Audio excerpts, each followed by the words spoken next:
Hi, good morning, guys. Uh, would love to talk to you.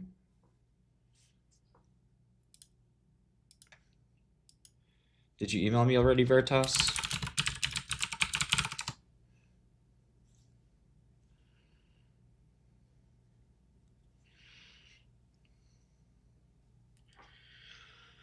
I think that my conviction on quantum is like even 10 times higher than it was. I don't know, 10 times is too much. Double, triple, it's pretty high before. But yeah, that video is something else. I'm still in shock that it exists. It happened.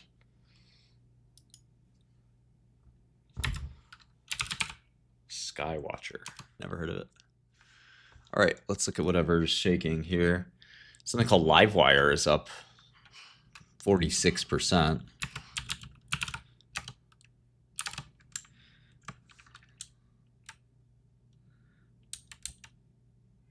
This is a motorcycle company? I guess it was up yesterday.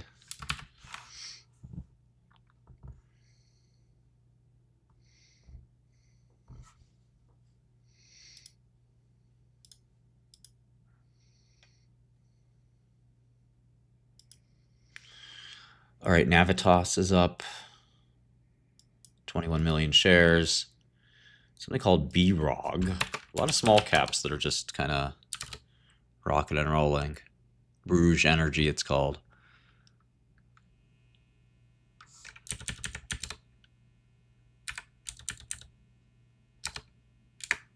Okay. Nvidia trading, up 60 basis points. GameStop up on high volume too, up 2%.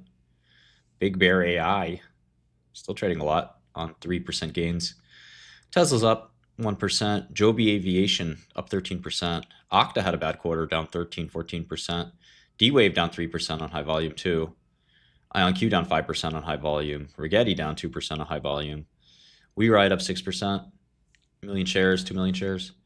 Abercrombie, good quarter, up 28%. Big gain on 2 million shares. Mizuho down a little bit. Palantir slightly up. Viking Holdings, not Viking Therapeutics, down on 1 million shares. Sony down 1% as well. NewScale Power down 3 or so percent on 1 million shares. Recursion, stock I really don't like. I think it's a sell or a short. Up 4% on 1 million shares. AMC down 50 basis points on 1 million shares. SoundHound up fractionally as well. GDS Holdings down 8%. Don't know what that is.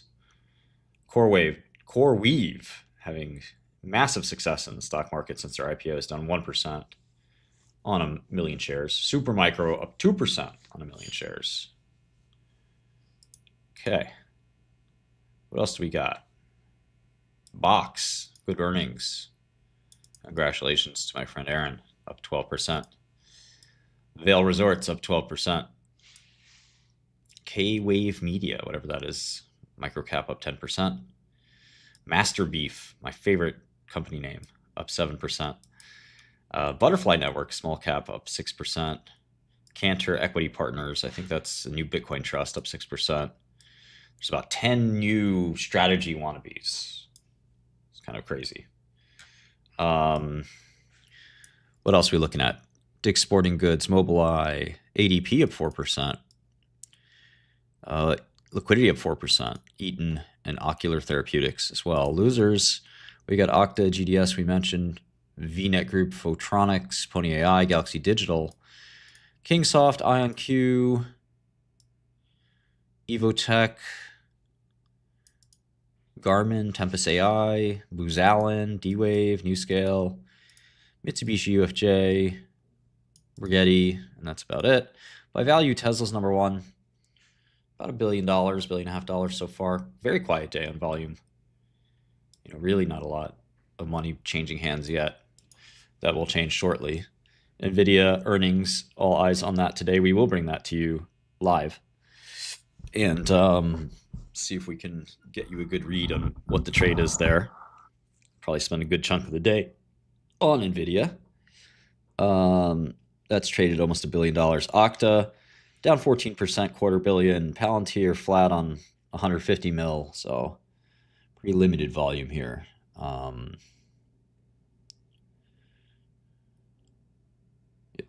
that's about it.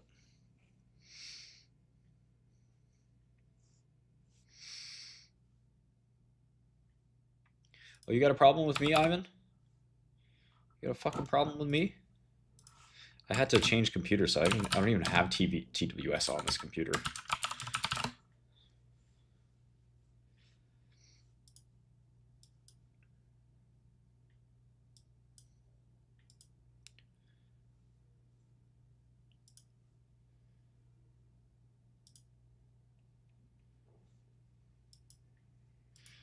Yeah, I've seen people go from back office to front office. Just distinguish yourself as really smart. That's it. They'll notice you. Sean, you're gonna get banned.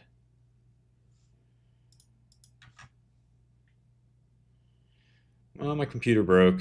It's on the floor behind me. It had a power shortage. Matt G, I don't know if you realize this, but I, I don't even know what to tell you, Matt. Your resources are, and my resources are not the same. That's all I can say. Um, I'm adding more money to accounts to short more quantum. Recursion is just a fake company. They don't do anything.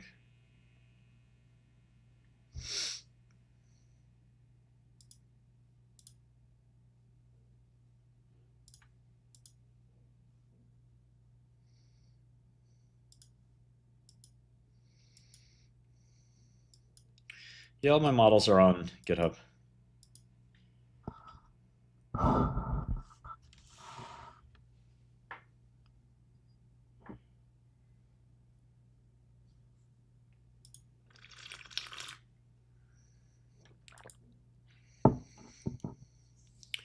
Probably my biggest short is D-Wave, where my average is around 12%, 12, 10 to $12, depending.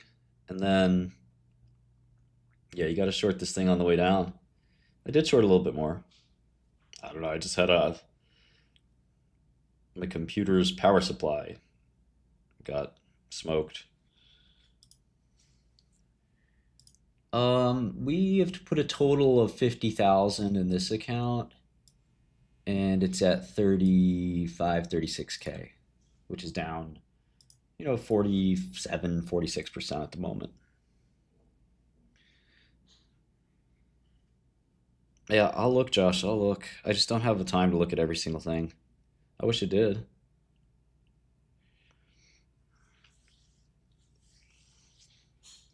Maybe Lio Lion, maybe. We'll see. So bubblicious. Good luck, Jonathan.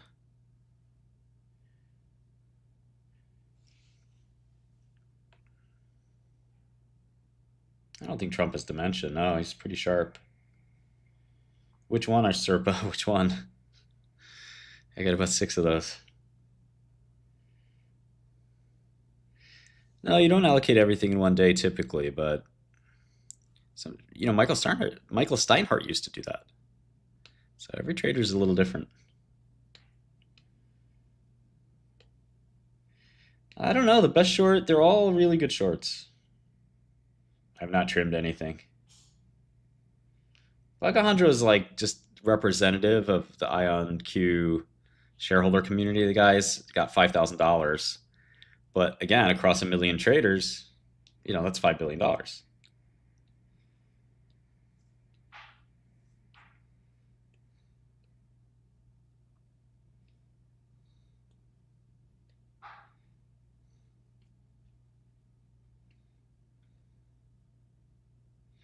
Yeah, I like Liquidia. Matt, that's none of your business.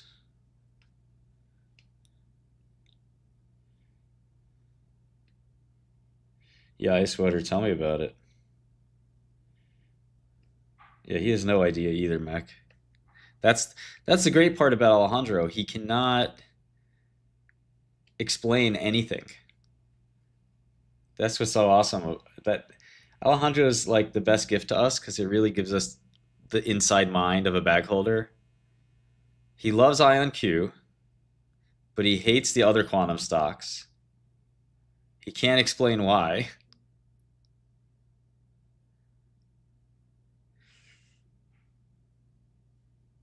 right?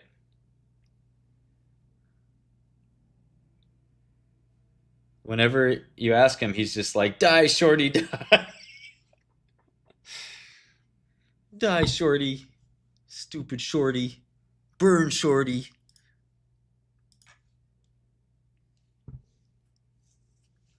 Yeah, it's like just gambling retards and the way they're the way they think.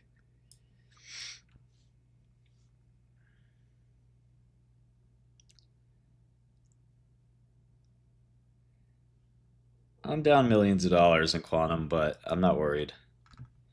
I am so convinced there's just absolutely no value to these companies. I could always, I mean, it's one thing that you guys could probably do too on your own scale, but I can raise money. I mean, Wall Street, you meet a lot of wealthy people, but even you guys, you probably know some wealthy people. Make a partnership. Say, this is such a good trade. Let's all put $10,000 in it, $50,000. You're richer than me. Put $100,000 in, and this is how you start your first hedge fund, basically. Say this is the one trade I think we have to do. Yeah, Crimson, I'm not a piker.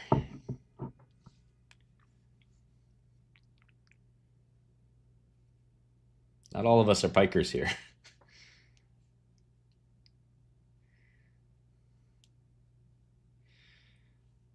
You don't need any qualifications to start a fund. You need a contract and a bank account.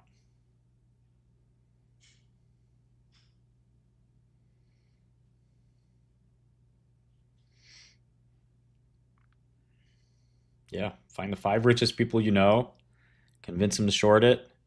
If you can't convince them to short it, you need to work on your sales because it's the best short of all time. And then you need a little luck, quite frankly. Quite frankly, you need a little luck. But the good news is you've watched me struggle and go through the pain of this. So what are the odds that you'll go through the pain of it too? Maybe. Who knows? It's a tough business.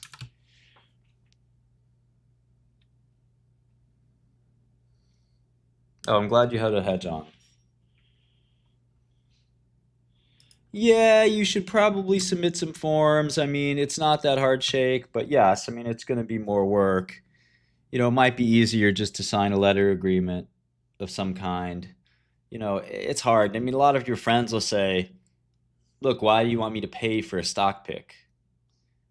Right? You give me a stock pick, I give you a stock pick. That's how it works. I'm not going to pay for a stock pick. So, it's certainly not easy. I mean, BDACL, this is the story of my life. This is all I do all my life. Is I put positions on that are against the consensus and I wait. That's it. Sometimes I have to wait a long time and it sucks. Sometimes I have to wait a short time and it's great. Sometimes it's somewhere in the middle. But that's it. Long or short, that's how it works.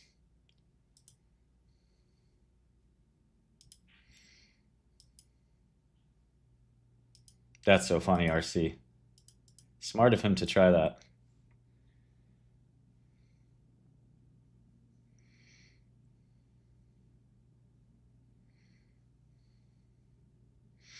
Look, I mean, starting your own little micro hedge fund is not easy, and I don't necessarily recommend it. But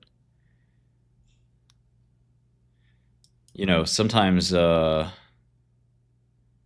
legends can be made with these great trades. Soros was a quote unquote legend when he shorted the pound, and it dropped so much. And that kind of cemented his legacy as the greatest. Of course, your legacy is built by a track record that's every month, not one big trade, but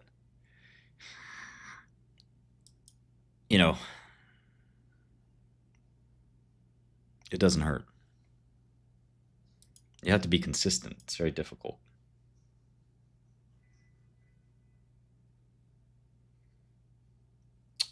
I'm not hellbound on IonQ. I'm short all of these stocks. Expired, worthless. Don't worry. I have a lot of QVUPT. It's a little harder to borrow. It's a little. Yeah, Josh is right on that.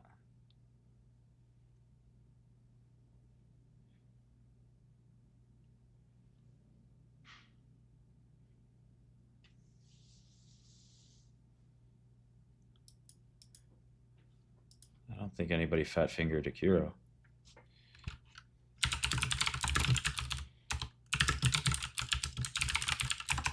No, Cypher. We're in a bubble, baby.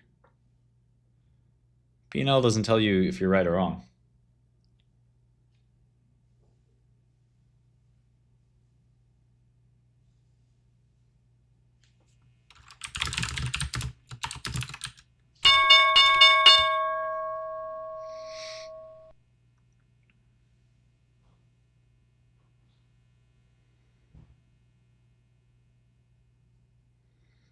Okay, so shall we look at Nvidia? Yeah, quants basically control trading on Wall Street. That's true.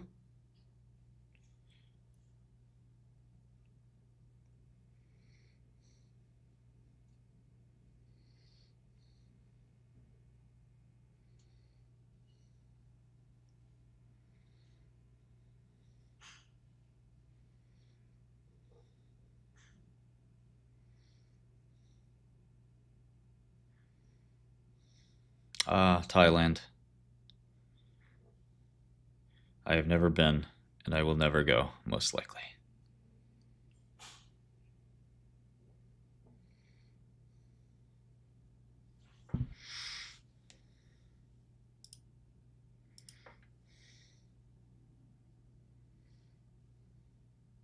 I don't know anything about Navitas. I'm not a semiconductor expert. But yes, it's the Super Bowl for nerds. Nvidia's earnings today.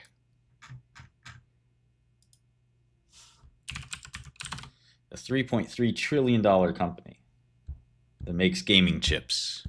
Unbelievable. Unbelievable. I got you, Ebo. I'll remind my team yet again.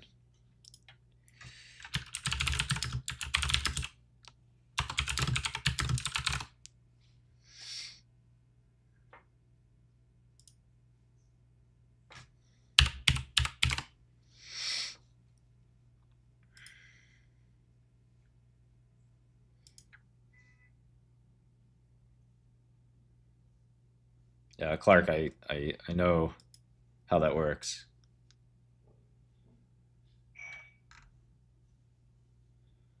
When they sell calls,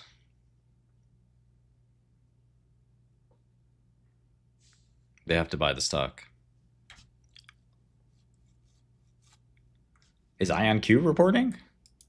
Why is IonQ already reported their lack of earnings?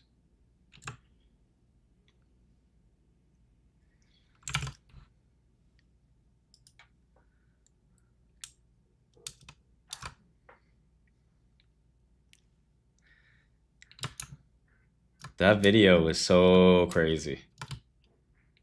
I can't believe Chris Monroe is bearish on the company he started. That was nuts.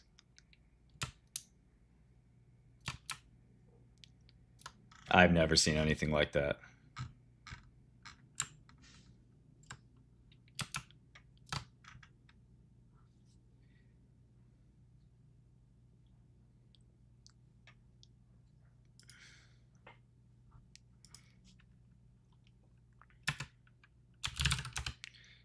Rosenbaum's book, Drew, is good.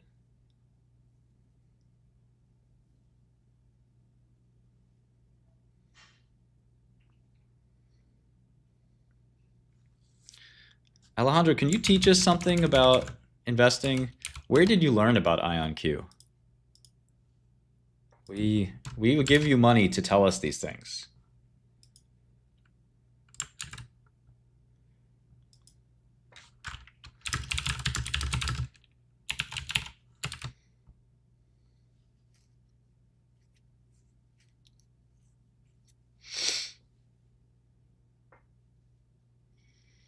Okay, so consensus today is 43.34.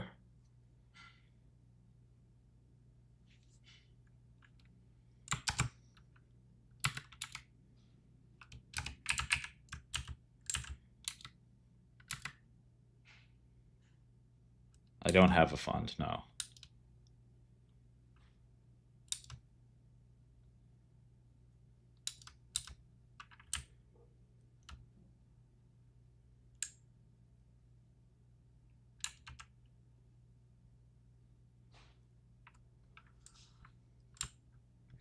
Okay, so we made kind of this weird little model of CapEx to try to figure out like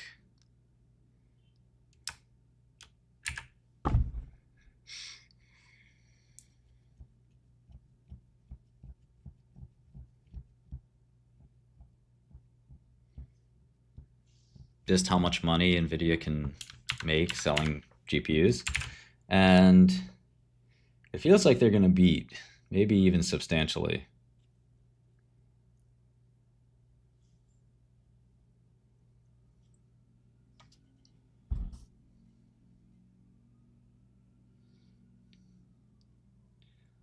See, Alejandro gets very shy when you ask him how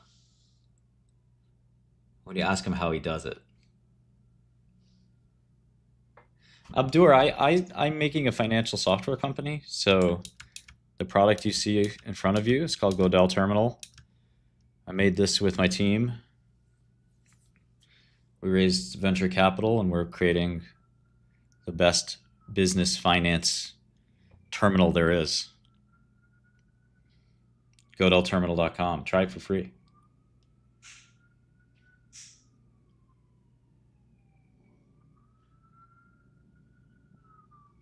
He gets very shy, Alejandro. He doesn't want you to know the details, his inner workings. He might be secretly ashamed.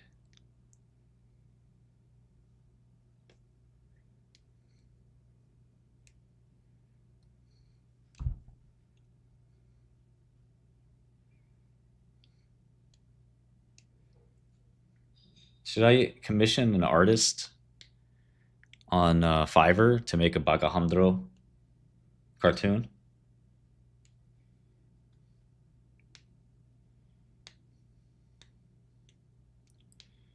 Yeah, I think he might be a LARPer too. Good question, Jan. Let me ask. I don't know if that's an option yet. It could be one of those things where Alejandro doesn't have any inner workings. They're just... He's one of those people that has no inner voice. He is adhering to the bag holder code. RC is right.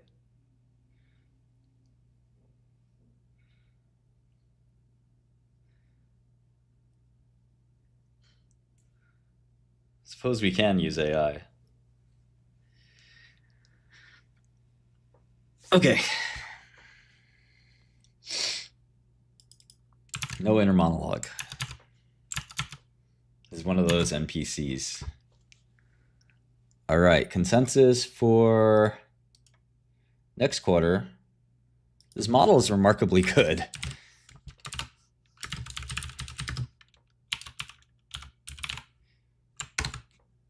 You know, it's one of the best things you can do is just jot down the consensus numbers. You don't have to do it every day. You can if you want to, but it's good to sort of see the consensus numbers change. You could get those in Godel, revenue and earnings consensus from FactSet. And you know what? I want it so that we can graph that. We should be able to graph that.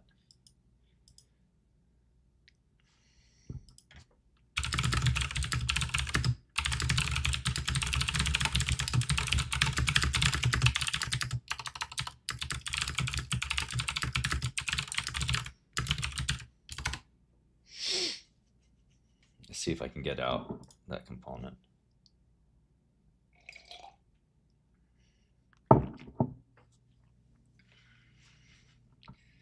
Anthony, we're trying to understand, crowd psychology.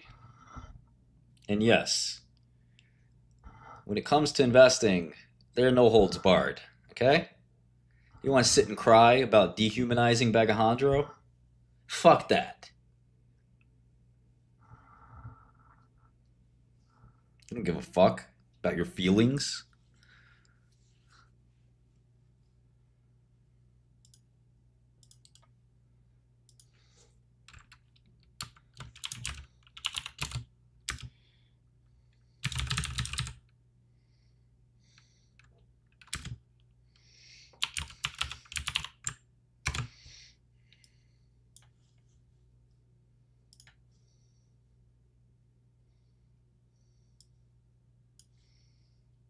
EM. Oh, an EM.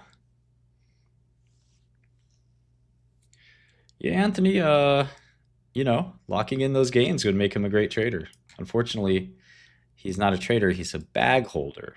Bag holders don't lock in gains, they hold it forever because they're bag holders. So when they get lucky and they, instead of buying a stock that goes straight down, which is usually what happens, it temporarily goes up, they think they're George Soros, and they stay in the stock forever because they think they have the next Nvidia. And it turns out they're just holding a bag of steaming dog crap. Go figure. I thought it was the next Nvidia. It's just dog shit. It's funny how those two things look alike. One grows earnings hundreds of percent and revenue hundreds of percent. The other one just lies, but I got confused. I thought it was Nvidia. I really did. One is powering the greatest industrial revolution of all time. The other is, I don't know. It's doing something. But I got confused. I thought it was Nvidia. I thought it was the next one. One has a brilliant visionary CEO. The other one lives in Miami.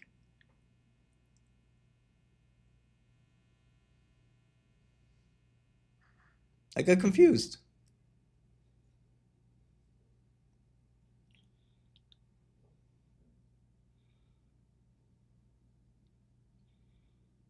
Never ever sell your winners. Just let them ride, baby.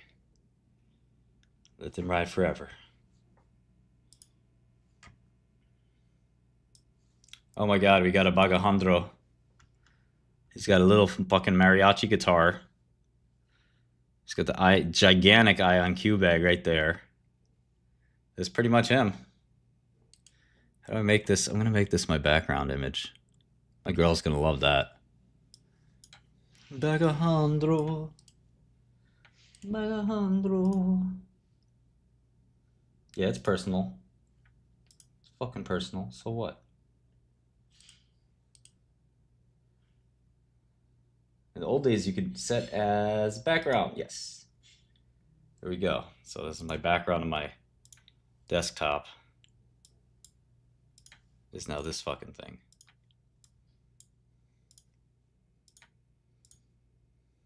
I had a Joe Springer background first, so.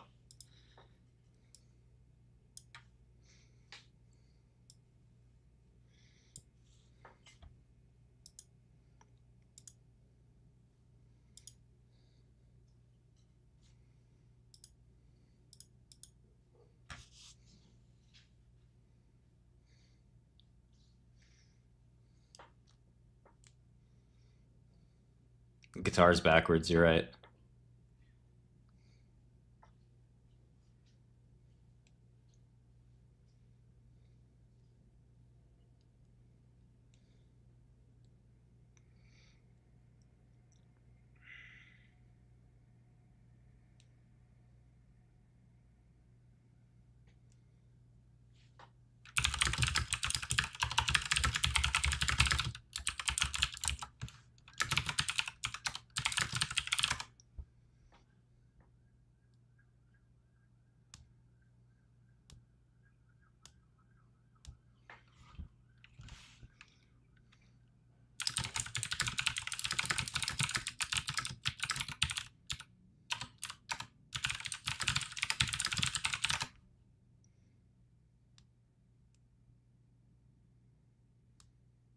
I don't know if I don't know how much you can interpret volume, to be honest.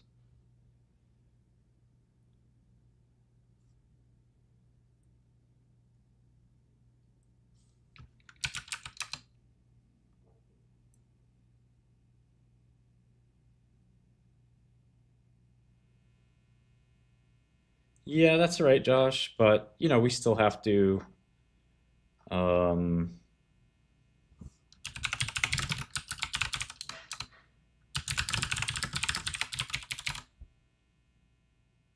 oh, great data. That's great.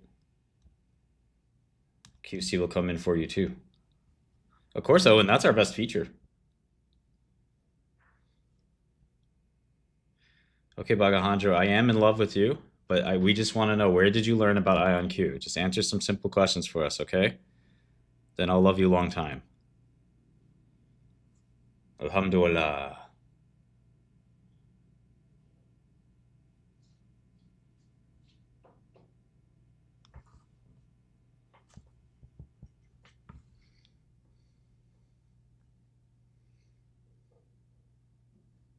Oh, thanks, Josh. If you if you can get us a client like that, we would gladly pay you.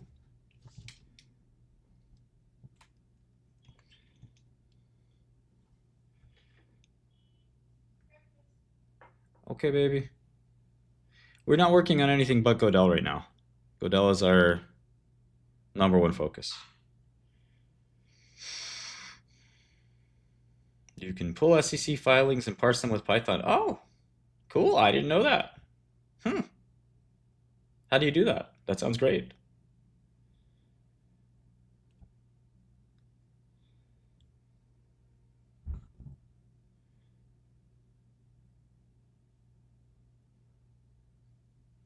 Yeah, Draco, we have some plans for that. How did you make Godel? JavaScript, Kotlin, Spring Boot, Kafka, React, Tailwind.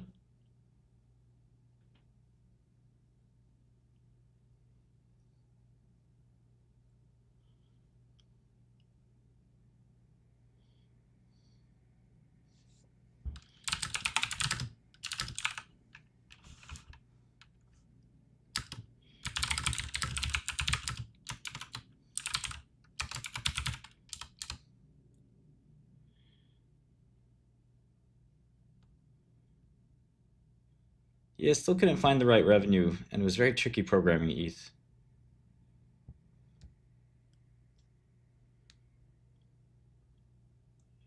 At some point soon, I think Godel can replace your Trading View. We really do two different things. Trading View is a chart app, primarily.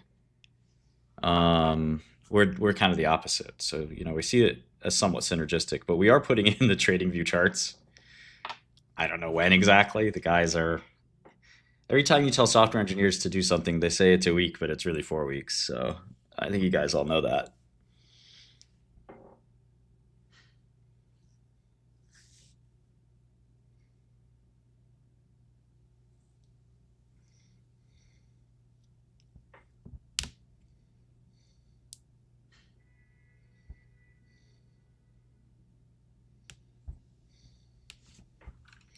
Hold on, everybody ask Cypher. What do you mean? Everybody, let's ask Cypher. Cypher, you seem like a maybe a bit of a troll actually. Maybe you need better software engineers. Wow, this fucking guy. You got some balls.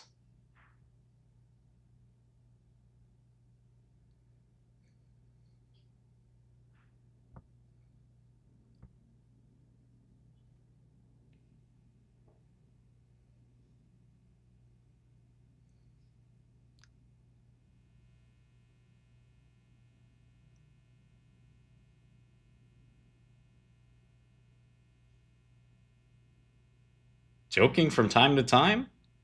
We used to say in jail, a joke's a joke till you get your jaw broke.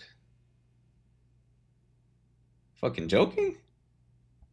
Am I wrong though? About what? So many retards, man. Someone shoot this retard.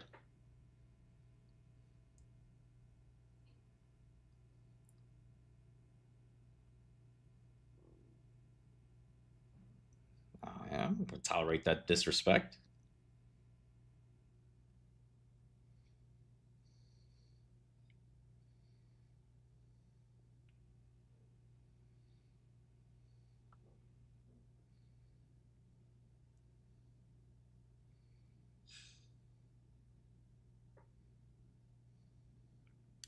Cypher, I don't know if you know this, but I was up 24x last quarter, or Q1, Q4. So, you want to get in VC, bro? You want to throw down? You want to get in VC? You want to go band for band? Ah, they deleted him. He got deleted.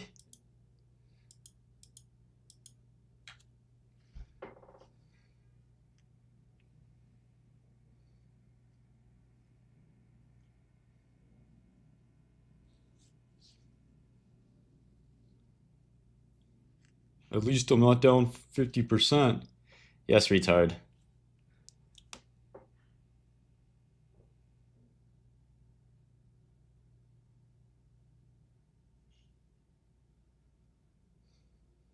You missed cassava.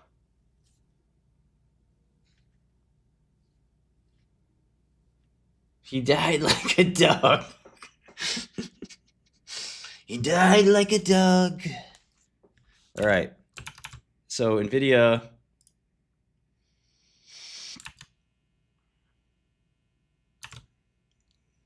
Joe Springer is linked to my Substack. That's awesome.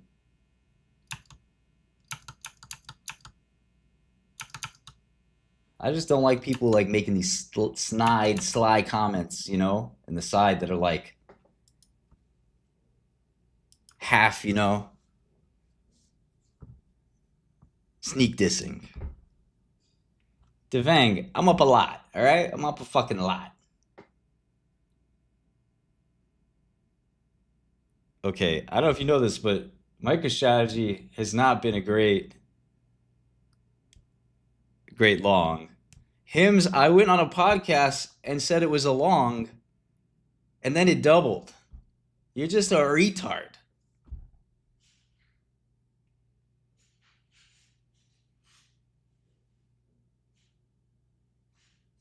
I don't mind a smart, you know, foe, but I hate noobs, bro.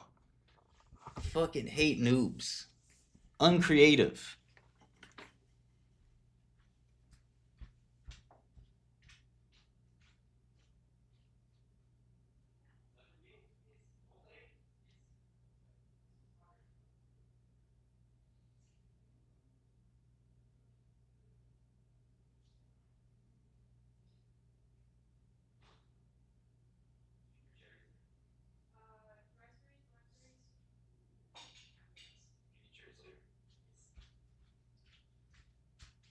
My amazing woman made me crepes. You guys want to take a look? There's berries. Let's see. I don't even know. It's all kinds of delicious shit. Blackberries, raspberries. She's saying something.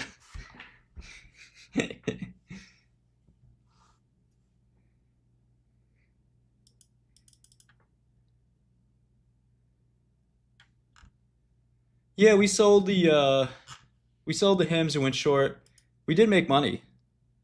We broke even. It took a while. But yeah, hymns went from the 60s back to the 50s. So that's good. I'm sure hymns will go up in the long run. Yeah, Cypher, we made money on the short. So lick my balls. Rocket Lab is a joke. And you are too. You wouldn't know how to fucking analyze the stock if your life depended on it. So shut the fuck up.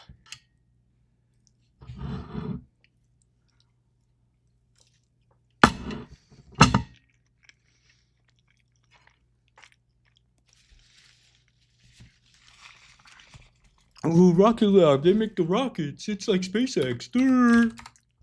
It's going to be just like SpaceX. I like it. The chart looks good. Oh, the chart tell me it's going up. I'm a rocketry expert. Durr. I saw it on Reddit. Now I know my rockets. Durr.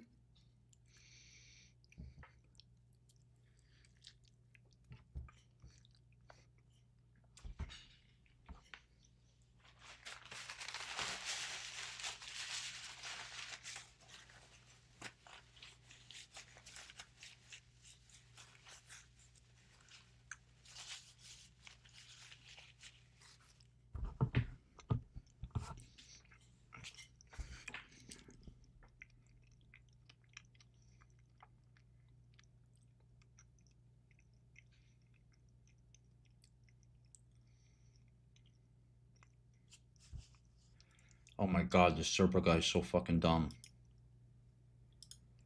I love conspiracy theorists. Yes, Epstein is still alive. Not only did he not kill himself, he's still fucking alive. How about that? I see your conspiracy theory and double raise it.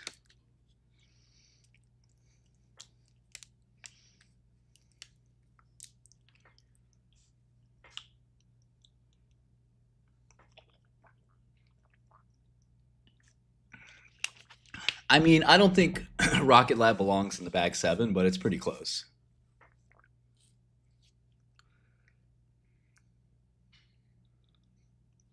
Usama Belhad Ahmed, how are you? I am Martin bin Shkreli. Assalamu alaikum.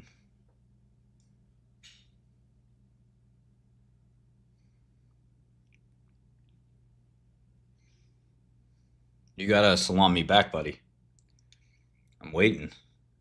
Don't make me wait for my salam. I said assalamu alaikum.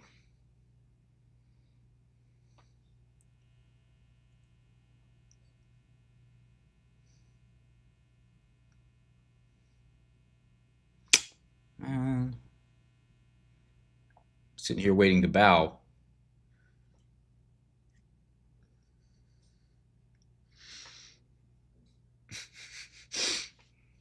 Thank you. Oh shit, he gave it to me in Arabic. Let's go. Mashallah.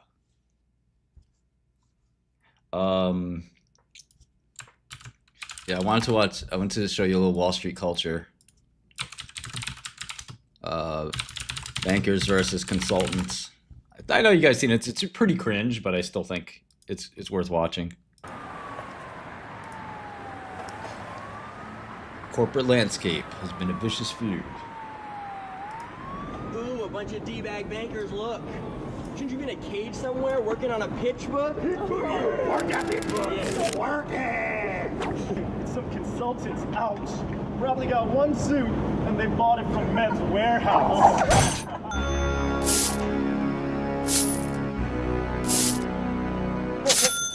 Bankers and consultants, it's time to squash the beef. Gonna settle this now, right here on the street.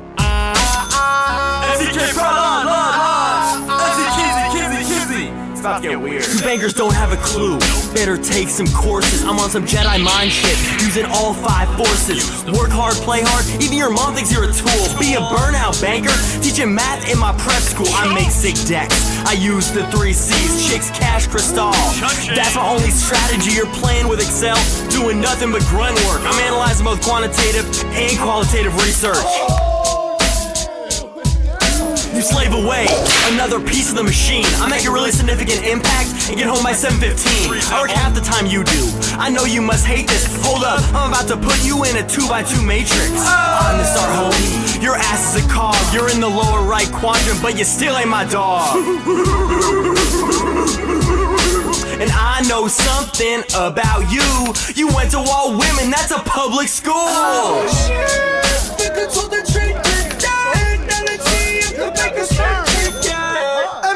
M&A, P2G, Punjabi, Gordon Gecko. This dude's about to go down like Bear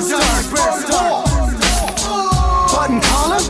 Kenneth Cole shit, son, your Blackberry's like 4 years old. While you're mining for gold out in Saskatchewan, I'm going for bronze at the tanning salon. You try to add value, I straight create it. You get one shitty idea, then take 6 months just to make it. Still get paid in a recession, homie, you know this. Where's the Dow at? Still bigger than your bonus. I got a house in the Hamptons and a penthouse loft. But you got intangibles, is that why your skills are so soft? Over at One Oak, the bouncer looks at you sideways. Get back to your roots, there's no line in TGI Fridays. Hypothetical scenario, you get into the joint, but you still can't buy bottles with Starwood points. Free on nights and weekends with no discernible skill. Not sure if you're a consultant or my cell phone bill. I might work 100-hour weeks, barely sleep, do some blow off my desk while I'm 8 Red Bulls deep. Compared to what you do, my job's a challenge. Unlike my bankroll, bro, keep your fucking work-life balance. This is Wall Street, bitch, you don't belong here. I'm your greatest fear. fear. The shit that you wish you could be, but are too weak to get near. Is it starting to make sense? Is it starting to come clear? Here, here. Take this mouse and get back to making 60K a year. Oh, that's not a lot of money. We found out who's the real gangster. Sing it with me now. Damn, it feels good to be a banker. Oh, oh, damn, it feels good to be a banker.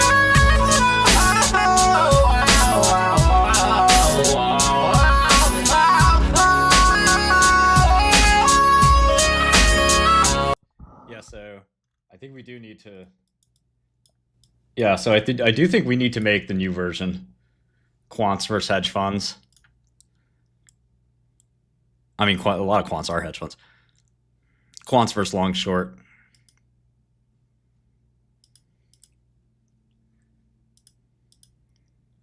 Yeah, there is a site called Wall Street Oasis. Maybe I should buy these guys. I was thinking I should buy them. Let me see who owns this thing.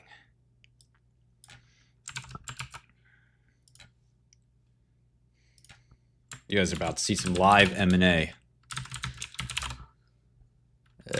Wall Street Oasis.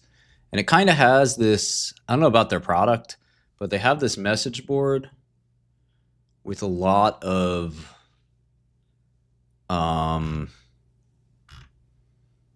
details about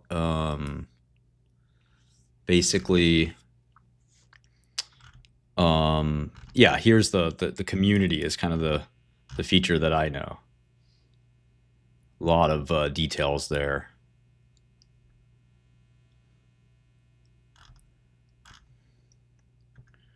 Let me see who owns this thing. I want to see.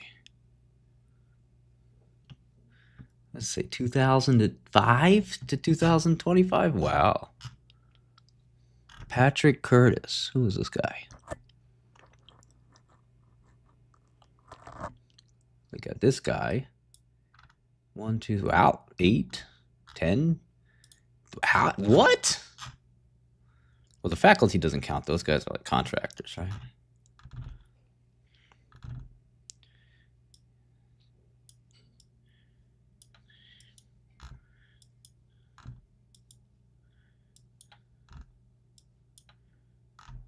Yeah.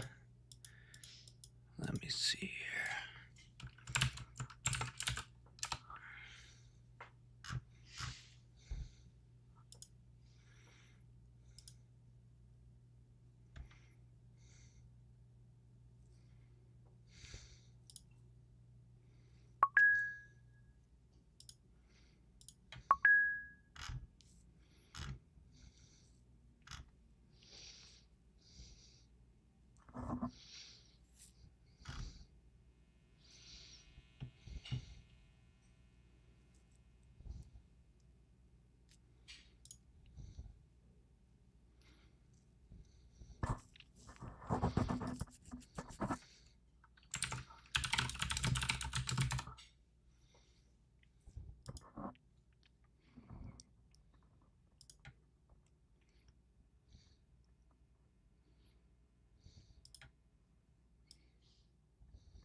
Yeah, it's pretty good, I'd say. I seldom recommend other websites.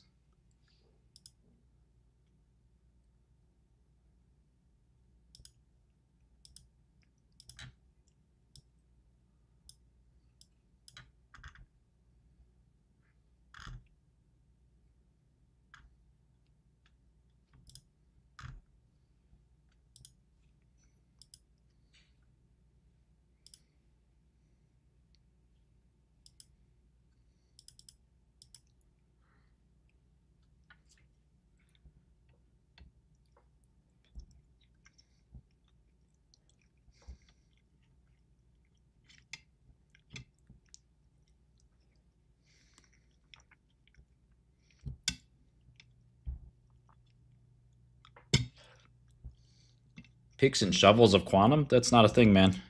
There's no picks and shovels. These companies aren't spending any money.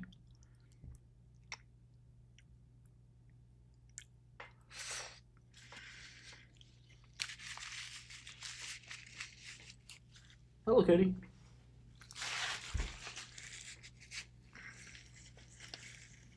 Yeah, I don't know about that, Clark.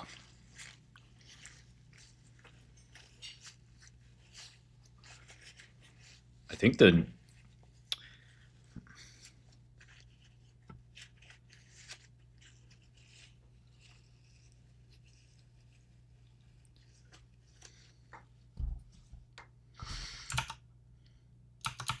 all right, so I'm not sure there's much to Nvidia other than, you know, where do they set guidance? I mean, they've been doing the same thing every quarter very consistently.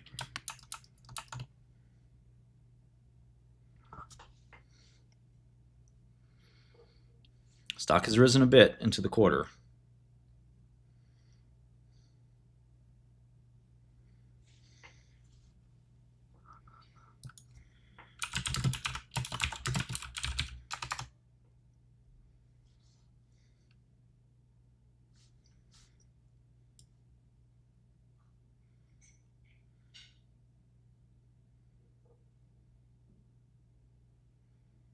Well, write-off is not a...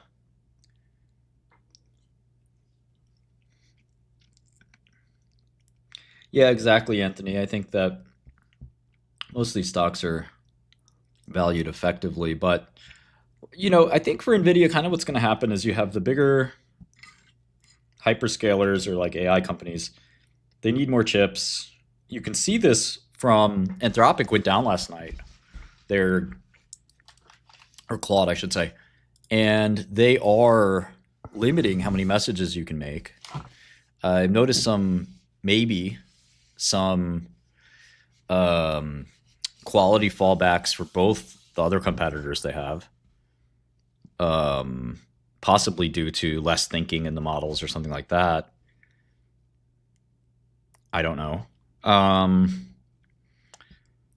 So your huge companies, I named I guess XAI, OpenAI, Anthropic's not a huge company, but they have huge demand for chips at least.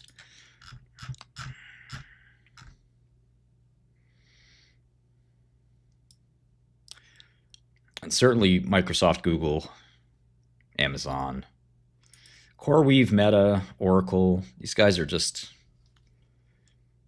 they're spending so much. Zuck said he's going to spend more than he thought, not less. A lot of people thought he was going to spend less.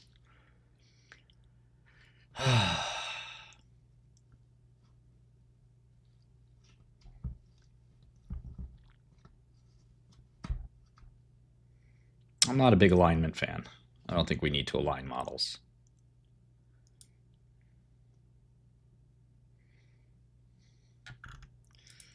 So I think Nvidia might beat by a little more and raise a little more than normal. So I'm kind of bullish. Let me do a little more work here. Hold on. I want to see what earnings profile kind of looks like. Okay, they're looking at 438. We got 468 for the year. Then next year, the street's at 560. We're at 7.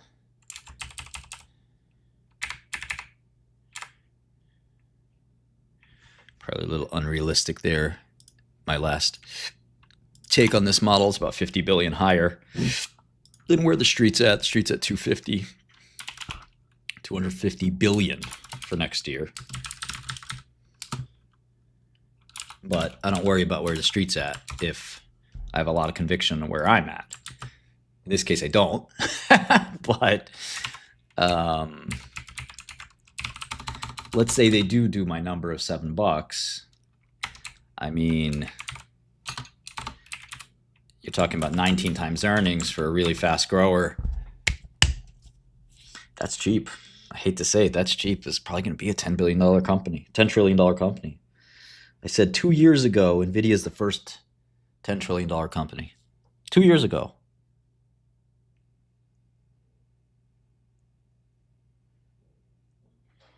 It was around 500 billion then.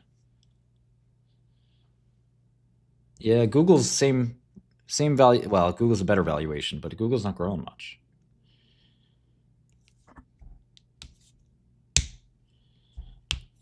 Yeah, that does work, Dusty.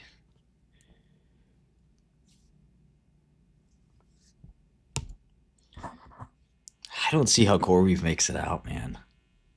They really are true believers. They don't want to raise equity. If I were them, just delever. Why subject your business to the risk of bankruptcy for no reason? Why? Just use equity. Get expensive stock.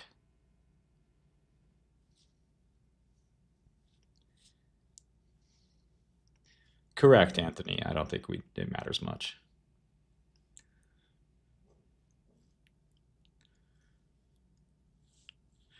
You think so, William? Have you tried the latest Claude 4? It's fucking good.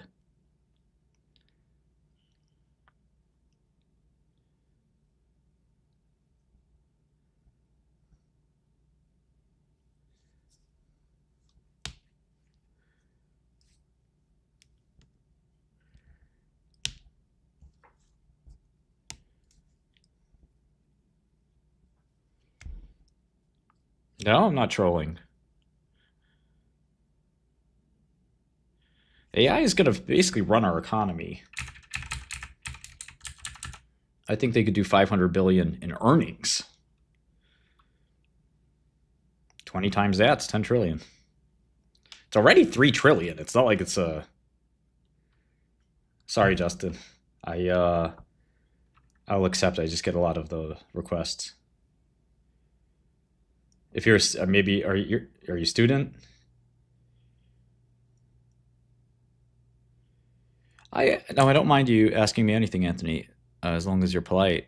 Yeah, I don't think alignment's a real issue. The machines aren't that smart yet, and they don't have will or volition. They're just document predictors. At some point, we might have to worry about that, but today's not the day.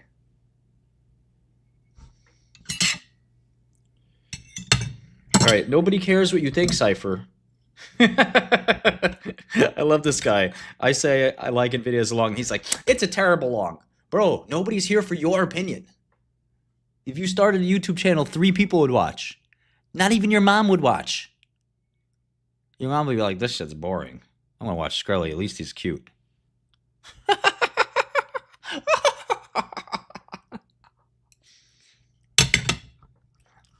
Nobody's ever cycling off Nvidia GPUs, my man.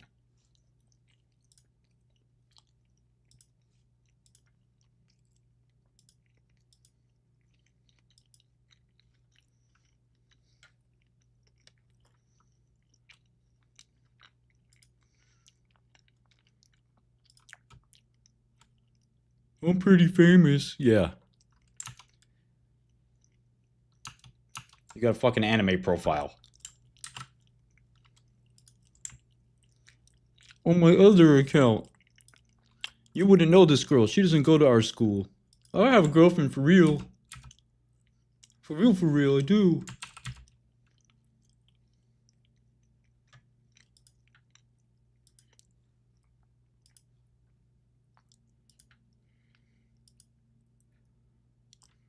I love your first level of thinking of analysis.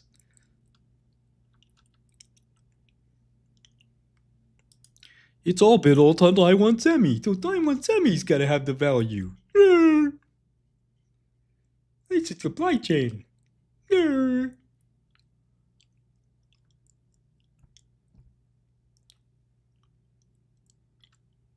I figured it out. There's a supply chain. I can follow the supply chain.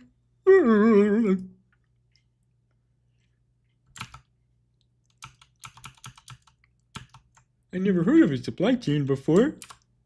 Now I know what a supply chain is. 10,000 followers.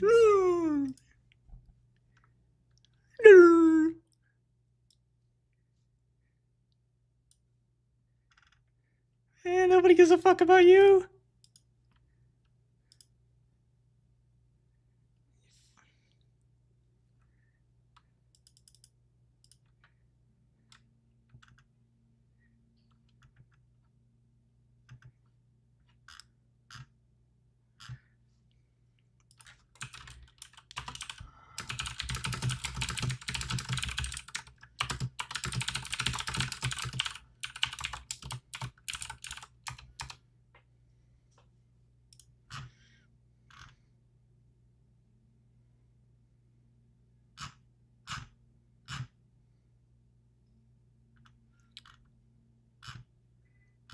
Yeah, you don't have an argument is my point, dude.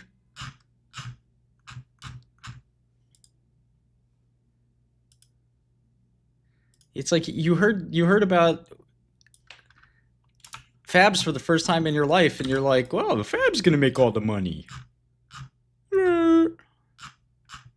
Nvidia doesn't have a moat. CUDA, people just use AMD.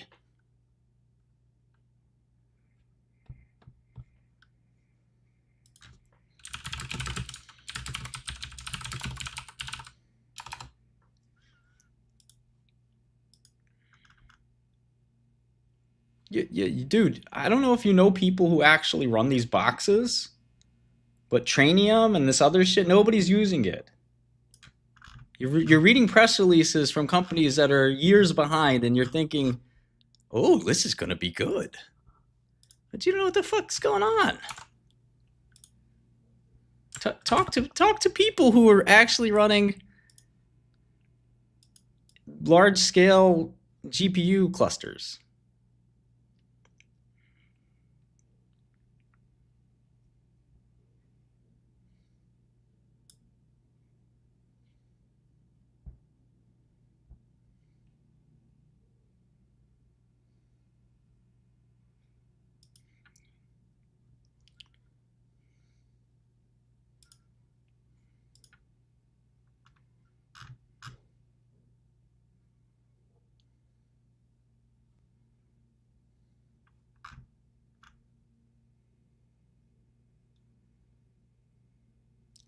No one's ever going to use Rockham. Yeah, I'm sure you do. I'm sure you're more plugged in than me.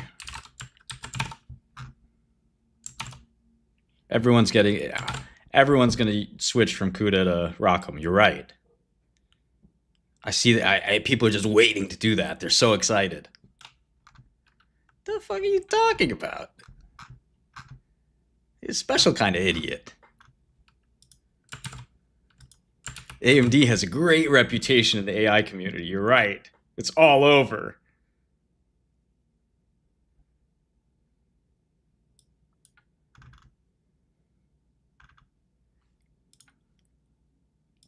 AMD's just around the corner.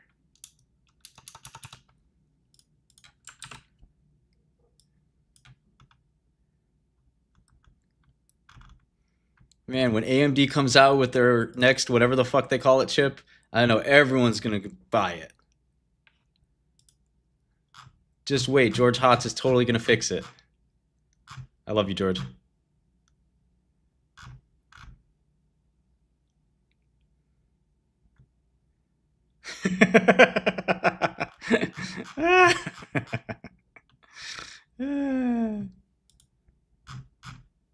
It's not that I don't like AMD. It's just that they're never catching up in AI, man. Never say never, but they you know, TSM doesn't get the margins.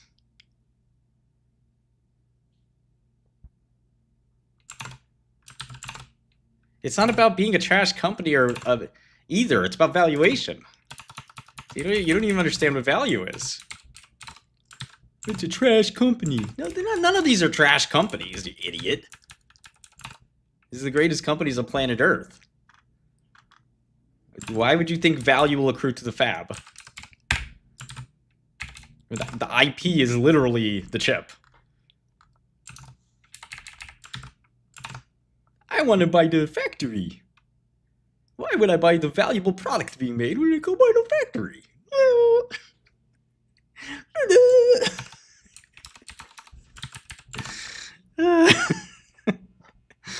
Maybe you should get an MBA in your spare time.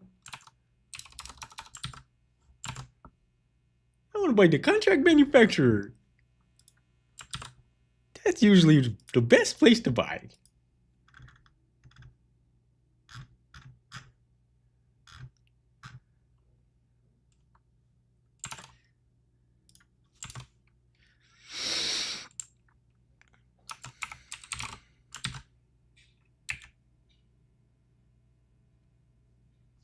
Soon I'll buy sand. Sand is even better. Sand makes the chip.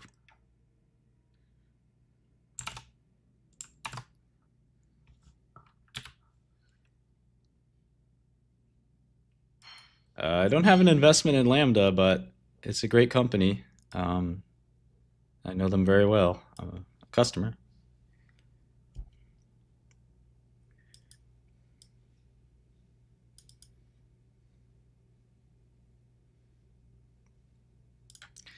Listen, man, if there's any business that can get squashed over time, it's contract manufacturing. That's the business where traditionally margins go to zero. You know, cutting edge contract manufacturing is very valuable, but it's the product that carries the value in the long run, not the fucking manufacturer.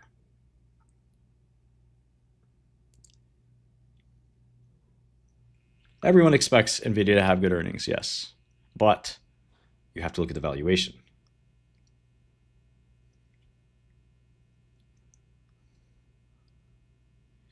Oh, Lord, this guy's so fucking dumb, man.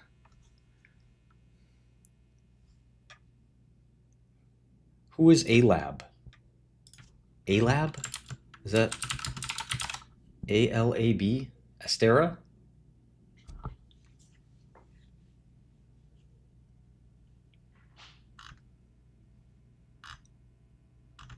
Small cap? I thought you were talking about TSM.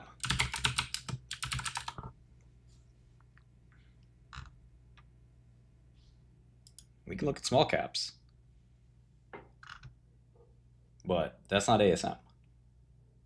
TSM. ASM's different. Okay, great. Wonderful stock pick, but we're not talking about a third company. We're talking about Taiwan Semi.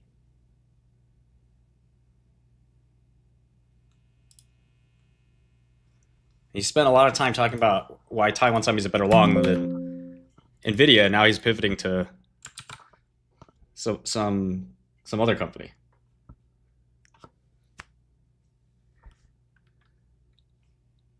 He's right. Buy the fabs. The fabs have the fabs have all the IP. It's not the chip designer. It's the fabs.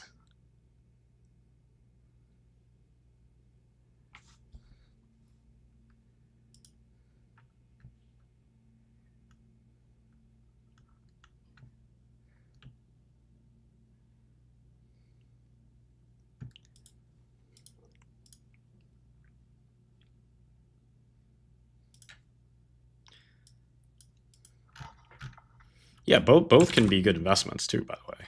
But last I look at Taiwan Semi, it's my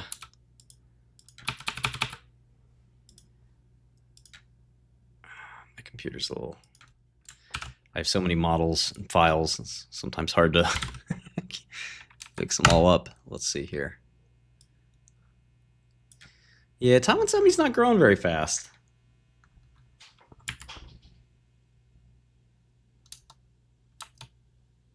I mean, a few quarters ago, they had negative growth.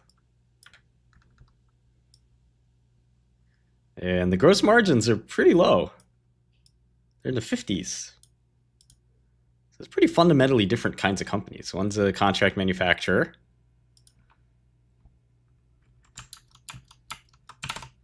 And one's the greatest company on planet Earth.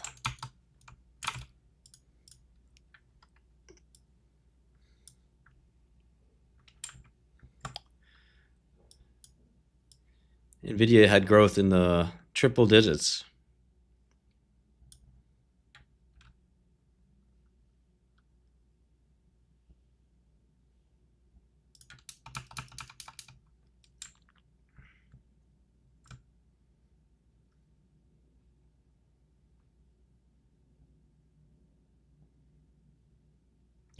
Cypher, you think I'm down 48% year to date?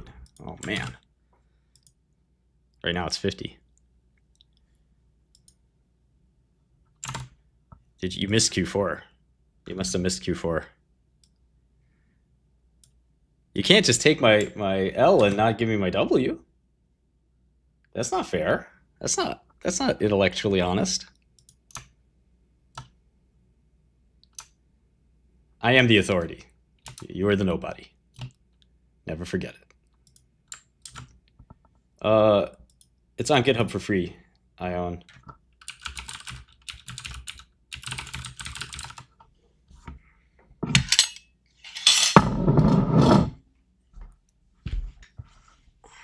So anyway, I like AMD. I like TSM, and I like Nvidia, but I like Nvidia the most. Taiwan Semi is bogged down by all the other businesses, all the other business they have to do. That's extremely low margin. Nvidia gets most of the value of these chips, obviously.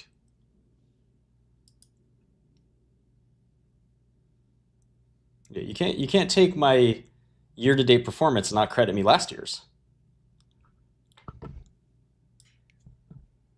If you do that, you're getting smoked. I'm not. I could never be put in rage by some retard on YouTube. I guess I don't like stupidity. Stupidity can annoy me, but the person themselves, I mean.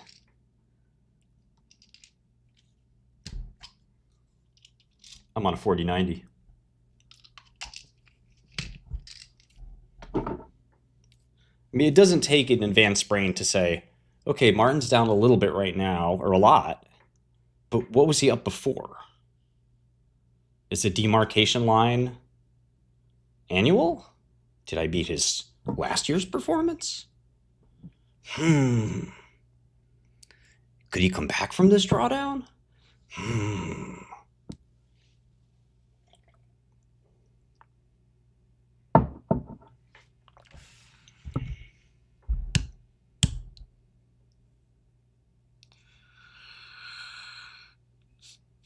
It just takes a little bit of thinking.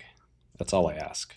You can disagree with me, but just try to be somewhat thoughtful.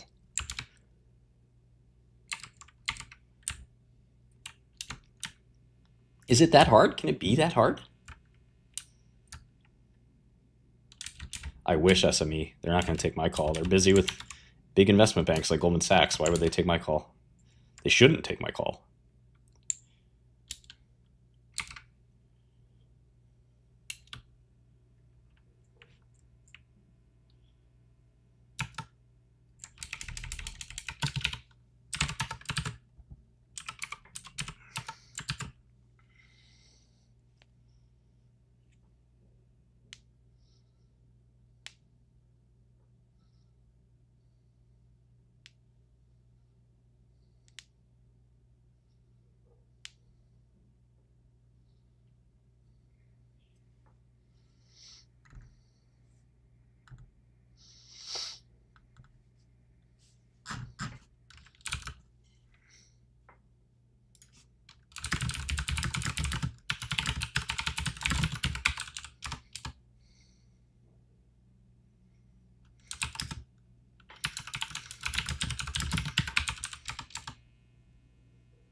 Yeah, no, that could be an Nvidia bear thesis. Amazon's not a big customer anyway. They're an also ran in AI. The big question is, yeah, can can Apple, can Microsoft / OpenAI all transition? And the answer is no. But you know, your profile picture is kind of gay. You should change it. What are you, a child? You like cartoons? More anime.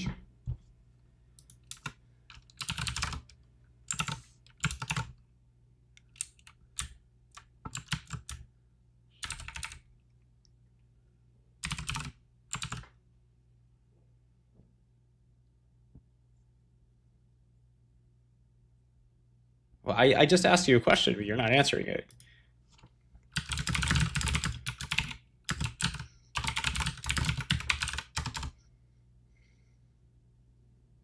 I like my video game cartoon animes. Yeah! I'm not a nerd.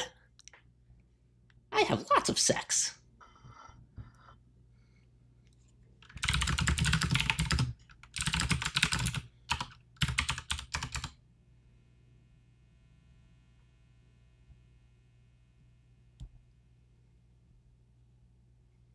Man, make your profile picture a basketball or something, bro.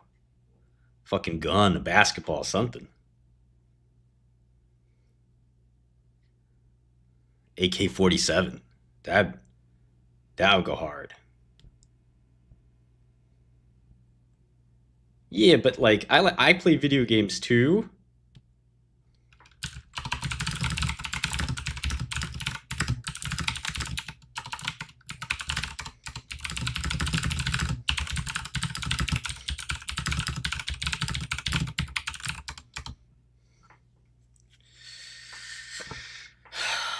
Jesus Christ.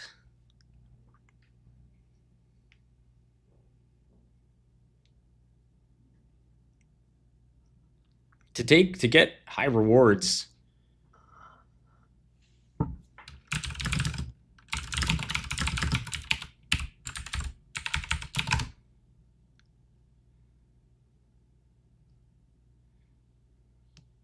Yeah, I started a $100,000 account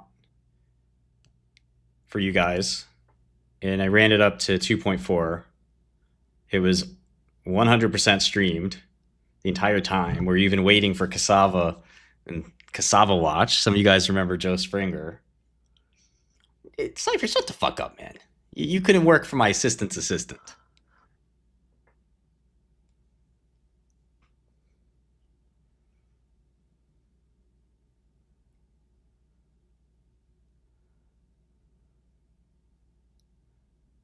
You never worked on Wall Street. You're nobody. Go away. Yeah, you can play video games, but to make it your profile picture is like insanely gay. I play video games. You don't see me fucking. I play the girl character in the video game, Leona. Imagine me having a Leona profile picture. That's my identity. That's what represents me. Leona's strength. With her sword, I defend the rift. And when I play Leona, I become her. And my shield will protect you. What the fuck? Man, get a life.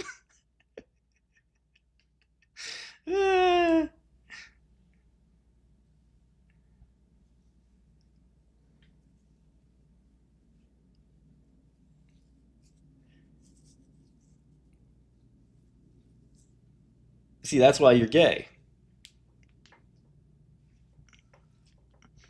That's the kind of shit you're into. Some weird alternative lifestyles. Where you pretend you're an anime picture. Or cosplay. You probably cosplay, don't you, dog? You probably cosplay it.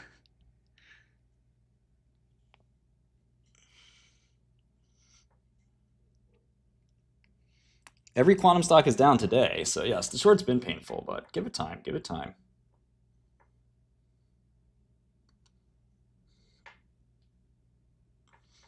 Yeah, so we're making fun of you. It doesn't matter whether you are or you denied it or not. You're still a nerd. We can still make fun of you. You can be proud of it. We're still make fun of you. I mean, I'm sure furries are proud of being furries. We still make fun of furries. It doesn't make you immune that you're proud of it. Is English not your first language? Do you have something wrong against gay people? You're not ESL. That's not English. Do you have something wrong against gay people? The fuck is that sentence?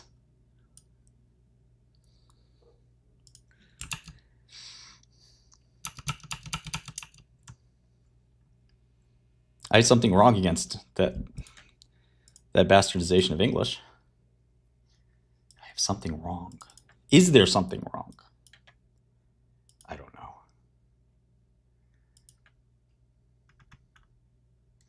Oh yeah, being old has me hard stuck, Bronze. I only played a few games.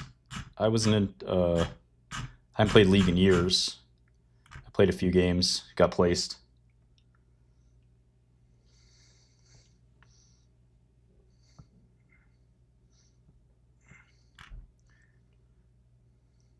America, Joes. America. Oh, Alexander, do you want any last things to say before I ban you? I mean, I don't understand what that what you're even saying.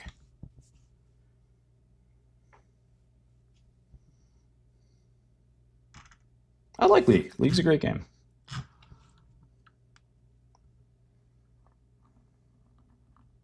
I was Diamond.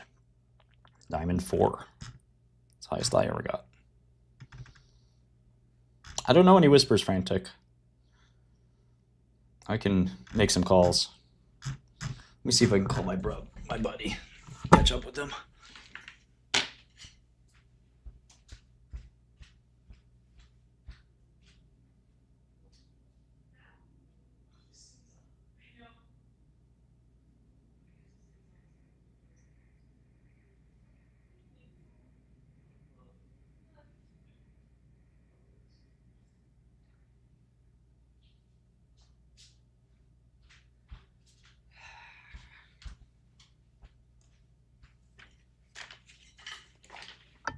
I never have this phone charged. No, I don't know anything about optical transceivers. Can't say that. I've never heard of A-Lab. Nope. I'm not a semi guy. But we can look at it. And I appreciate it.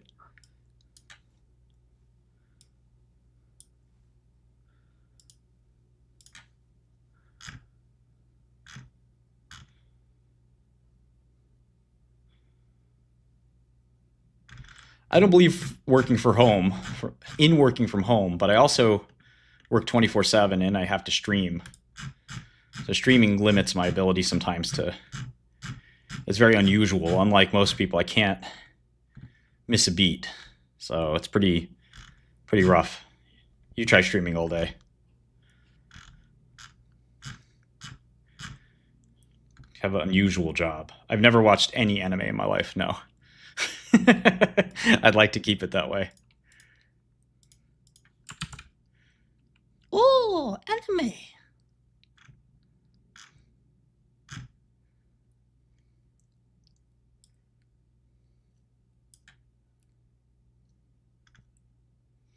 Oh, anime.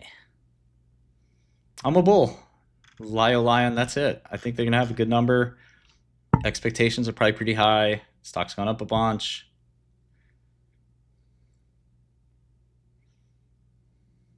Yeah, I don't know anything about it. Don't know a single thing about A-Lab. It looks like, I'm sure it's a very solid growth company. Just don't know it. Semis is not my space.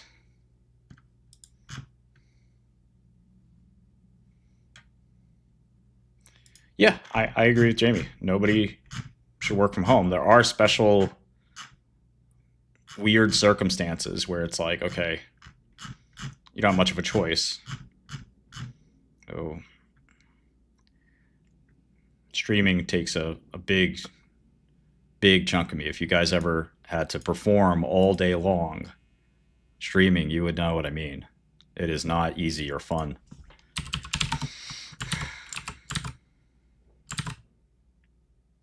It is a huge amount of work. Oh, Genshin Impact. Oh, Genshin Impact stream.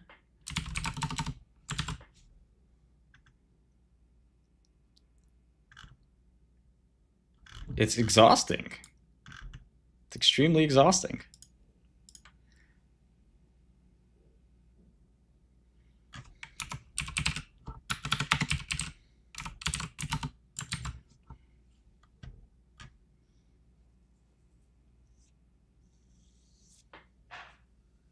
We have a lot of semi-bros. We have people who work at AMD in here. We have many others. Milan, that's for me and my investors. You want to know my inner business performance? My private business performance? Why the fuck would I tell you anything? I don't even know who you are. You're Millen. What does that mean to me, you think? Oh, Millen has a question for me. In that case, I have to answer. How the fuck you think you are? Oh, it's Millen. Let me send him the financials. In fact, the auditor should send him the financials first. Millen has to sign off on the financials.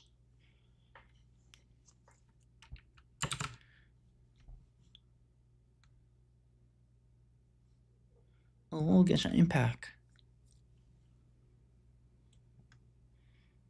I have a stack of emails from people who want to invest in Godel, and I'm procrastinating on them.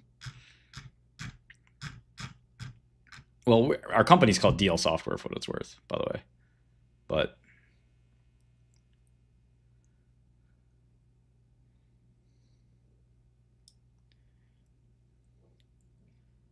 no, I've not had bad experiences with people who work from home. I just don't think you can build a team that way. People need to interact together. I don't really have a team that reports to me. Most of our team is on the software side, so I don't actually. Hold on 1 second here. I don't actually. Does this look right to you? For better or worse, the software team reports to our CTO. That's a pretty big team. I don't even have a team. So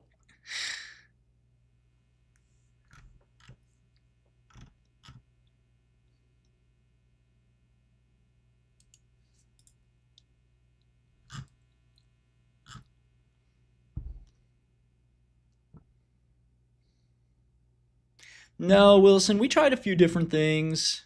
We experimented quite a bit, which, you know, investors generally don't like. They want you to focus on one thing, but we wanted to experiment a little bit, and we found a lot of PMF. We got a lot of revenue from Godel, so we're just going to stick to Godel. Down the road, maybe, you know, we could do something different, but you know, most of the Valley hates any company that's doing more than one thing. It's just like unacceptable. The thinking behind it makes sense. I mean, it's hard enough to be successful with one product. I streamed to try to get people to go to godelterminal.com. Join today. Give me some feedback.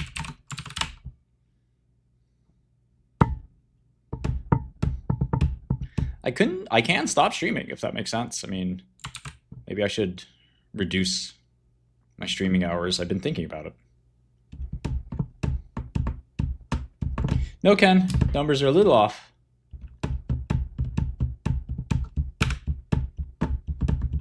Well, you have to care what the Valley thinks a little bit if you're going to raise money from them. Otherwise, I agree with you. But that's the one little trick that you forget. Just this one trick.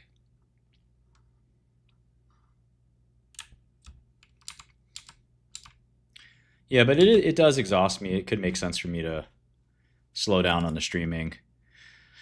Although it's been a good channel, and I think like one of the things Peter Thiel said is like, when you can get a channel working, you should really try to widen that channel more aggressively.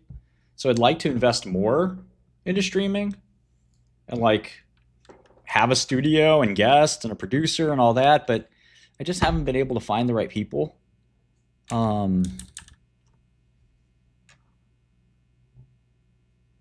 Yeah, RC, like it's kind of a momentum thing, you know. I wish I had a little bit more momentum on that side. And I just don't know how to pull all that stuff off. And I mean, I should stop making excuses, right? But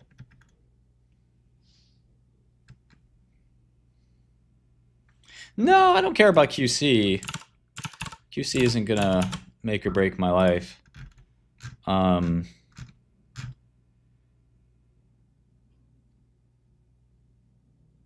Sorry, James. Oh, I see. Blow up in a good way. Blow up on Wall Street is a doesn't, you know, it isn't a good thing.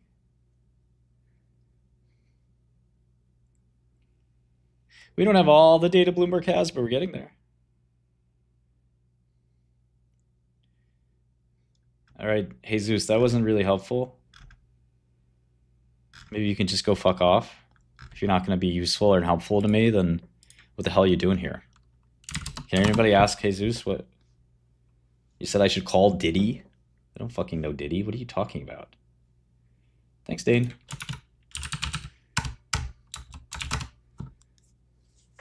That's a good idea, Drax. See, that's helpful. But this Jesus, like, what the hell are you saying, dude?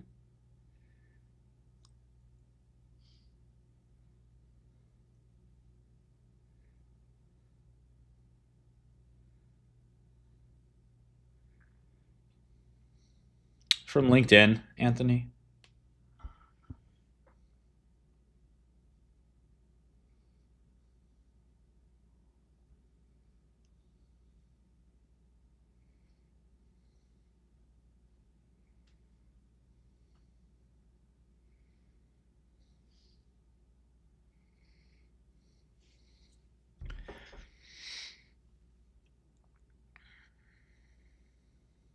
Fucking guy thinks he's a fucking comedian. Fucking, you're gonna tell a joke, make it a good one. Fucking waste all our time with that bullshit.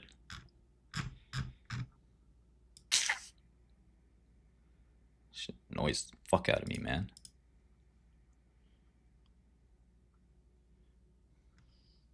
Richard, I don't have time to follow every stock in the stock market. I really don't. I don't have an analyst team. It just, sorry. You know, there are healthcare funds with 30, 40, 50 people. How do you think I'm supposed to follow the whole healthcare space by myself and run a startup? No, we can't. You can't trade in Godel yet. Yeah, I have a lot of thoughts on that, Jinzo. I talk about that all the time.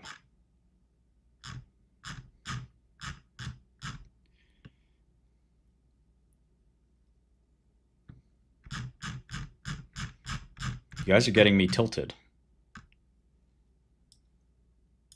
Stop pissing me off.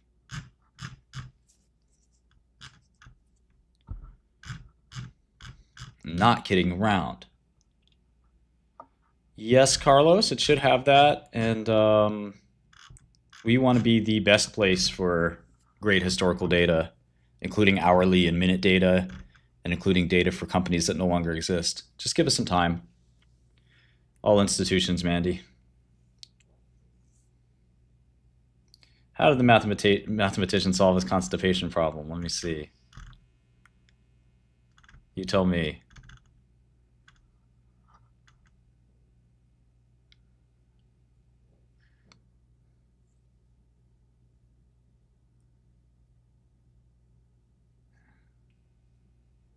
I think I do have a FINRA license.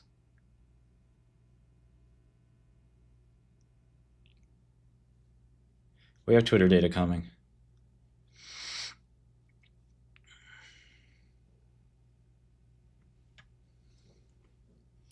Ugh.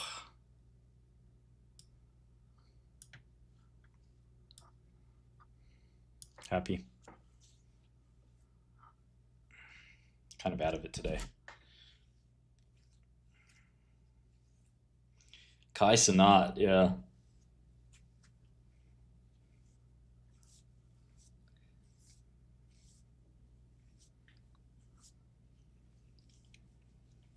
What's P to C ratios?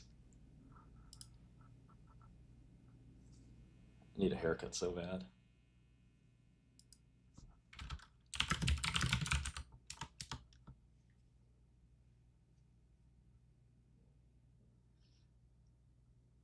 Yeah, use EM.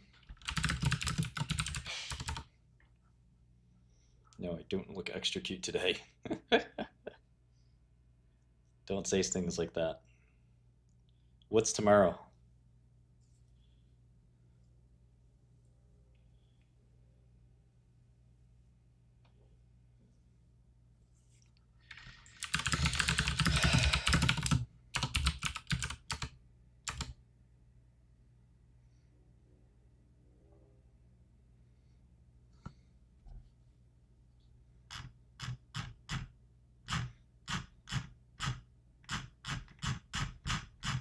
It's so weird. They don't do a tax adjustment in the Pfizer.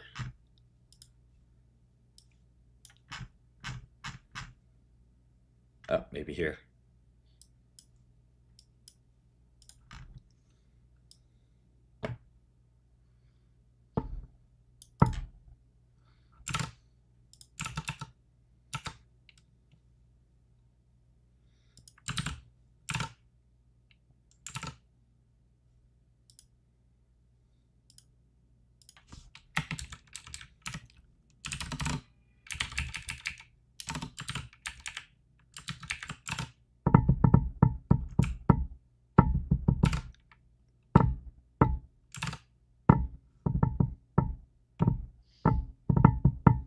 We should do that. What's up? Weather's pretty important.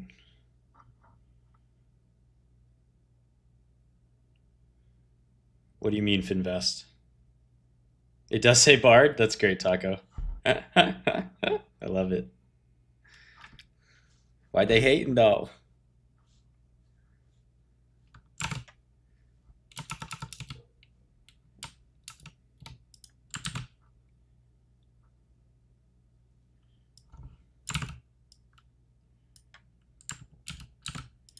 I don't have any tax tips, sorry. That's all right. I don't need to be a broker.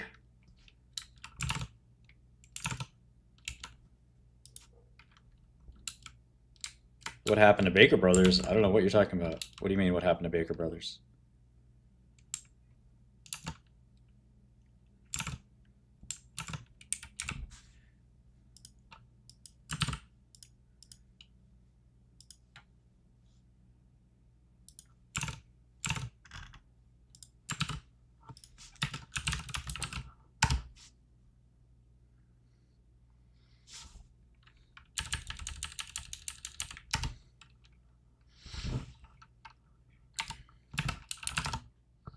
GME down 10%. Wow, why?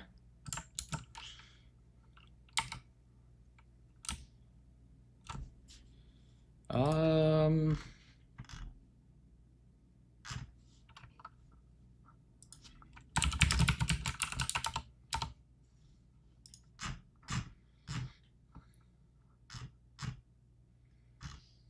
if Ryan Cohen does a deal someday, that'd be great. But we've been waiting on a deal from Ryan Cohen for forever. When's he gonna actually transact? Oh, they're buying Bitcoin. Oh, that's not what people want to see. Or that's what the catalyst was that everyone was waiting for. One of those two things. I don't think it's good. All the corporates buying Bitcoin is not going to help Bitcoin. I think it's going to hurt Bitcoin.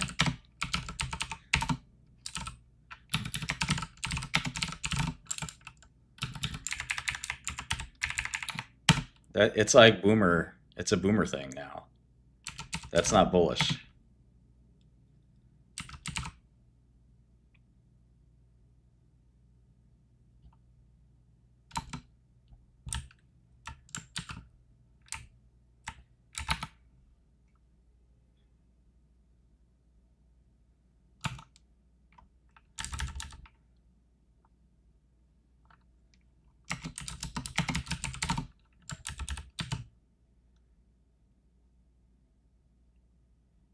I think it just puts the asset in a different territory where it's like it's fully transitioned from smart money to dumb money. Like what are corporations going to do with Bitcoin? It's just a waste of money. Why should a public company speculate on Bitcoin? It kind of doesn't make any sense. Is there any public companies that just like, we own a bunch of gold? Yeah. Let's go. There's another company that's like, we're doing a convert to buy silver. That would be laughed at. Nobody ever did it with gold or silver or what, you know. Why aren't there companies doing that? Because it's retarded.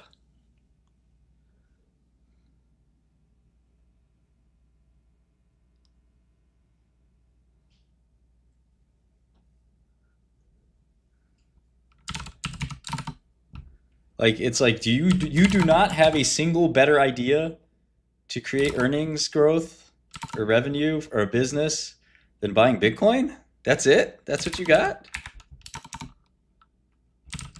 There's no business you can make? Some kind of AI or robot or something? Buy Bitcoin, that's it? Come on, man. You gotta be a little more creative than that in business. Buy Bitcoin, but this time a lot. People are like, by God, he's got it. Okay, well, hold on, guys. Buy Bitcoin, but this time a lot, but use leverage.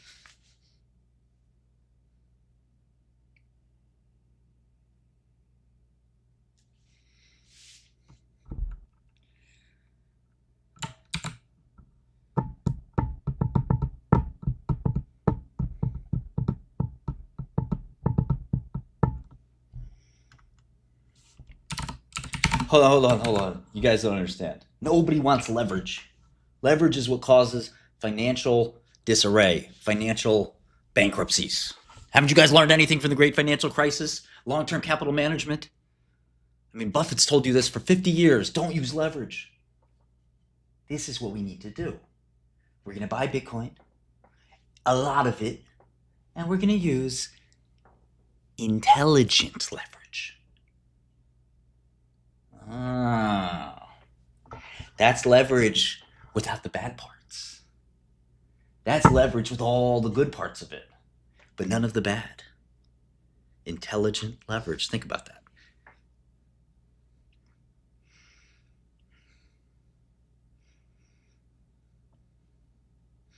What happens when we run out of money to buy Bitcoin? Who said that? Who said that? Well, we could issue our stock and buy more Bitcoin with that.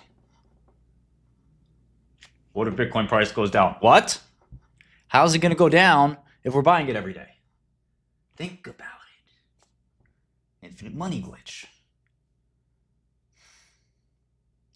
What if no one's there to buy the stock? Who fucking got this guy here? What are you doing, bro? Why are you on our board if you're going to always be a naysayer? What? Man, I want your resignation tomorrow. We're bullish here. You asking all these questions, bro. You fucking the whole aura up. Your whole aura is like red right now, dude. I've been a Fortune 500 board member for a long time. I just have a couple questions. Suck my dick. How about that? Fuck you. You no-coiner. Fucking no-coiner. Please, Mike, sit down.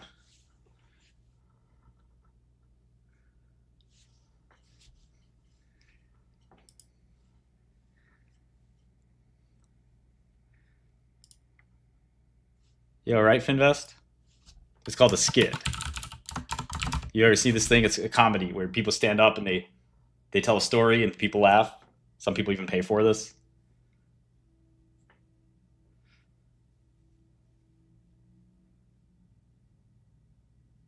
Is that okay? Is it okay if I do some comedy sometimes, guys? Some people like that? I think maybe. Some people. No, I need semaglutide at this rate. No more bits? Here, I'll do a poll just for you, Finvest. We'll do a little poll. No more bits. You are not funny. Please keep making me laugh. Durr. Okay, you guys can vote. Please. I mean, listen. I'm not Dave Chappelle, but I'm trying my best.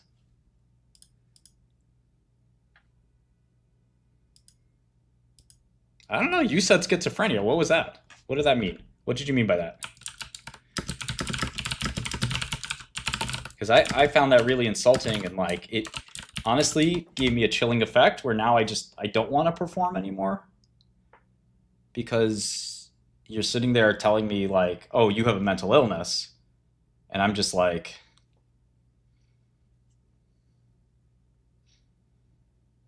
I'm just trying to make people a little bit have a smile every now and then, you know, lighten up their life a little bit here and there.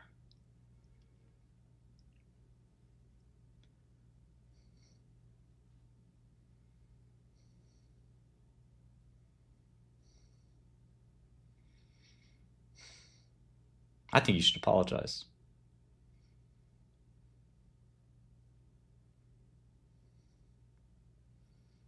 It gave me a feeling where, yeah, I now kind of, I'm not sure if I can continue with my art because there's somebody sitting there saying, you know, your art's terrible. Stop doing it. Stop making it. Thank you. Thank you. Apologize. Well, that's not the apology I accept. There's only one apology I accept. You gotta apologize. It's a different kind of apology. Apologize. Jesse Jackson apology. If If you never heard of that, it's a very special. Apologize. Who's shorting GME? What are you talking about? Look at this retard. Hey, retard. Do you want to chat? Oh, Becky Quick would. Oh man, yeah, I could do a Buffett skit with Becky. CNBC will be so mad. It's gonna be like, I can't do it without cracking up, so I probably have to do several takes. Apologize. It would be like something like this. Buffett.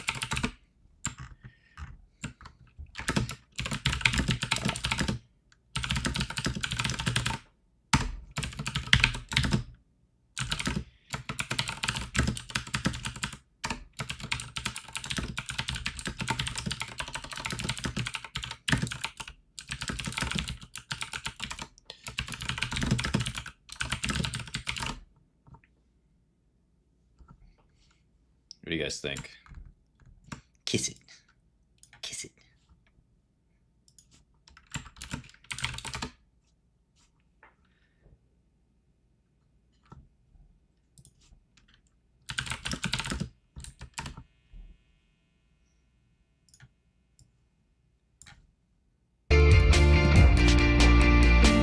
I will.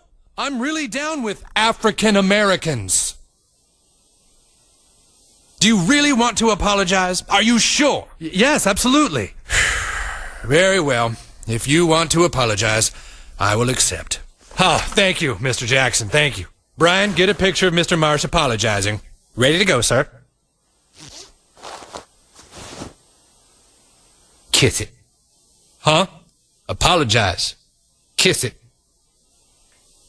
You want me to kiss your... That's right. Apologize. Okay. I'll, see here. Apologize.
Something like this.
There's so many ways it can make the stream better. AI would be good. I want to hire Artie Lang, but Artie's made it. I think Artie's back. You guys know Artie? He'd actually be pretty funny. Everyone likes to laugh.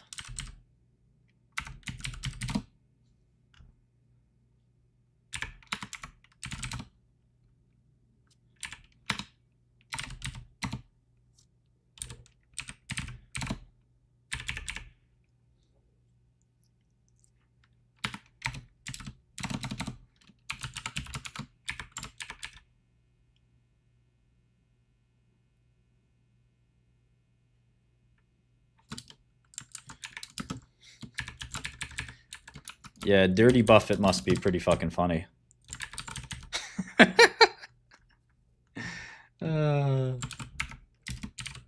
There's some hoes on Wall Street. I mean, the guys are hoes too, just to be clear. But they be some hoes on Wall Street, I can tell you that.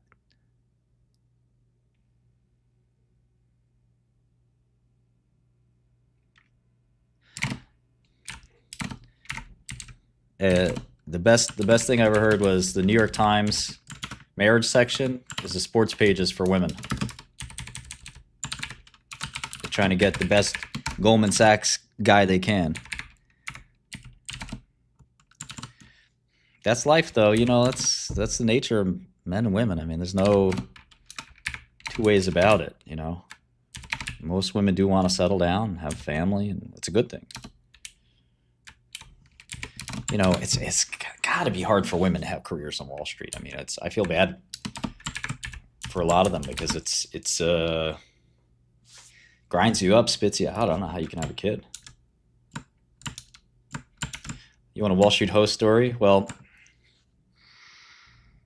let's just say, I mean, oh God. Yeah, this is not the right place or time. I could tell you in the Discord.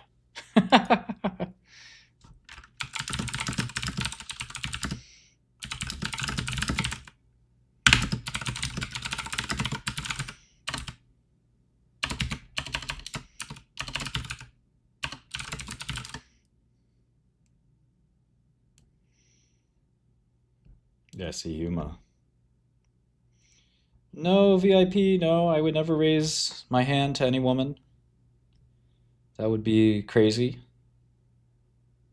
I would never ever do that.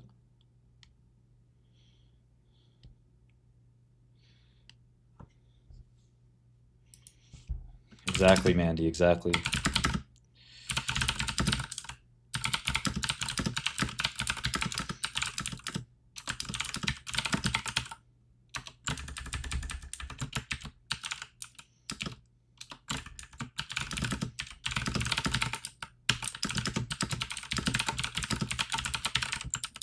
Probably not too many, Roberto. Just like guys. Guys are horny bastards too. You know, it's nothing new under the sun. It's probably much worse with the men. The men are animals.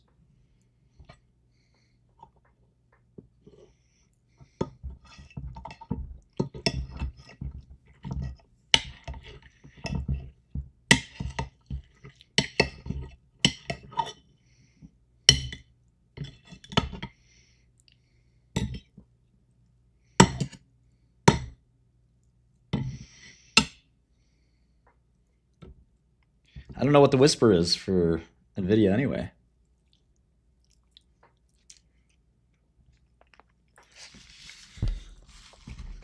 We're usually in voice chat, Taco Man. You don't have to subscribe either. You can cancel your subscription. I appreciate it, but the Discord subscription does not get you anything.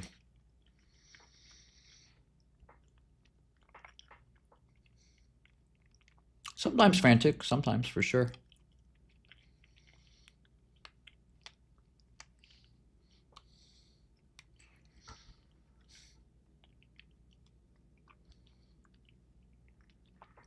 Alfonso's right, yep.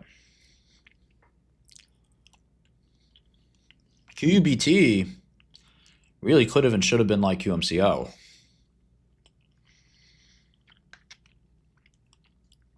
But, you know, we could watch this melt down slowly or quickly. It doesn't matter.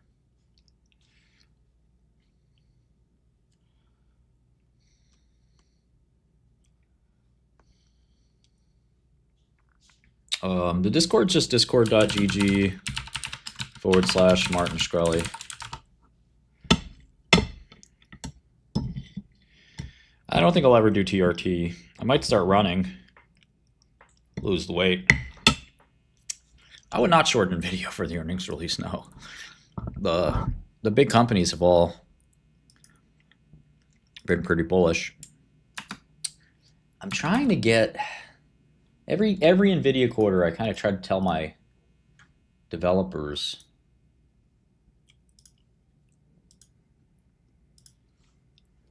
to do this thing. Let me.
Yeah, I need to exercise. I used to play basketball every day, but that's when I had time to play basketball every day and an interest to play basketball every day.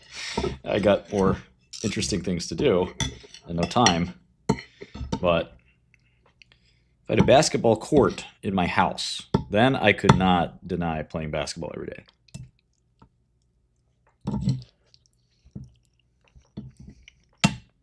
Jordan.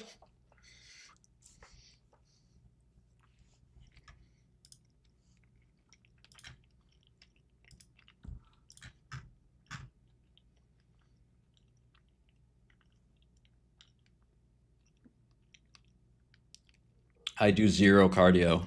You know, I lost my dad at 69.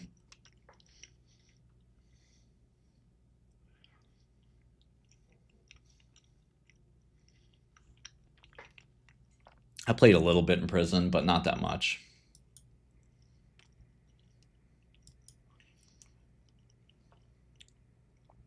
Move to the Hamptons? I don't know if that's a good idea.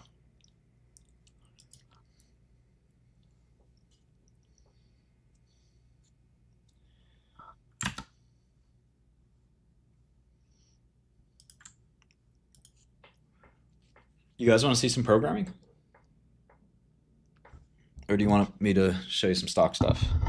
I really want to do this program. I've been super distracted by it.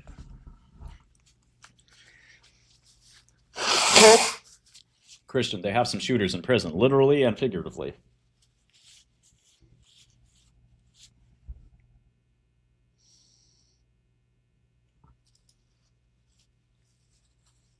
I don't think Rocket Pharma is dead for good. Okay.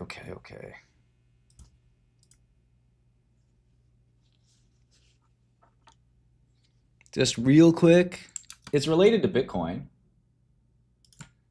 Okay, so here's Claude. I think Claude, as of like this second, may be the best model, and I hate to say that because you guys know I have a conflict of interest, but so it like pains me to say that. But let me see if I can show you what I'm up to.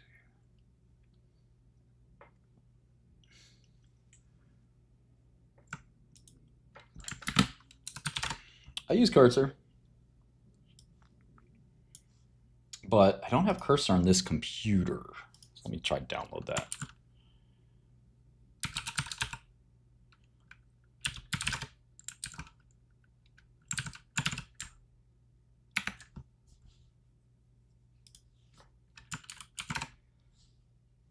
download for Windows. See if I can sign in here. Don't really know how to do this. Should I try Windsurf?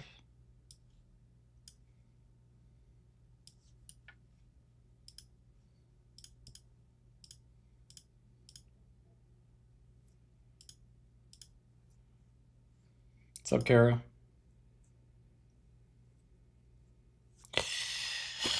I refuse to believe it, Gupta. I refuse to believe it.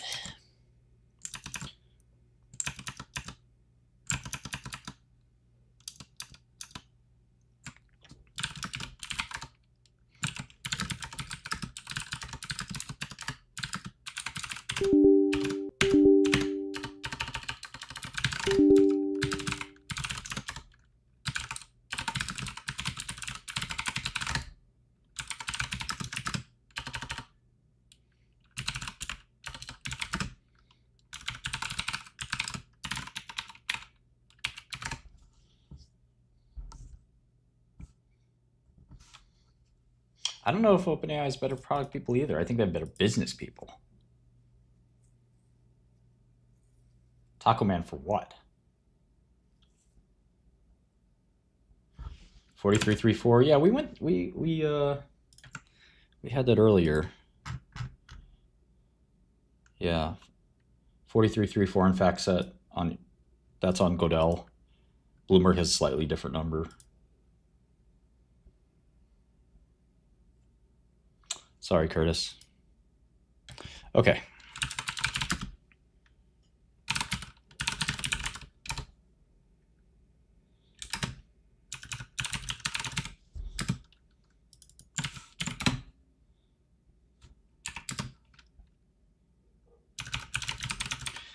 Should not have to provide the Y key too.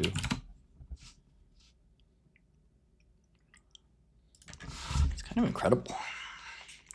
I use this thing, baby step, giant step algorithm, which is inferior to Pollard's row, but I can't get Pollard's row to work.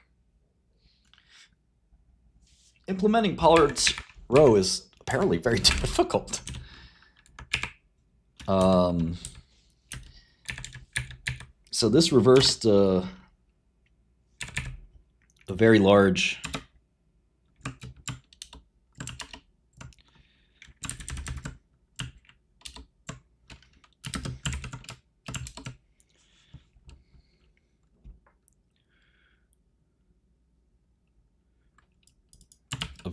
private key, a very large public key into a private key. This key is not on the curve.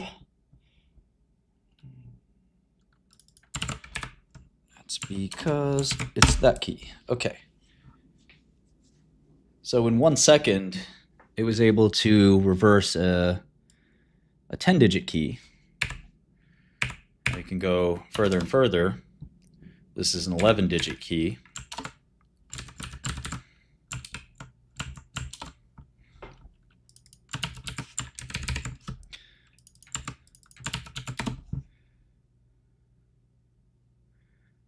That was a 2 seconds. This is a 12-digit key. So it's going to start to scale not so great.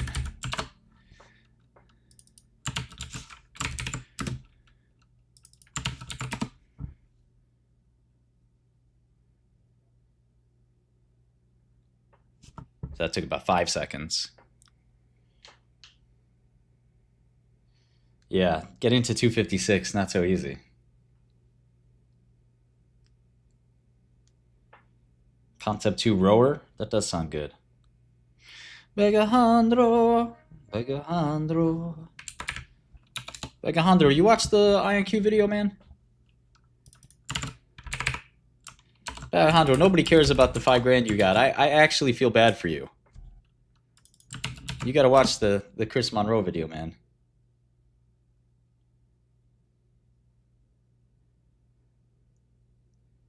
What are you saying you can't do this on a CPU? You want me to use ASIC?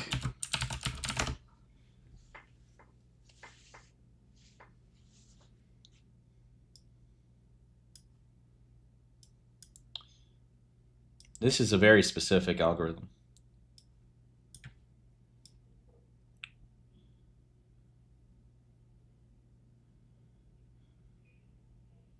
Okay, 33 seconds there. 13-digit public key, private key.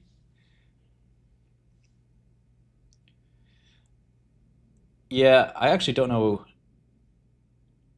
how Hashcat works. I don't think it's a elliptic curve system, is it?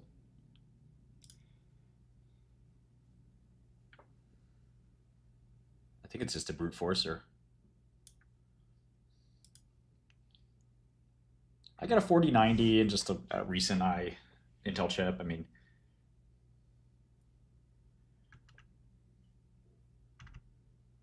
elliptic curves are very, very unique.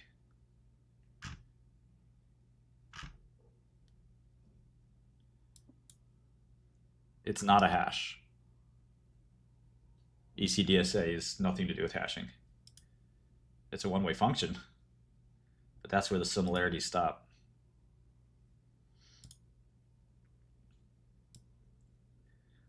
Yeah, so there's Pollard's row is it's not easy. The problem is that the cores on Nvidia are 64-bit. The keys are 256 bits, so you need a technique called limbing, where you take the 256 bits and it's not a hash function, no. It's an elliptic curve. Yes, you are confused. The final step is a hash function, but you don't need the final step.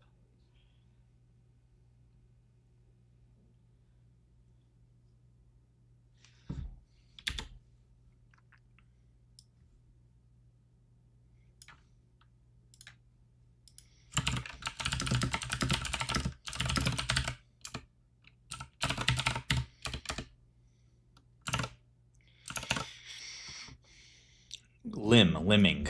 So you make limbs like arms. So you take the 64-bit number, the 256-bit number, which you cannot use on GPU registers, and you break it down into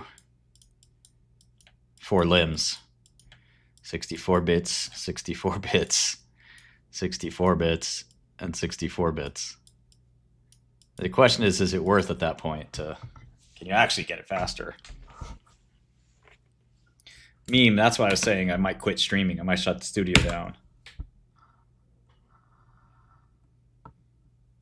I'm gonna fucking shut the studio down, man.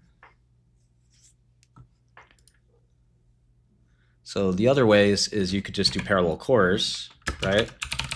Parallel or workers. I don't know how the syntax worked. Let's see my args here.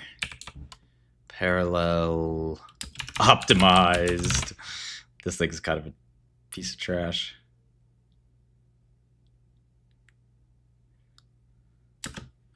Workers 20. Let me try 20 before I blow my computer up.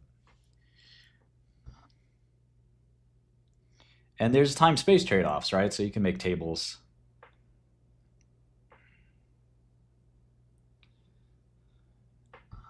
So that was 11 seconds. The prior step was 33 seconds because we used multiple cores. Yeah, I got you. I'm curious what the flag without optimized looks like. Show you my H-top is what you would expect. I don't want to blow my computer up. Let me get rid of optimize, see what happens.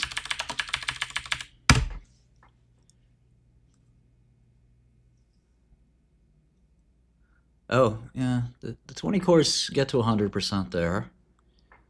But it might actually, optimize doesn't do anything, okay. In fact, it might make it slower, but we should try to see, this should be all IO bound, Algomelon. Hopefully you're true to your name. No, it's not about mining BTC. I mean, of course I want to use the GPU, but these are tricky programs. You gotta be pretty smart to write these programs. Unfortunately, I'm not that smart. I'm not that smart. I'm really not. I'm really smart, but not that smart. I need one of them Indian fellas for this. What, was that wrong? What? They're smarter.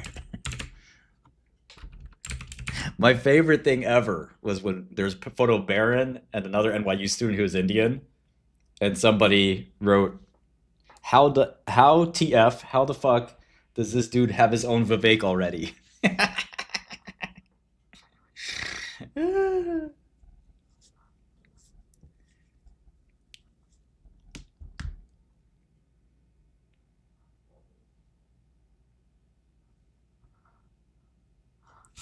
All right, let me see if optimized scales, and I just can't see the scaling yet. Let's see if that works. So this is a 14-digit public key. All right.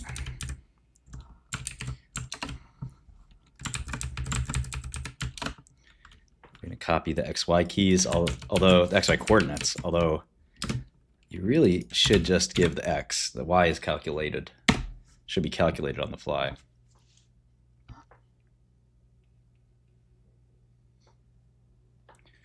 Bring all the Indians. They're so smart. So smart.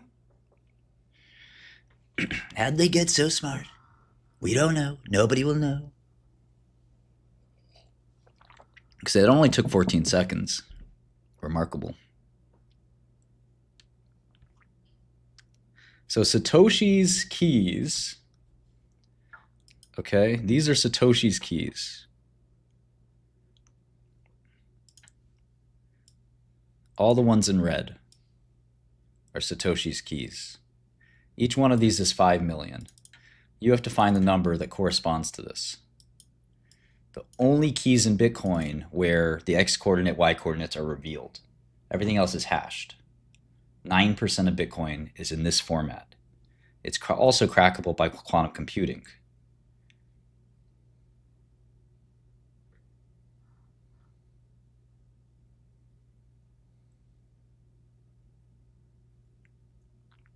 Now you guys know why I'm interested in quantum computing. You getting the picture? You see the picture now?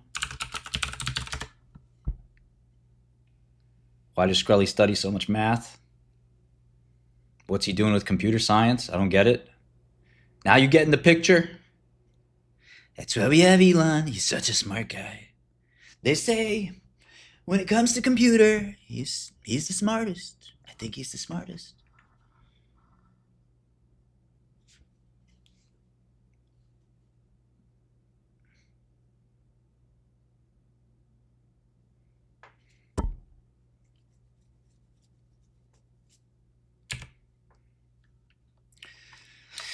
Okay, so I don't know. I don't think this optimized flag does anything. In fact, it seems to routinely run slower, but it could be one of these things where the speed up catches up with scale. The slope of the speed up is different, you know, the intercept is different, but the slope is better. It does seem a little bit slower.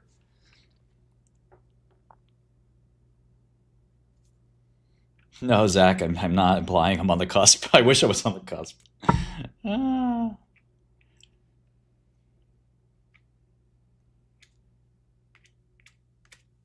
That's an interesting idea, Investment Hub. I really like that idea, actually. That's kind of interesting. I don't think it would work, but it is interesting.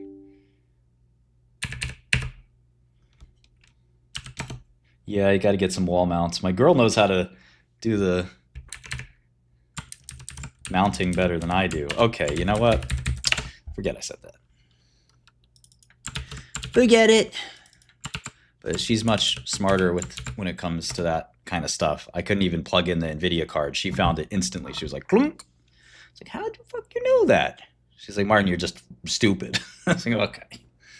Maybe you're right. The Chinese, they don't need computers. They solve it with pen and paper. That's it. I was amazed. They said, sir, look at this. We have a Chinese boy. Watch him solve it. 3 seconds. He's 6 years old. I said, what the fuck is this? Abduct this boy. Bring him to America.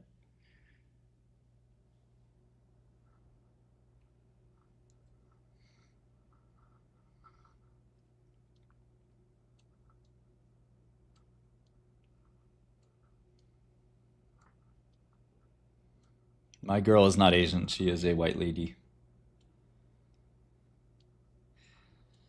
Girl next door, plain Jane, American.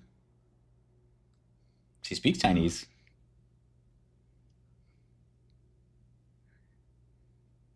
He used log tables. He used the slide rule. It was incredible. I said, I have to cancel student loans.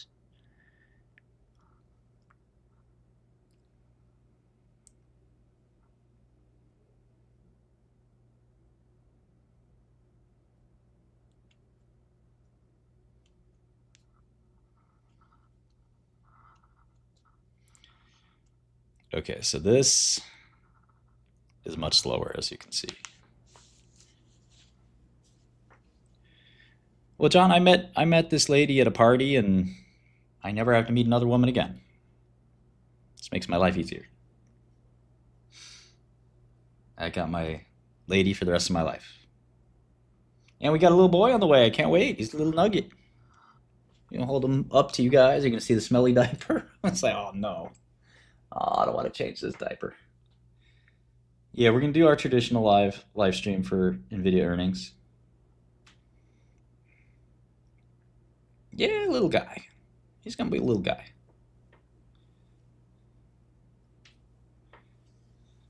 I'm just going to leave him on the desk.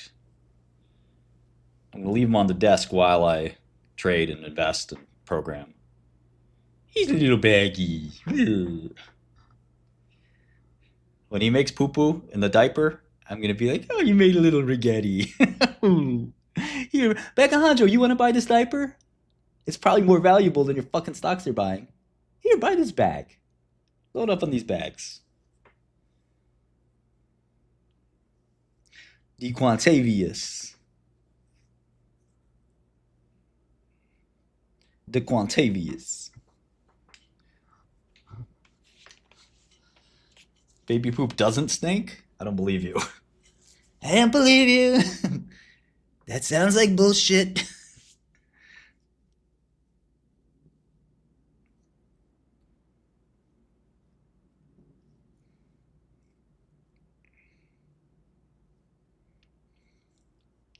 Make a little eye on poo-poo. Okay, it solved the key there after 211 seconds. Let's see if the optimized flag does anything.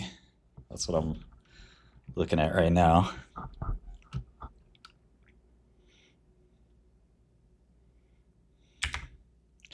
No position SBET. Is it down today? I'm assuming it's down today. Down 16%. Watch the cores go burr.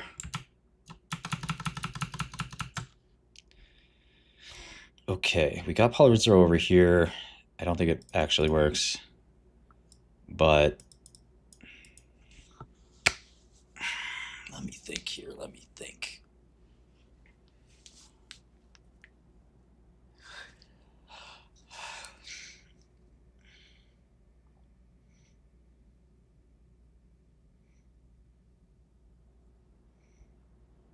It's okay. We're going to clean the baby up.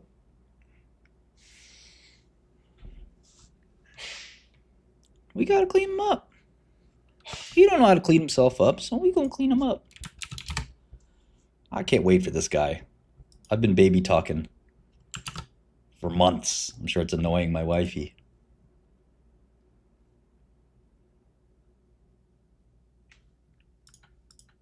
Okay, so this is the program. It's Claude written. It's 1,010 lines. It sort of adapts programs I've written in the past. Yeah, Zach, I'll probably get a box that's just Linux at some point, just for hardcore programming, you know, GPU ops.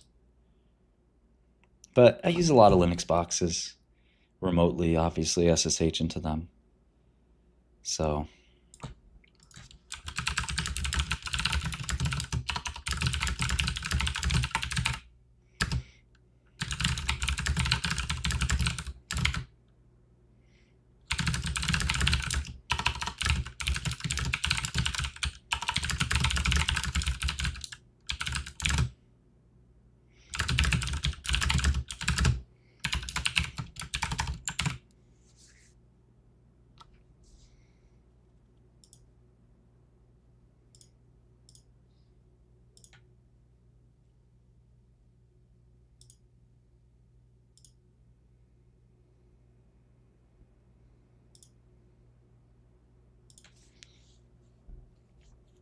course having a kid is going to affect my work. Of course. We're 3 months away from baby. We're in WSL Ubuntu, but of course, you know, I just use Ubuntu.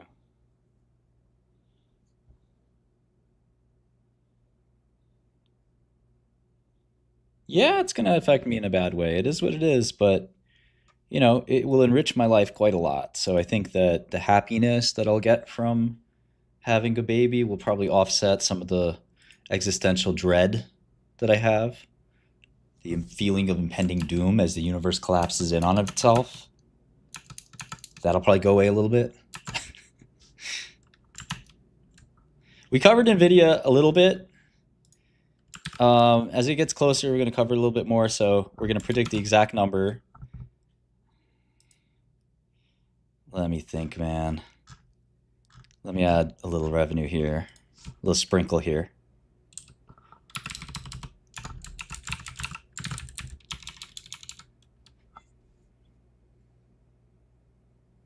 Maybe I added too much. I got to look at Oracle's actual CapEx before I try to forecast it. Although some of these guys have reported CapEx too.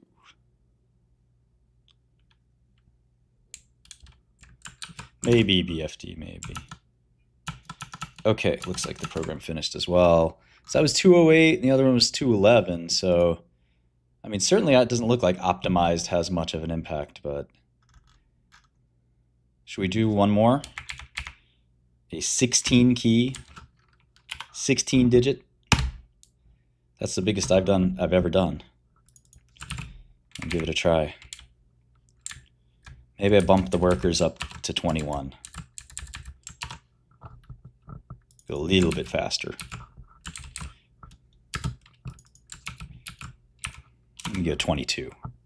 This is non-optimized. My computer shuts down, you know, I went from 20 workers to 22 workers. That did it. I probably need an extra fan in here just for this monster box.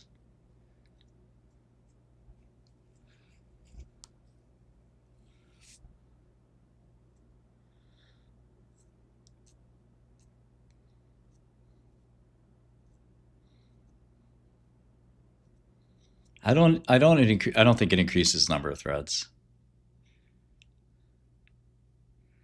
You can see there.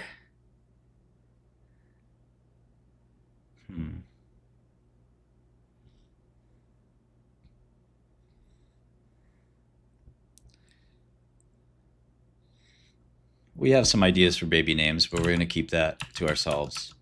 Mostly I'm focused on black names from the inner city community that I grew up in. DeQuantavius.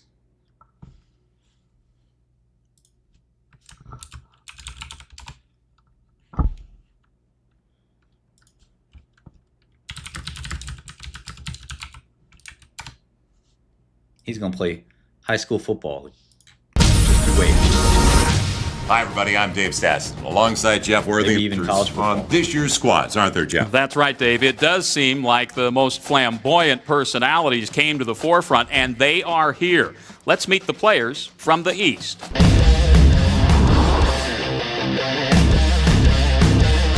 DeMarcus Williams, University of Georgia. TJ Jackson, Wayne State University. Tavarius Smith-King, Merrimack College. Kyle Royal, Smoochie Wallace, University of Miami. Desquarius Green Jr., University of Notre Dame. Ibrahim Moises, University of Tennessee at Chattanooga. Jack Marius Tack-Theratrix, Michigan State University. The Isaiah T. Billings Clyde, Coastal Carolina University. The Jasper Probencrux III, South Carolina State University.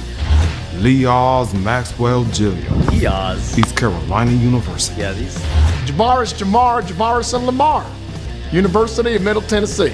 Devoyne Showerhandle. Pretty. University of Southern Mississippi. Hingle McCringleberry, Penn State University. Le Carpetron, Duke Maryland. Carpetron. Florida Atlantic University. Dinklage Morgoon, University of South Florida. Xmas Jackson Flaxen Waxen, California University of Pennsylvania. to be looking for big plays all game long from Tyrell Smoochy Wallace. And let's not forget the tight ends, Ibrahim Moises and Hingle McCringleberry. They've both had amazing seasons. That's right, Jeff. Now let's meet the players from the West.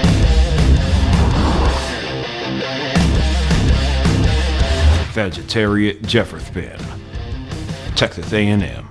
The Gloucester Hot Chud, University of Wisconsin. Swartherton L. Gooding Splat, Saskatchewan University. Quatchvo, San Jose State University. Oshmataz, Buckshank. I do like the idea of auctioning the name off to the corporate world. D-Wave Skrelly. AWS.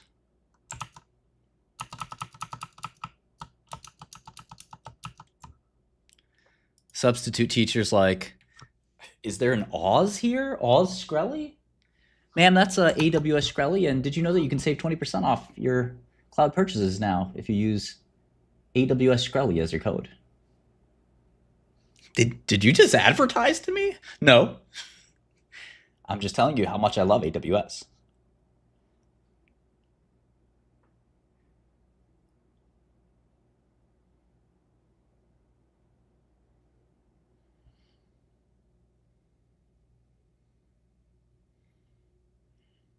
I take that, highest bidder, short quantum with it. Bagahondro, did you see this video or not?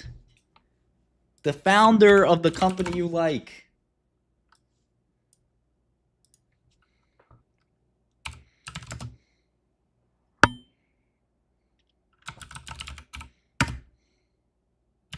Chris Monroe.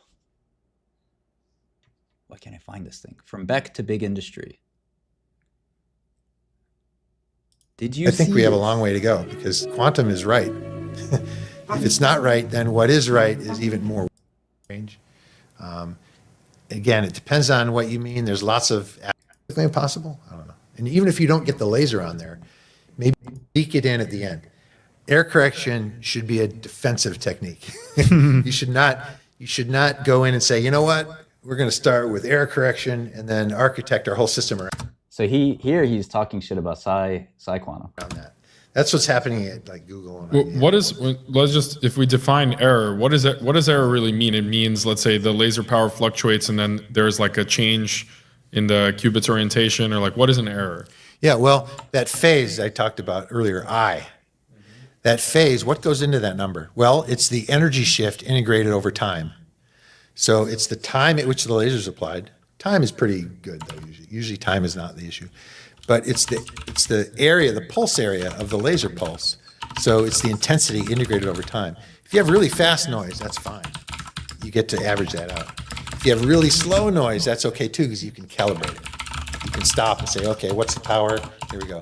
But if you have noise just at the wrong frequency, at the frequency it turns out to be, say tens of kilohertz. And there is noise, a lot of noise at tens of kilohertz. That noise is a killer. And beam steering noise, depending on the turbulence and the vibrational properties. And these ions actually, they do drift a little bit in time on the trap, and there's, you have to improve that. But all of these will impact that phase. Instead of I, it's 0.9 I, or 1.1 I. It has a real part.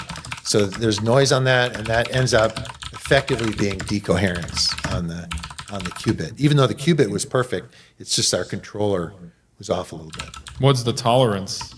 Well, again, if you're, I'm being fast and loose here, but if you have 10 to the minus 3 noise, that is the the RMS deviation of that phase is 10 to the minus 3. So it's I plus or minus 10 to the minus 3 of I or something. That means, again, it really depends on the context, and there's an art form on how you propagate errors in a quantum computer, but very naively, that means you can do about 1,000 operations before it's totally random. And that's what I was saying earlier. So that's appropriate for 30 qubits. So you don't need error correction up to 30 qubits. Now to get to 60 qubits, if you only have 10 to the minus 3 errors, or you have an algorithm that's expensive, it needs more than n squared gates. Maybe you need n cubed. Shor's algorithm is more than n squared. There's a prefactor, I think it's big. Maybe it's n cubed, it's not exactly n cubed, but you might need you always need more gates than you think. And in cases like that, you're going to need to deploy some error correction. Now, once again, with these atom systems, the errors are not fundamental quantum errors. They're sort of control errors, and if we can characterize them. See, the problem with people like Begahondro is every time you show them something counter to this happened in Cassava. You show them something counter to their thesis, what do? They're like, oh no, don't show me that, I don't want to see it. No! Not something bearish, no! It's like, what's wrong with you? The guy got tortured for 17 days? God damn. I mean, Chris Monroe has to be one of the smartest guys there is.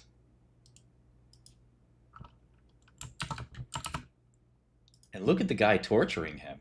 He looked like a preppy dude. Look at this guy. Wait, why did my P&L drop all of a sudden? I don't like that. Oh, all the fucking bullshit quantum stocks are rallying. Great. Led by, of course, fucking D-Wave.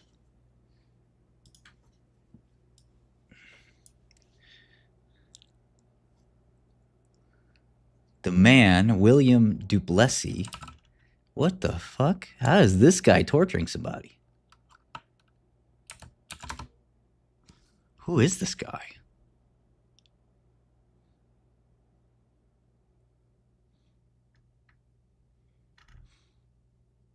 A gun, chainsaw, and electric wires for 3 weeks? The fuck? He made a video? Yeah, that's him, I think. He's a novelist? Sold his tech startup to Verizon. Huh. And he does horror movies. That's why he's a torturer. He's a...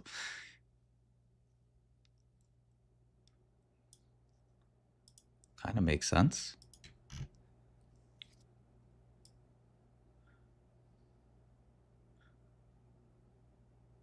This is a third person.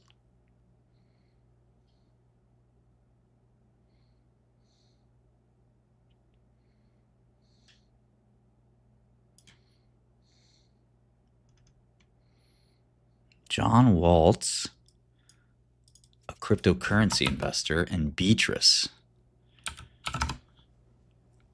Look at this guy.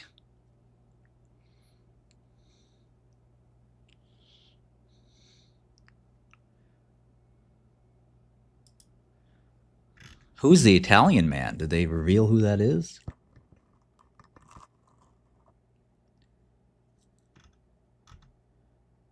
And this is the girl. Oh yeah, she's the problem. Look at this. Look at her. She's the problem. Her name's Beatrice.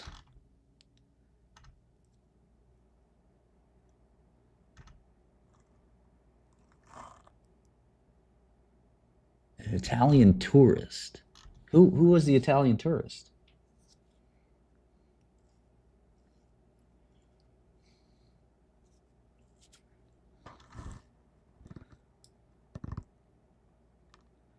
And he owns a private jet? Oh. Is this the guy? Michael Valentino Teforasto Cartuan?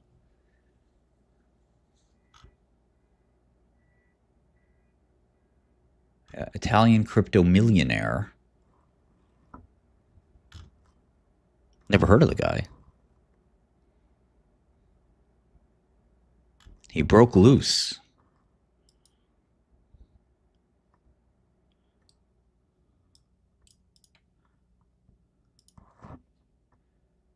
Wow. He fled. Can we watch this video? Here he is. He's barefoot.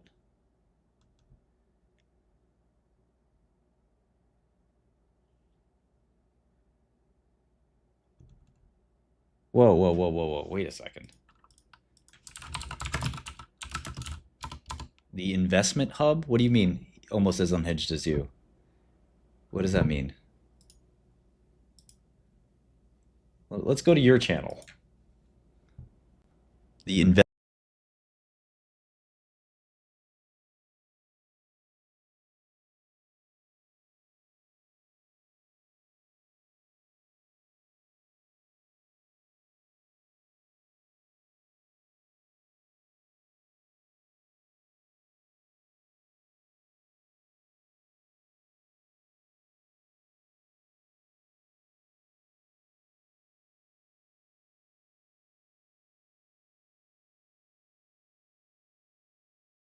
Alleged kidnapping victim running barefoot and flagging an officer for help, an exclusive video obtained by WNBC.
Why did you do it?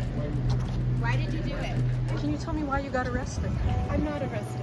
Okay, but yeah, you were arrested and released. Okay. So this is a chance to tell us your side of the story. Everything is going to be told, but with a lawyer, I can't make any comments right now.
Bishop to c6, just guarding everything.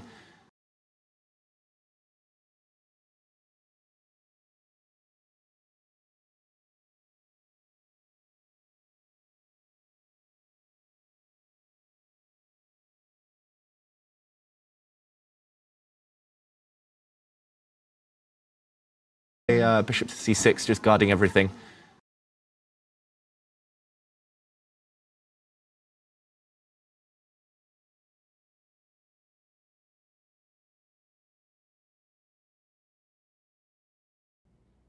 Hey, does that work? Bishop to c6, just guarding everything.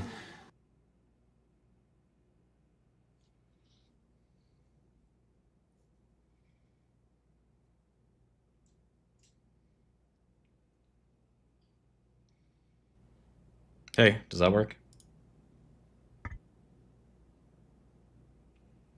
All right, we're back. Sorry about that. Don't know what happened. But yeah, pretty wild that they tortured this poor guy. The fuck? How do they know this guy had so much Bitcoin too? She's the problem right here. Beatrice Falchi. Not saying, you know. Oh, that was the assistant of the dude? An aspiring actress who lives in Connecticut. Damn.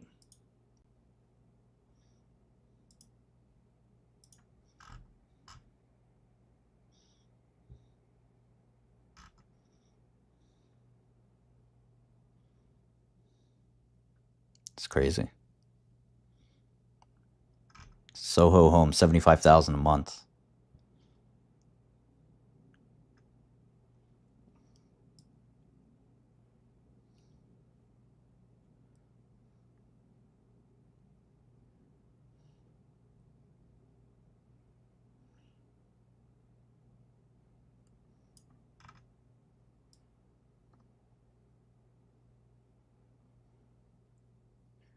Wow, crazy.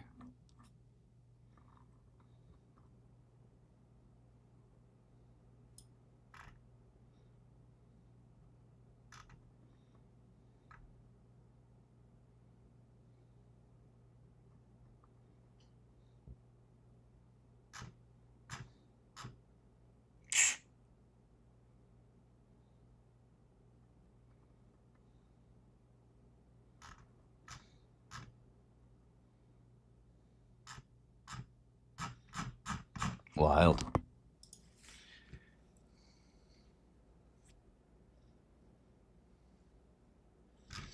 Yeah, I'm gonna need you to set up that meeting with Mr. Johnson. You can get me new coffee, and we're gonna do this torture thing next week. Okay, great. Thanks. And make sure the torture's in my calendar. Okay, cool.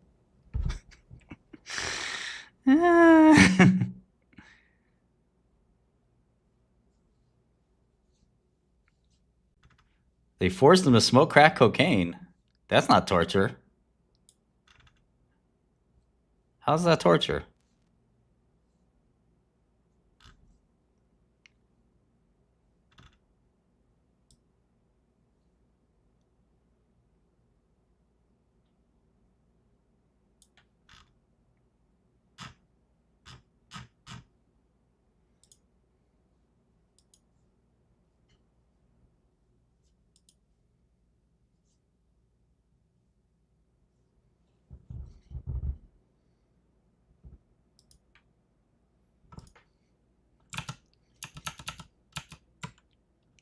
Uh-oh. Okay, so we got... I've had this issue before.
Let me see if this will work.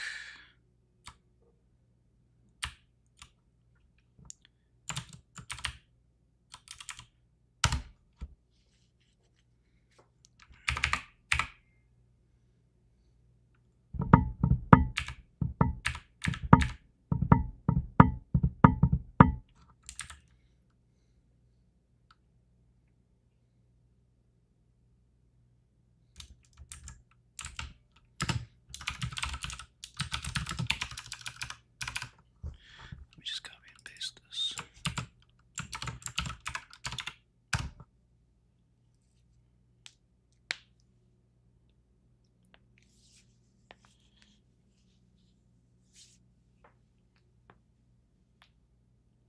Yeah, all right. Fucking 17 days of torture. 17 days of smoking crack, being tased.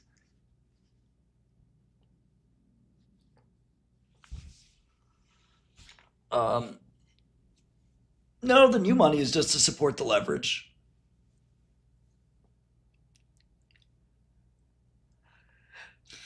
Yeah, exactly, Tony. These guys are amateurs.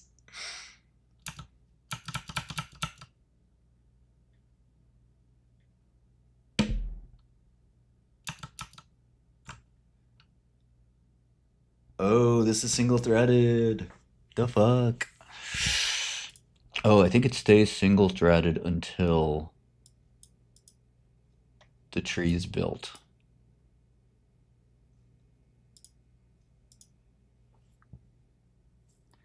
Exactly, Mudcrab.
I don't know if we use Replit too much. I was just about to make some adjustments to that. Jonas? Got a lot going on, man. Now my fucking computer's out of batteries. God damn it, man. Constantly drained on energy.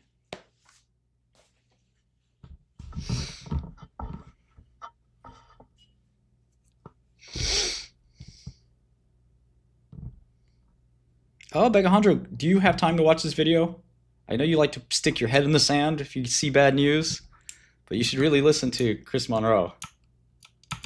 It's I know it's scary to hear something that is the opposite of what you believe, but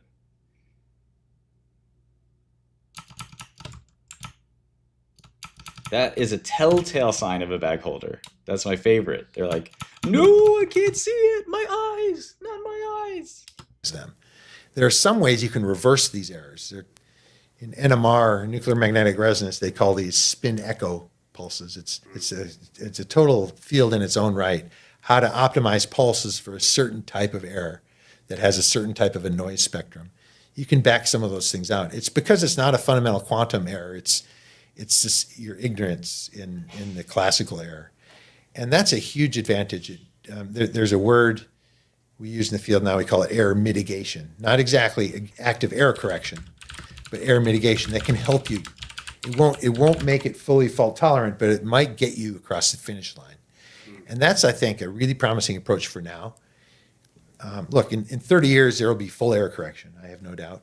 I don't know what platform it will be, but there's economics there. It's going to be super expensive to get there, and we better have an application in the short run.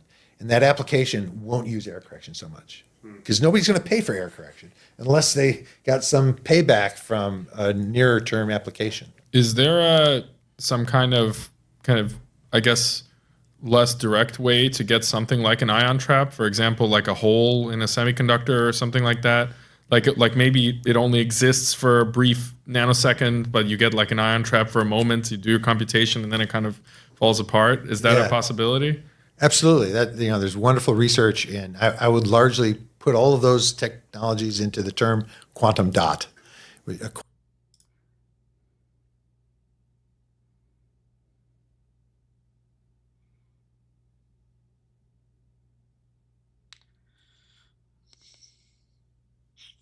Not really a bond market guy.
IPO, just read the S1.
No API access yet, but there is some data you can pull to Excel by downloading it. It's not programmatic. We probably will make an API at some point.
Okay, in one of my accounts, my average for D-Wave is 1503. Not bad. For QUBT, it's 1240. Not bad at all.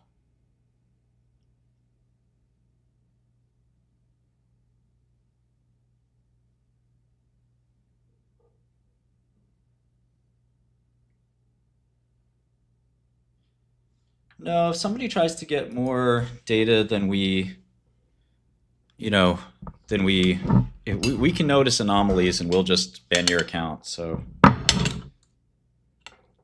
I would not try to scrape our site. I'm not going easy on IonQ.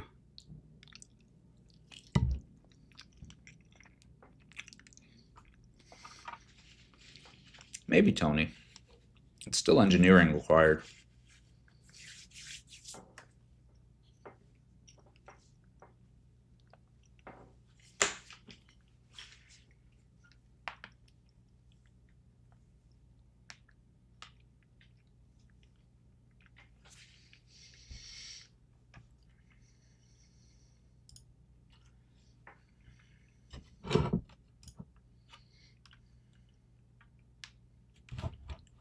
A lot of those residential proxies don't work great.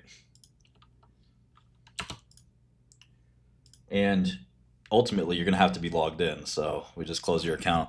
Thank you for coming. Goodbye. What, you think we stupid? You can also, spend money. God forbid. You're trying to actually use market data to make money. Hopefully you have some money and you need a budget. Feel really bad for you if you don't.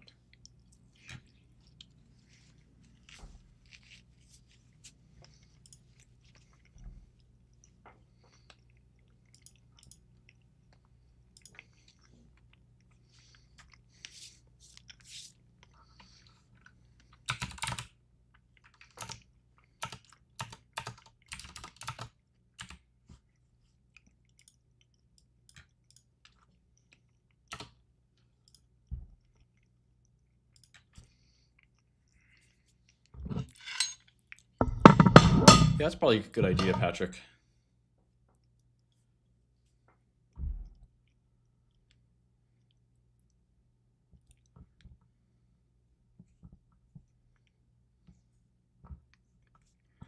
There you go, Sebastian.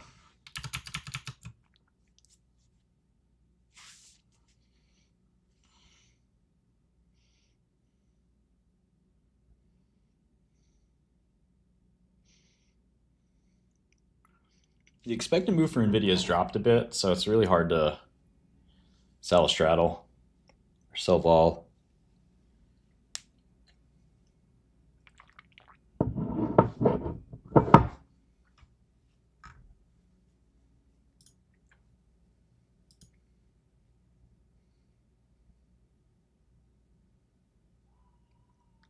Well, I'm a scraper too, buddy. But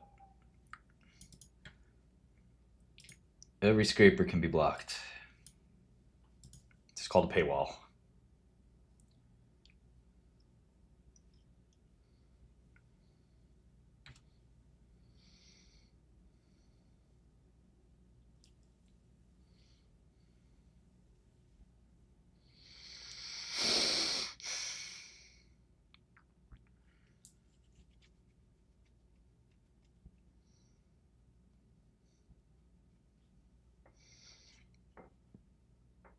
QMCO is a great quantum, yeah.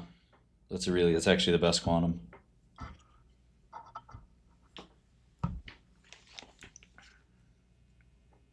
They make quantum hard drives.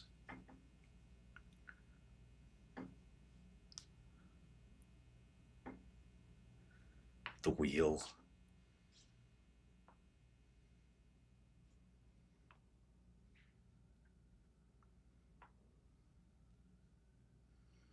I don't think Vivek needs my advice.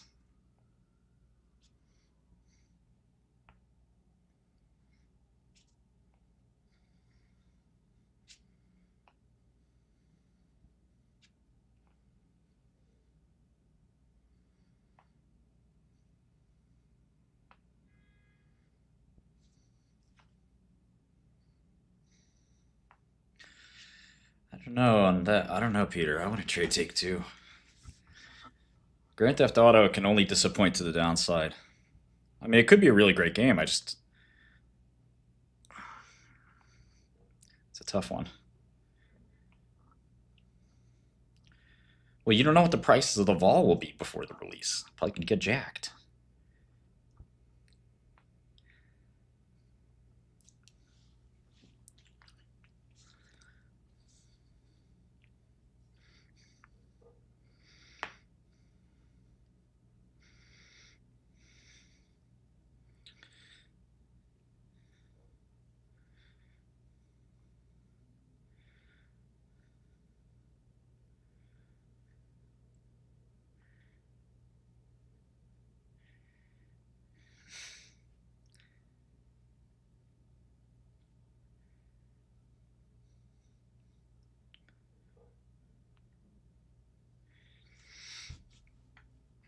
It sounds like a woman and a guy.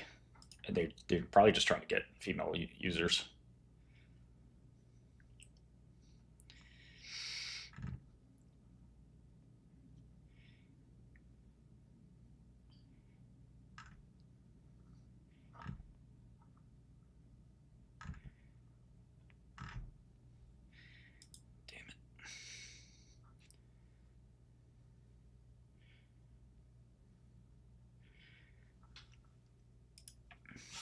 Yeah, it's a couple. RuneScape. Oh man, D-Wave's almost up.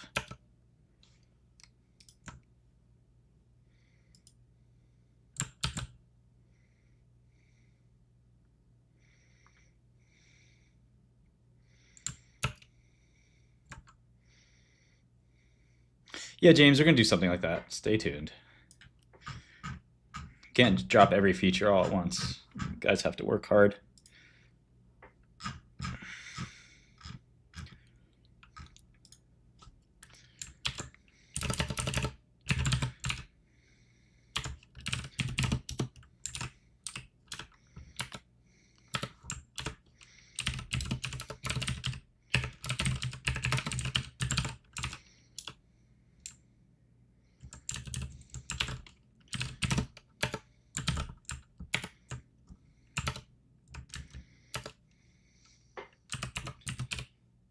No, it did not work out when I was locked up. I was too busy.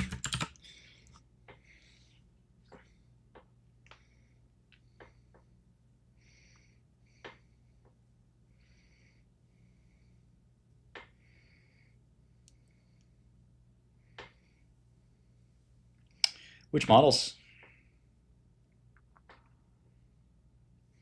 I want to try Claude 4 on it.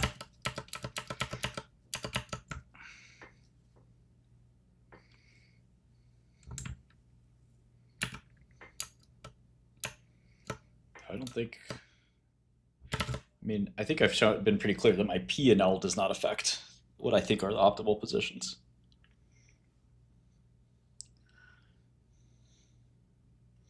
I know, JTP. I'm different. I'm built different.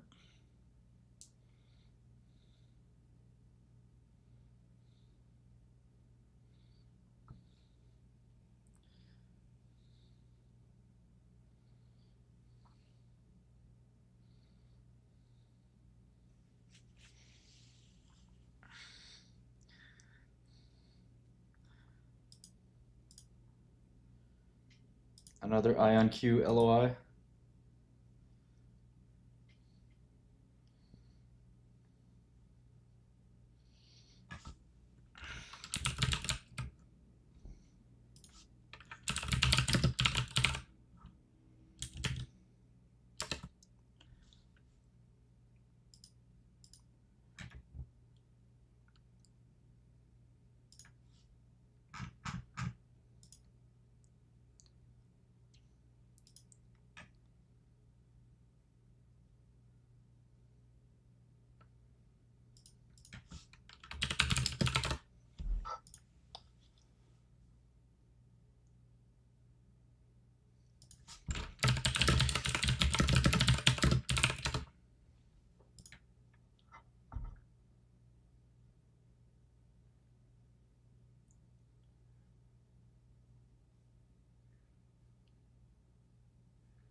My monitor situation sucks. I need the two of the exact same monitor. I think that's the only way I can do it. Yeah, John, I'm interested. But I mean, does Bloomberg actually have good sales talent? I hate to say it, like, to me, I think Bloomberg salespeople, I'm not sure they have really good relationships with their clients. Do you think they do? Because Bloomberg's not a hard sell. Like, oftentimes it's just like, I think most hedge fund people, they don't even know who their Bloomberg customer, who their Bloomberg person is.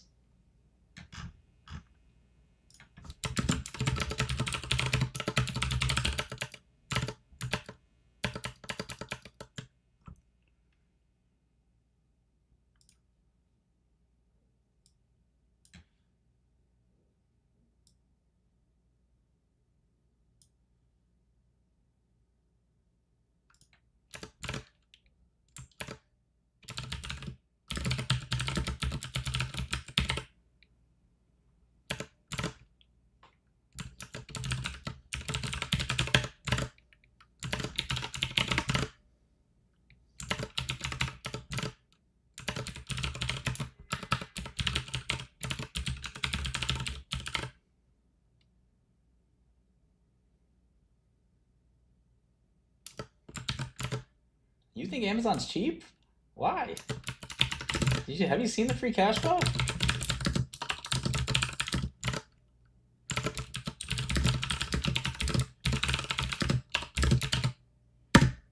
Yeah, D-Wave is overvalued at 2.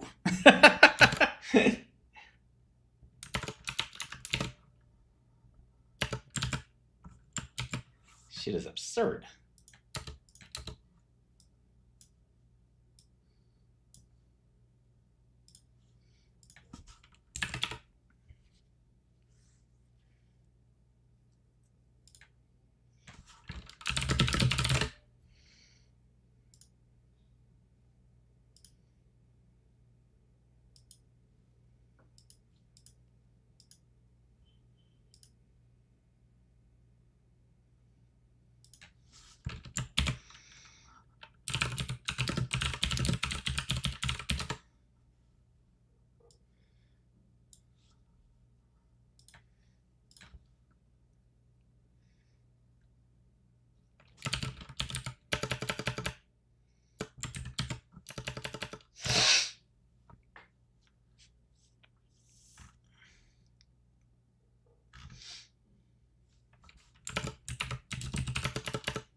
Yeah, these stocks are resilient, man. You do get paid for owning D-Wave. You get paid by the shorts. No, I'd love to hire Artie Lang, but I think he's doing pretty well with his own media right now.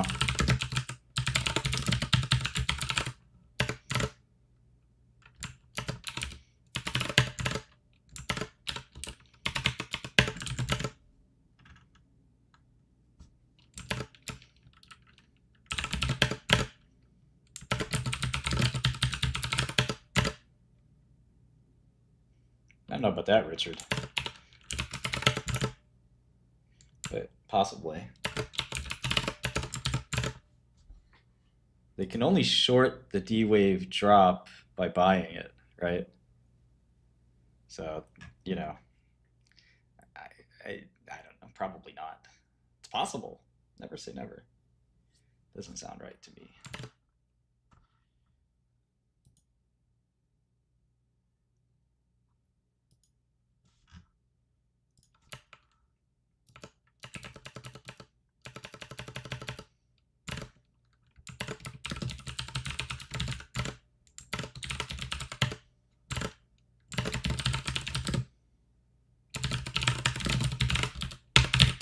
Hiker is Wall Street slang for somebody who doesn't have a lot of capital.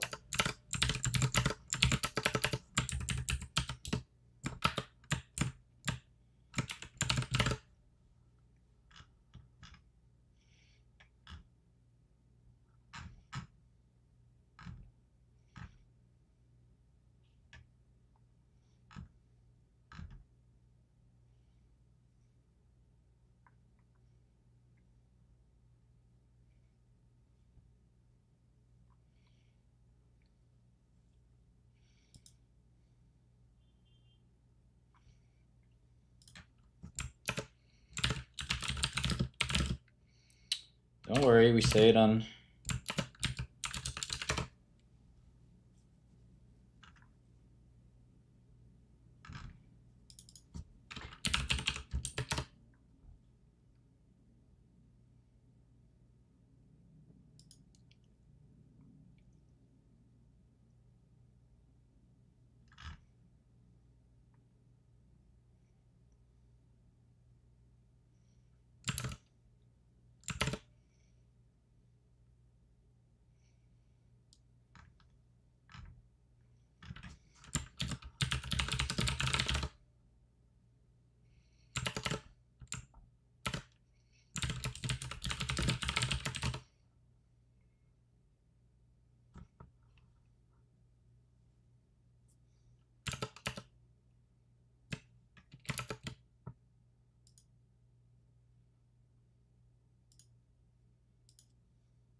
Running a kind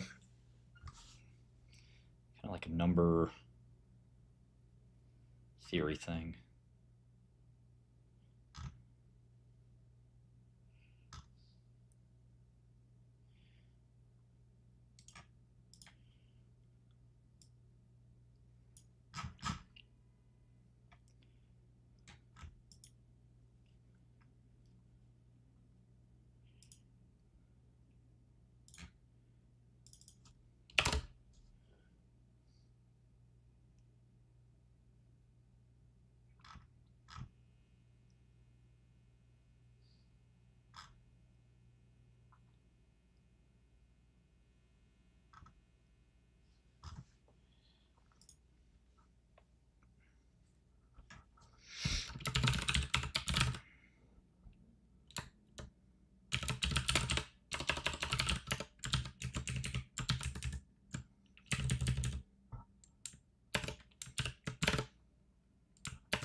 It's not, yeah, I don't know. That's not their typical strategy unless you can find CapEx or other costs that are obscuring Amazon's real earnings. AWS growth is really slow.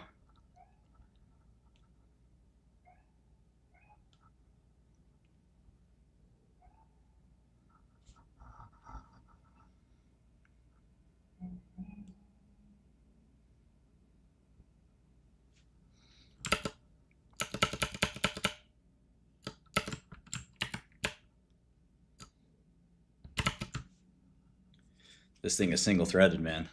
Unbelievable.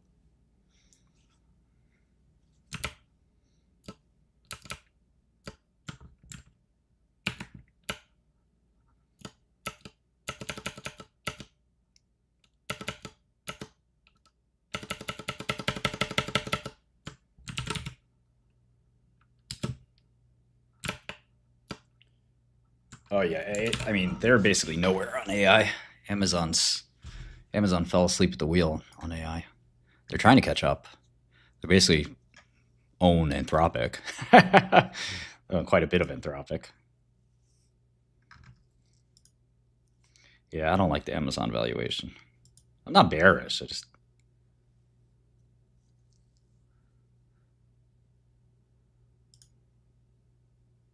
Better fish to fry.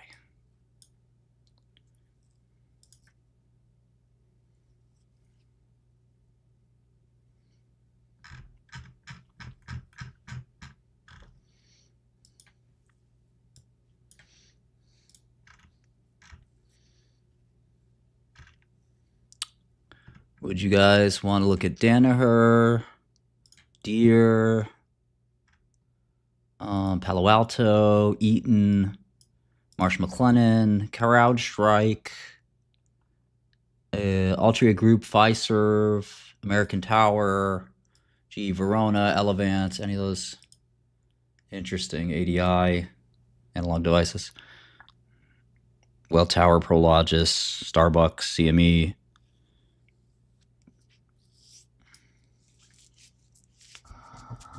I'm not sure. None of those catch my eye, really.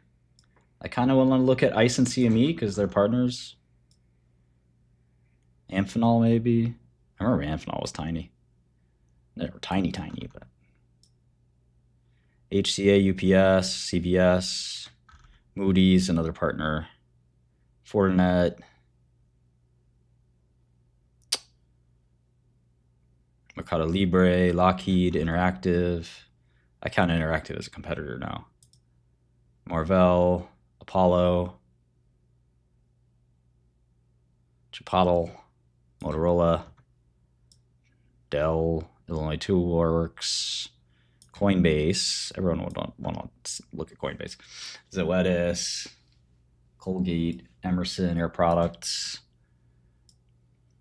I don't want to look at Williams, that's for sure.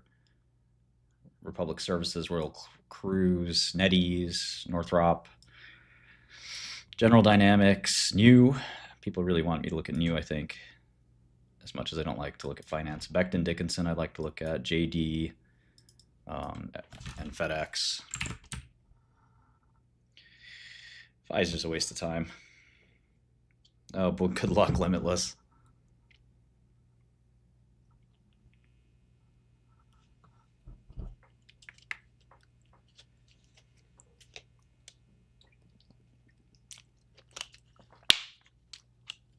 Marvell is the semiconductor company, not the not the media company.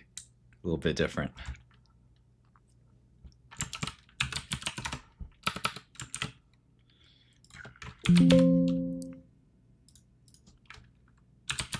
One is very big and one is not.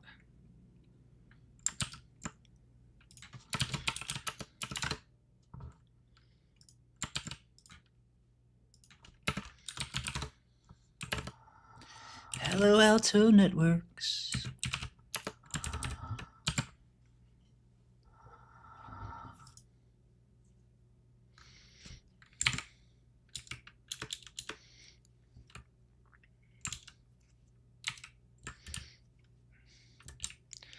I did look at this briefly.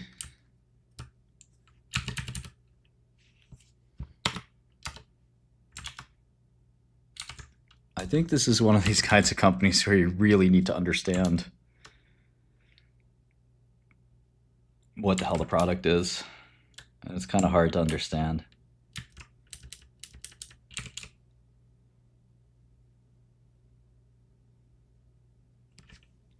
Yeah, it's probably true Limitless.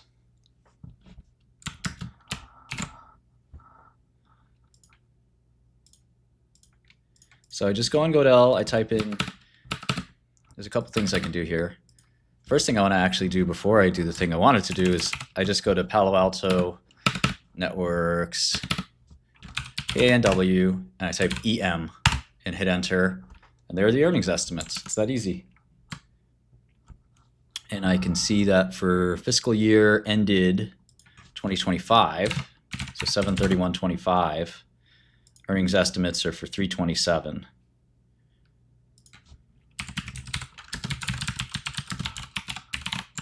And then I can do the same thing for fiscal year 2026. Earnings estimates are for 368.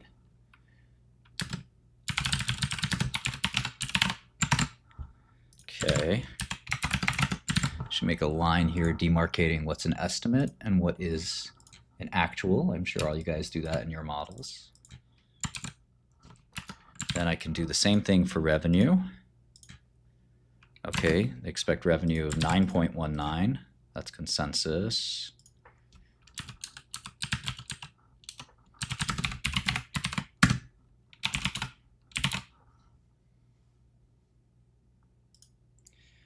Alejandro is back. Can we talk about the video with Chris Monroe? Are you scared? Don't be scared. It's just a video. It can't hurt you. This is the baggiest behavior. It's like, no, don't show me the video. I must deny.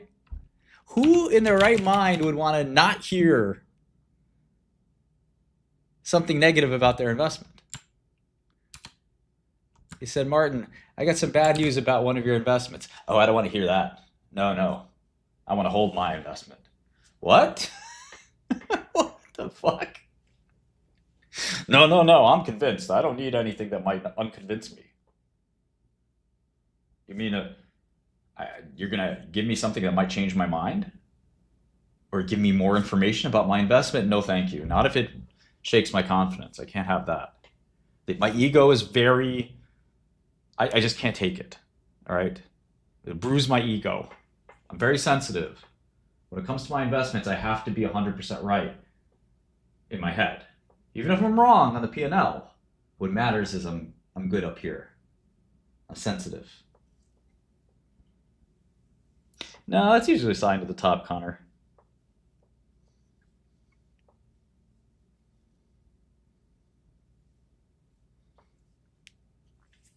If I hear something, I'm just going to ignore it. If Nvidia says demand is slowing down, I'm just going to pretend it's accelerating. If a SpaceX rocket blows up, I'm just going to pretend it didn't. Where'd you see hitting? In Toronto or California? As long as I don't observe the bad news, I'm good. It's kind of I mean, that is baggy thinking. We saw it all the time with like cassava. I'd be like, look at this chart. I'm going to show you why it's a fraud. They're like, nah, I'm not going to look at it. No. What's wrong with you? Let me show you some chemistry, something you don't know. No, you're wrong. When you do that, you end up... Yeah, see, Dusty's a smart dude, man. When you do that, you end up like Springer. Do not end up like Springer. Short's criminal ways. Hello, tendies, friendies. Welcome. Look at this guy. Tendies, friendies. You did great.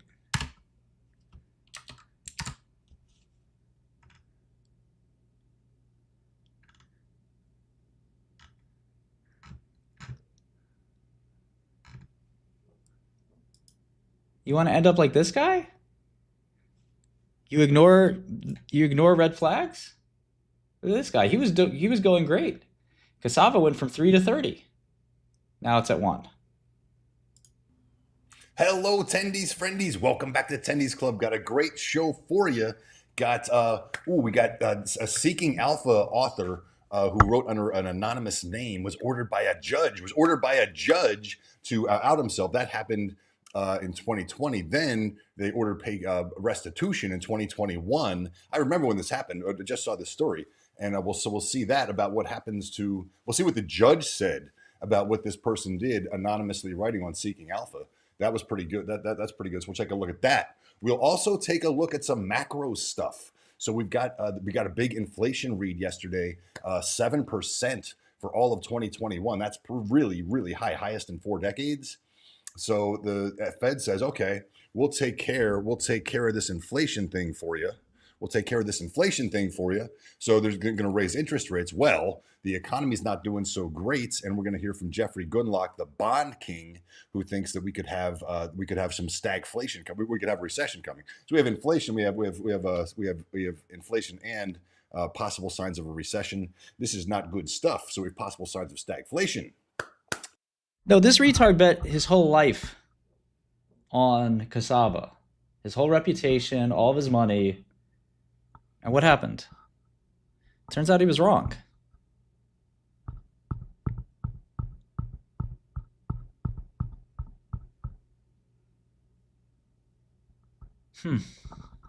All right, we got some other great stuff. We have, check this out. We have, I'm not an investment advisor. This is not investment advice. I was asked, where did my little dance go in the beginning? And apparently I was doing this dance when I was saying that I was not an investment advisor. So we'll bring these fresh moves back. So there's the fresh moves. I'm not an investment advisor, fresh moves. And I was thinking about, we got those fresh moves. We got these fresh moves too. So we'll see if we can, we're not going to fake any fresh moves, but we have two organically made fresh moves for us. So we'll keep those. We won't get rid of those. So that's back. And then we got another fun thing as well that somebody brought to us, but we'll make that a little surprise. But let's go. Let's get started. All right. So we saw the fresh moves. Let's do farmland. There was with this guy. Of a short. All right, so this is Stunning Confessions of a Short Seller. If you guys were on Seeking Alpha a few years ago, I remember this guy, Roto Fortune, who was we think that John Castains or whatever his name is probably not a real person. So Roto Fortune, I guess I was never claiming to be a real person, but that was their pseudonym. And so, Hey, Mandy, what are you talking about? What happened to him since? So this is a good article. We'll look at this, the confession that David Quinton Matthews was then had to write. But this is a good summary. There's a couple good summaries on this we'll take a look at. So the proliferation of short activist research in recent years has raised red flags about some of the originality, accuracy, and depth of these works, especially when combined with put options that are timed to coincide with the publication of reports that might send the stocks into a tailspin. Now, one of those activists, David Quinton Matthews, who wrote under the pseudonym Roto Fortune, has admitted making false statements and profiting from short-dated put options ahead of his report's publication. David Quinton Matthews' admissions were made as part of a settlement of a defamation lawsuit that was billed as a short and distort case brought in federal court by the subject of the report, Farmland Partners, a Colorado real estate investment trust. So here is his statement. This is on Seeking Alpha, published on Seeking Alpha. You can read it. And then those short-dated put options, remember, if it's out of the money, so these are short-dated put options, and they'll be out of the money put options, so they're about to expire. Guys like him, they're just upset at shorts in general. Dime, and then they went. So this guy gives inaccurate short reports, so he's upset at him. But when Springer gives you an inaccurate long report, in the money, I guess we looked at a different case. You'll buy 60x. Accuracies meaning 6. They left it. Farmland Partners registered alpha short seller. Acted with actual malice. Protected by the First Amendment. The judge protected by the First Amendment.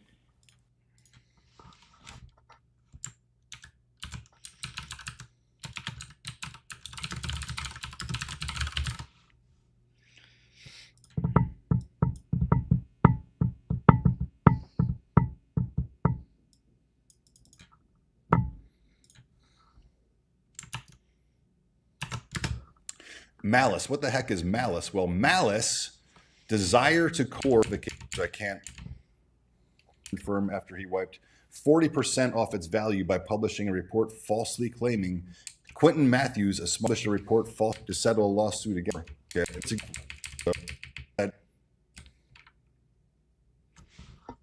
This guy's so dumb. Here we go.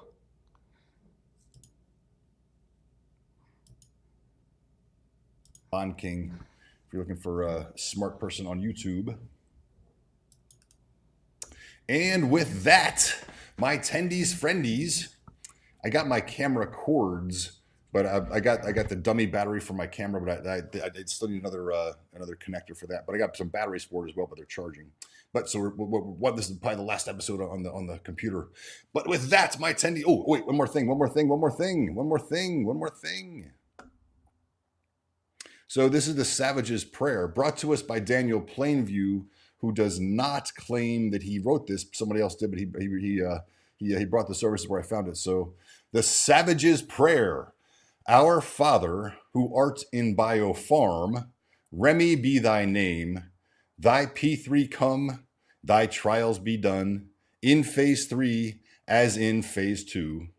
Give us this day our daily hopium, and forgive us our uncertainty, as we forgive, kind of, those who spread FUD against us. And lead us not into financial ruin, but deliver us to Mars. For thine is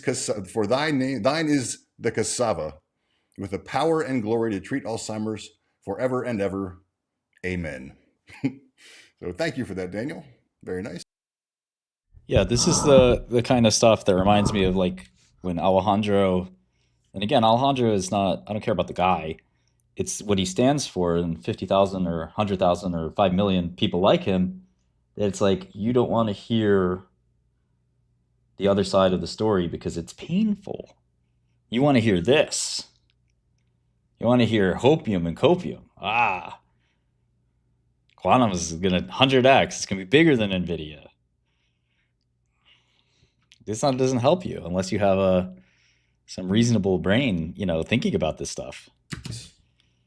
And with that, my attendees, friendies, let's go to the phones. Let's go to the land. This improvement in ADAS at 1 year was an average of 3.2, was translating to about a 1-point improvement in MMSE scores for mild Alzheimer's disease.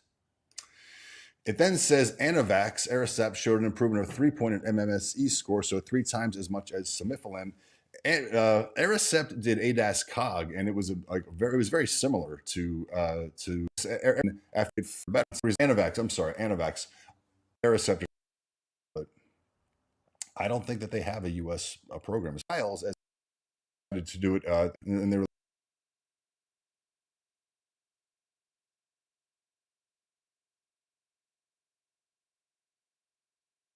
very much. I don't know what it is.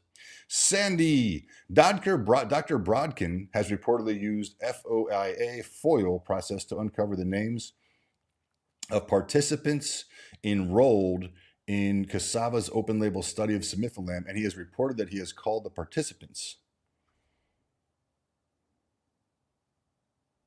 That's interesting. I don't know what to make of that. Isn't that a HIPAA violation?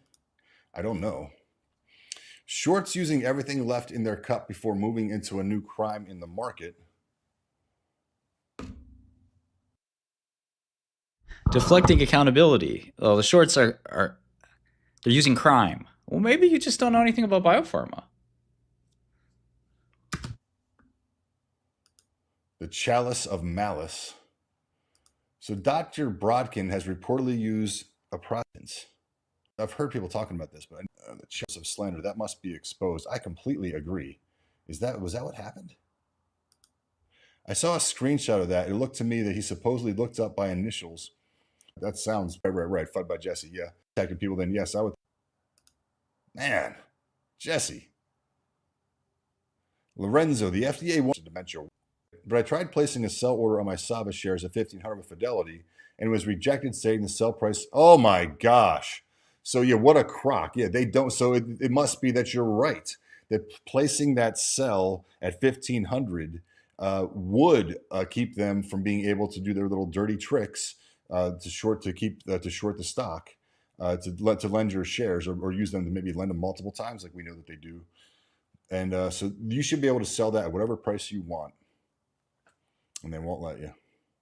Alex, Fidelity doesn't loan out your shares unless they are on margin. I have an account. No one's supposed to in a cash bank, and the it's transferred to email. We can invent the person that is in prize under the Aduhelm approval.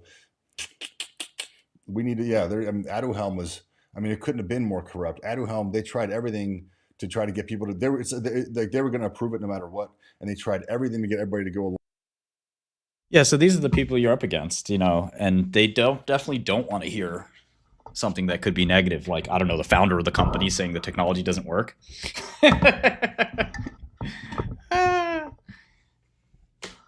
Anonymous, I've shorted stocks like this in biotech before too. The regenerative medicine craze was very similar. There was no FDA approval. Sometimes you just have to short and wait. I've done it many times in my career.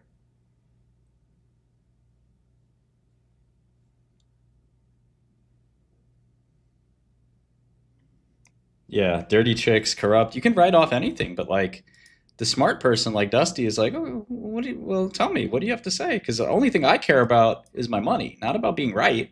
Fuck being right or wrong. I want to make sure I don't lose all this money. What's more important to you, the narrative and the weird club of like people you're joining that don't care about you, like they're never going to talk to you again? Like the people in Cassava, they were just looking for bag holders anonymous. They're like, oh, the friends we made, man, what the fuck? We're investing. We're not making friends. Is your life that empty?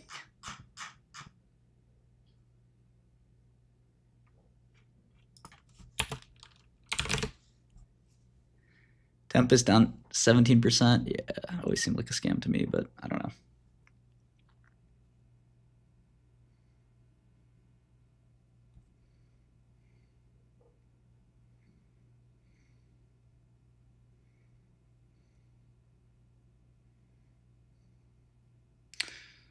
You can't make 24x without taking enormous risks, like potentially being down as much as 50%. So you have to ask yourself if there's no free lunch.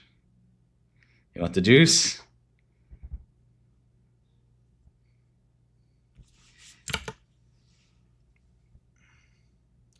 Yeah, it's just that, you can go broke several times before you hit that 24x. So you got to be pretty careful.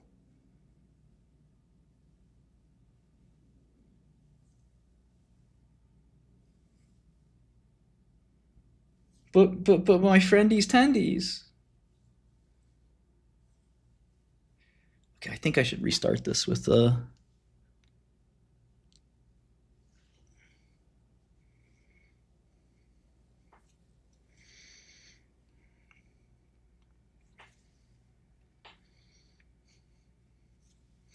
Yeah, I mean, I think there's always a way to.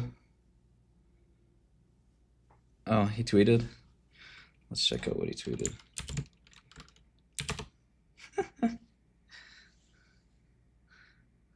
Hopefully the algorithm knows I want to see it.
Right now, but just talk, but the last part is bigger and bigger, the demand for AI compute is scaling at a pace that's like far outpacing Moore's law, something has to change, something has to give.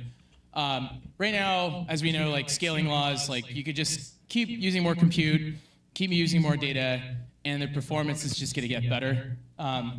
And that's kind of driving energy demand through the roof. People are building nuclear reactors to try to power AI supercomputers, and they think we're just going to build bigger supercomputers with more GPUs and more nuclear reactors, and this is going to be the way forward to scale AI to beyond human level AI.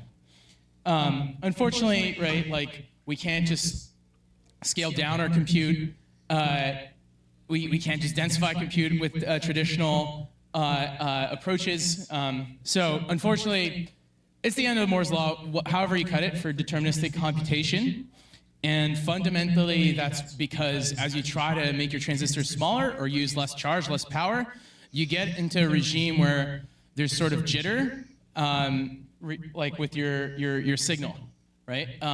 Essentially, there's so few electrons, they start hopping across the transistor, and that's a problem. It makes your electronics sort of stochastic or random, right? Your transistors, sometimes they're on, sometimes they're off, and that's a problem for classical computing architecture. So we basically are fucked in the mid-2030s. We're going to hit a sort of wall, and that's the thermal wall. And so we got to do something. But there is hope because there exists a sort of very stochastic computer out there that's very performant for AI and all sorts of algorithms that's very energy efficient. And that's our brains. And our brains, they're running a 100 trillion parameter model and they're only using like 20 watts. And you compare that to GPUs, they're about 100 million times denser and 100 million times more energy efficient. And so, the idea is, if we engineered a computational system from first principles for AI, inspired from biology, how do we take inspiration from biology? You don't try to mimic biology directly. You don't try to do biomimicry. You wouldn't build a plane that flaps its wings. You'd understand the principles that biology has learned to harness, and essentially, you'd harness those principles directly with an artificially engineered device. And so that's what we're doing with sort of a type of physics called stochastic thermodynamics. So this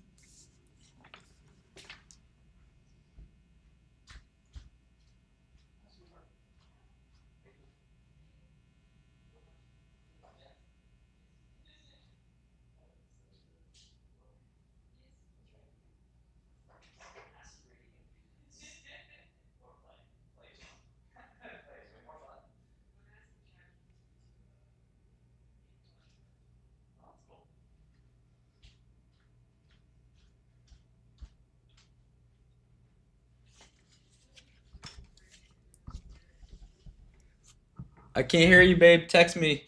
This isn't like your great grandfather's thermodynamics. It's a really recent theory. The core theorems are like 1999. It's as old as Google. When math is as old as Google, it's really young.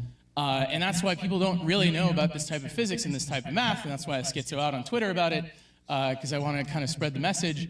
But really, at the large scale, things are classical, they're deterministic. You have, Newtonian physics, you have like ballistics. Or in the cases you have very strong signals, your computer is in a deterministic state. If you go to very low power and very low temperatures or very small time scales, things are quantum. They're in superpositions. There's sort of quantum interference happening, and you can make all sorts of analog quantum experiments, or you could build a quantum computer out of that type of physics. But if you have a mesoscale computer, or a mesoscale system, basically it's jittering, right? So it's more like chemistry or molecular dynamics or the physics of gases sloshing around, and it's essentially stochastic. So there's some randomness to the dynamics and there's some randomness to the state at all times. And so basically there's an opportunity to build a computer that operates in this mesoscale, right? A computer that has a probabilistic state, that has programmable probabilistic transitions, and that uses stochastic thermodynamics. And that's what we're pioneering, and we think it's the future of silicon. And we also think it's the future of AI hardware from first principles. And why is that? We think deep learning is going to struggle to capture the complexity of nature. A single forward pass is to get deeper and deeper in order to have enough computational complexity to replicate the distribution of the data set. And the distribution of the data set, the distribution of the data set, has a lot of compute from nature in order to generate it. And if you have to capture everything in one forward pass, you need to make your model bigger and bigger, and then you're going to have more parameters. And then since you have more parameters, you need to kill their entropy, and you need more data. And so instead, if we basically use sampling, right? Use like test time compute scaling, right? As we're familiar, then you can have a higher complexity sort of transformation from your input to your output, and you can capture higher complexity and data and deeper into the tails of the distribution. The problem is, Monte Carlo sampling, so to do MCTS and so on, any kind of Monte Carlo algorithm kind of sucks on a classical computer. You need a pseudo-random number generator, you have these sort of sequential walkers, they really suck, and then you gotta make sure this chain equilibrates to something called detailed balance, where the ratios are right, and then you get basically a Boltzmann distribution, and that's really fucking slow. You could try to parallelize it, but there's a limit, right? So basically, to run these algorithms and make them competitive in the algorithmic landscape, you need a new type of computer. And that's essentially what we're building, right? So our mission is to build the densest substrate for AI. And so, our mission is, with the philosophy stuff, I talk about increasing the wattage of civilization with EAC, and then with Extropic, we're trying to gain more intelligence per watt. And then put together, we have more intelligence for civilization. We're scaling essentially the scope and scale of intelligence in our universe. And so, Trevor and I basically hacked like 10 years ago as students at Waterloo how to do AI on quantum computers from first principles, and then Google like poached us out of school, and then we launched this product known as TensorFlow Quantum, and then he went to the hardware division. I ended up working for Sergey Brin on like special projects of all kinds in physics and AI. But over time, we kind of got jaded with quantum, and we thought this sort of middle ground was between classical and quantum, the mesoscales was going to be way more interesting, and so we set out to do a bio-inspired or thermodynamic form of computing. And so, we're building hardware, we're building compilers, middleware, and we're building ways to connect it to the current deep learning stack so that it just feels like, regular JAX and whatnot. What sort of primitives are we using on this computer? Well, our primitive of choice is like EBMs, or energy-based models, right, which are programmable Boltzmann distributions.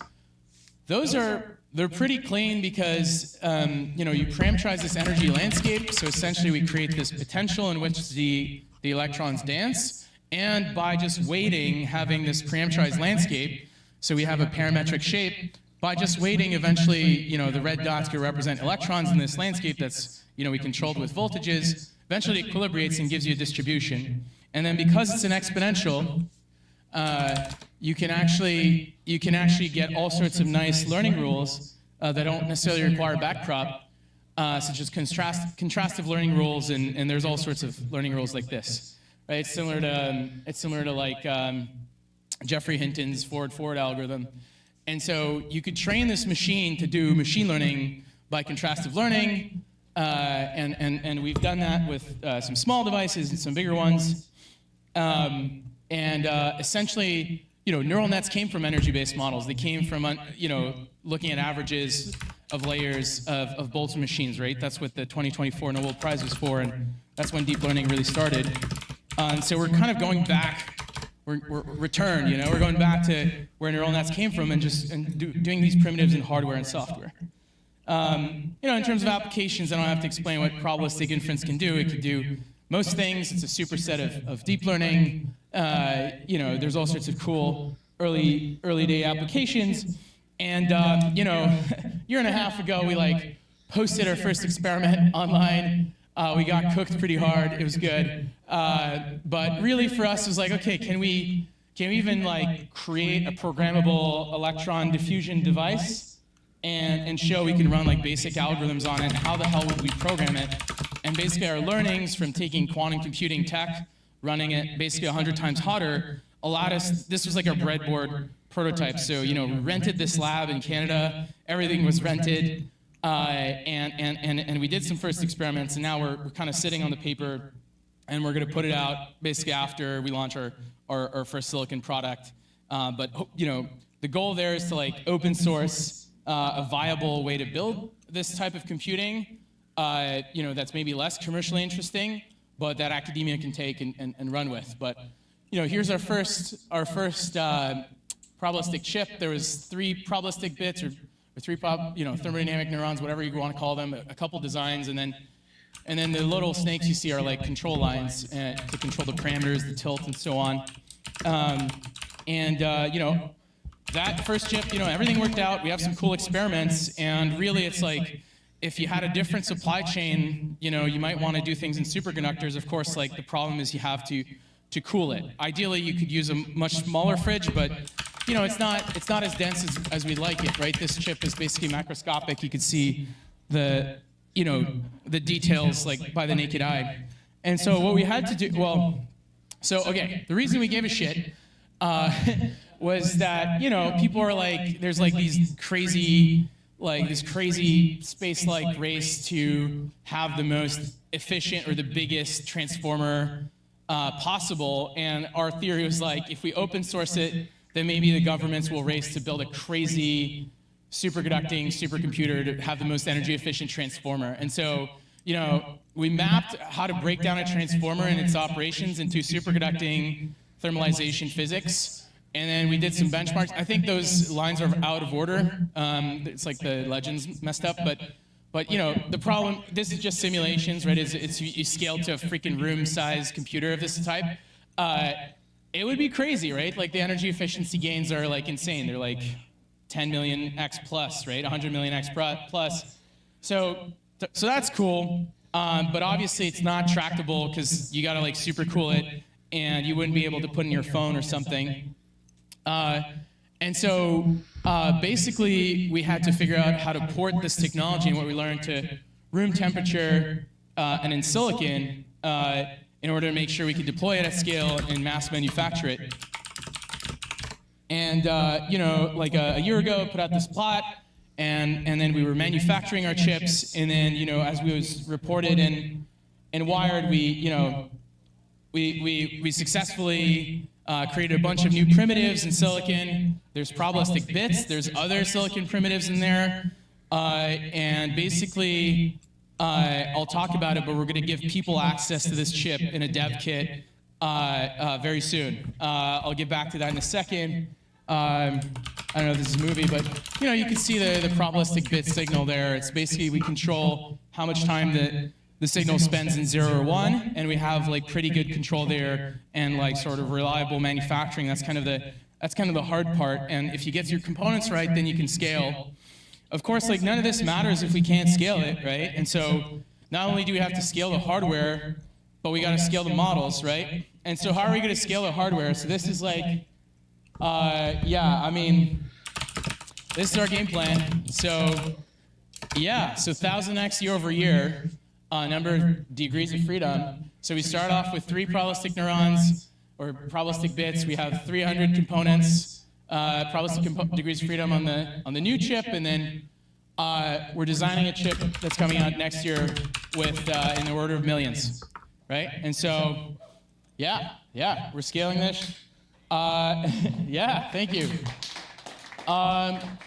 So yeah, no tweeting this yet.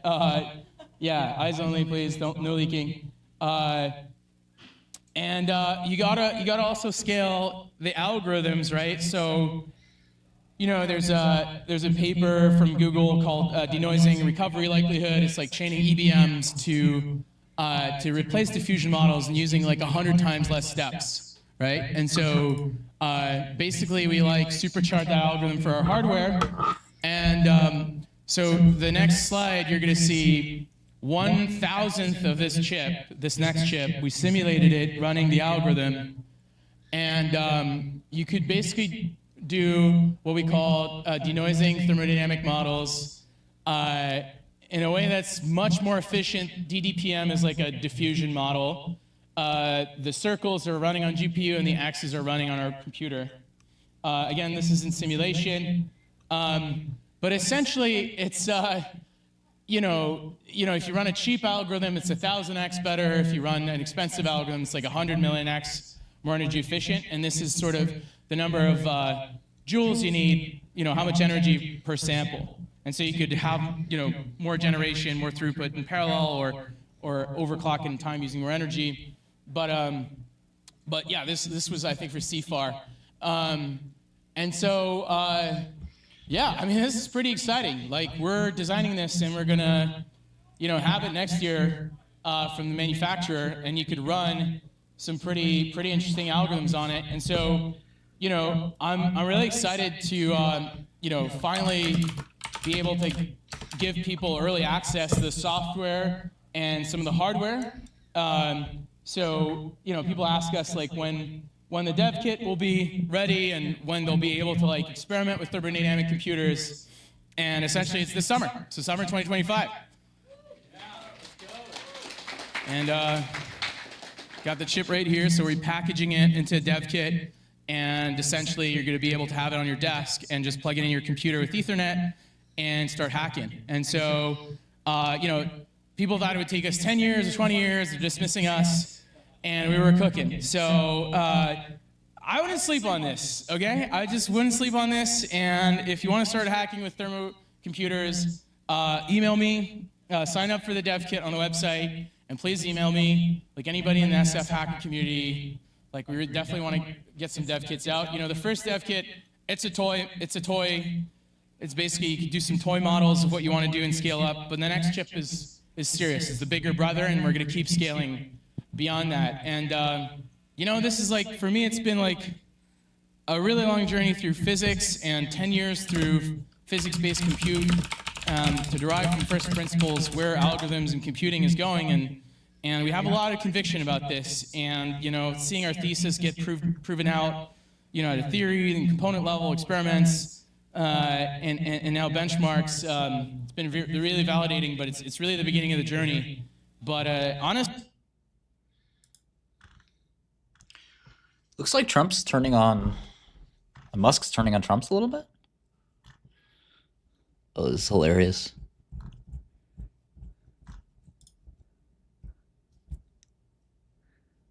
The Bethesda blue hairs.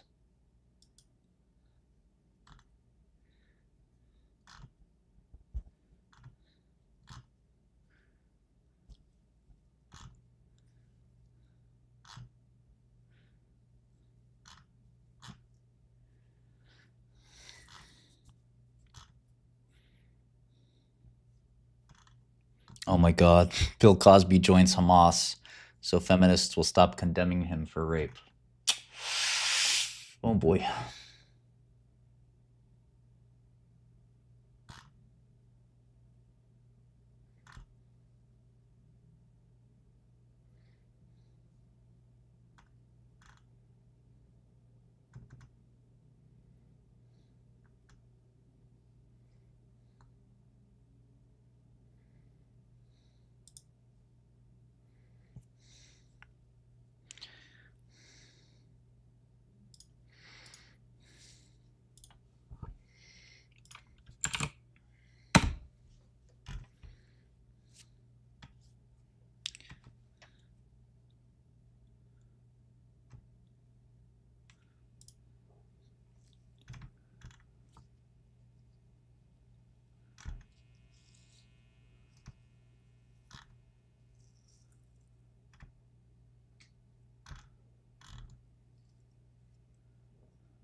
I wish I could actually watch the speech.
Yeah. TEM sounds like a good short. Fake AI companies are abound.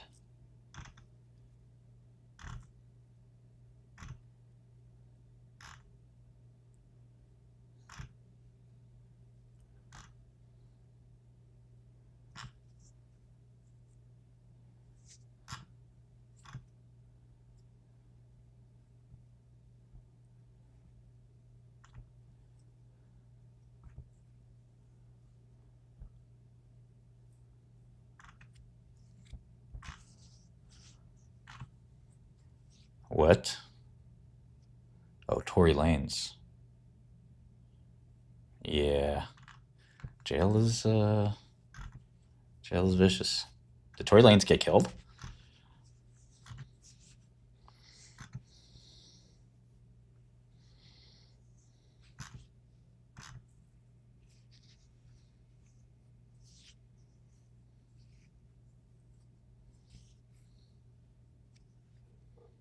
No, I don't think there's a chance of 100x, no.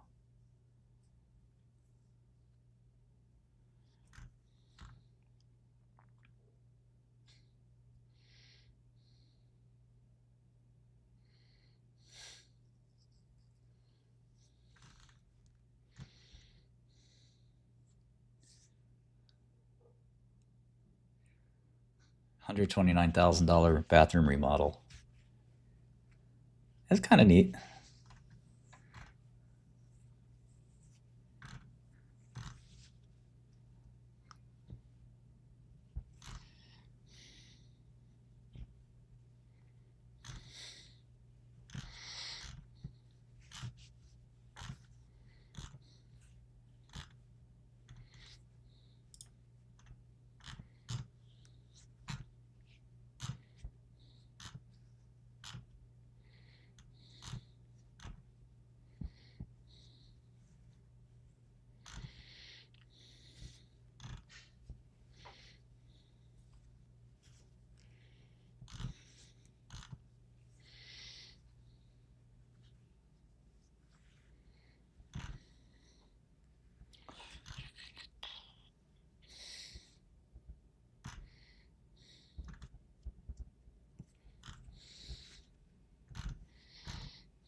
I'm doom scrolling. This is how I do my research.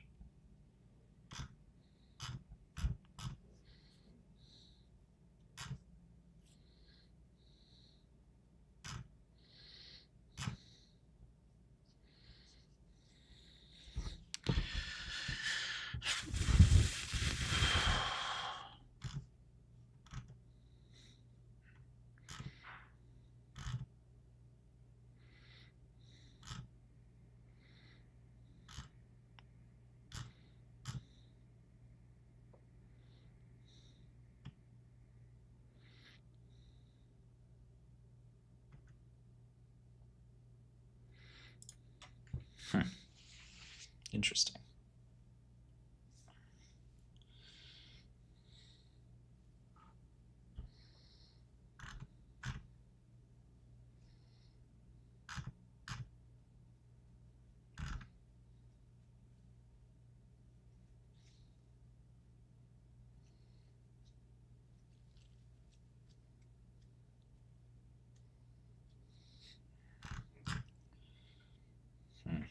Well, let's see. Alan Barrett. This is the guy, right?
Yeah, D-Wave's my largest.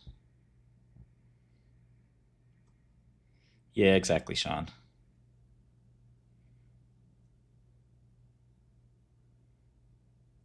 Yeah, Quan knows the good old days. I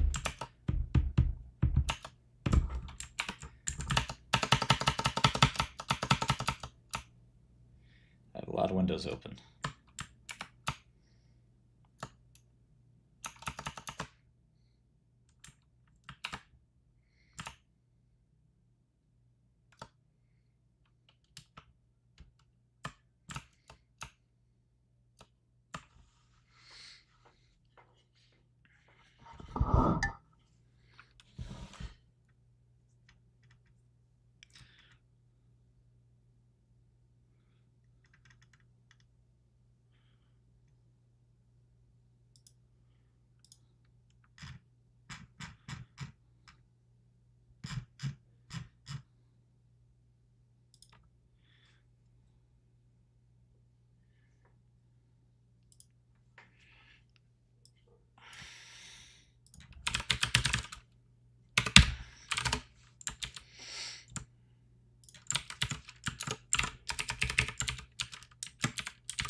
Yeah, I do think you need to be very mentally at ease.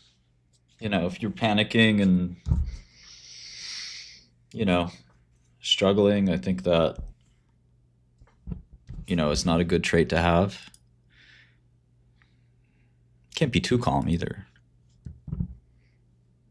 I don't know what the answer is. All right.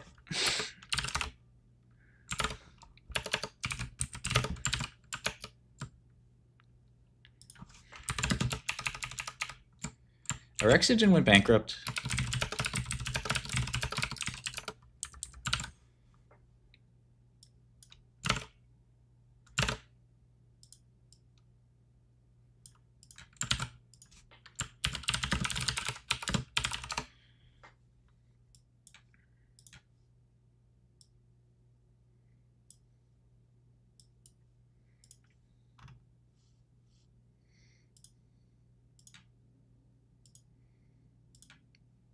Huma's short worked out great. I'm still shorted, actually. The company is basically can't sell their product. They have almost no revenue.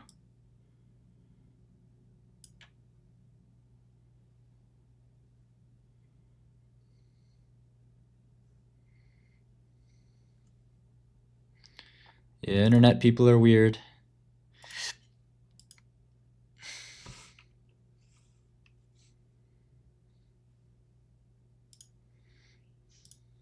D-Wave will probably go bankrupt. I agree. They're kind of like a cockroach, though. They've survived for so long.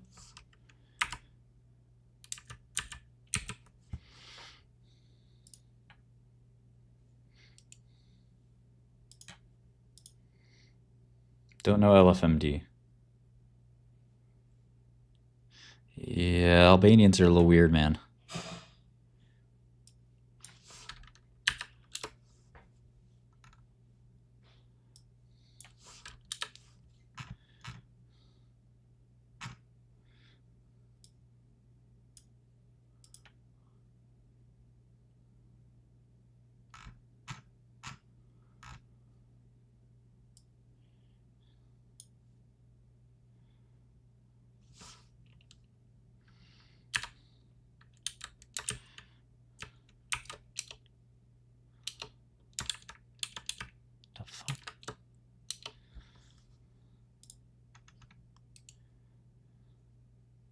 How do you have a 49-page quarterly report?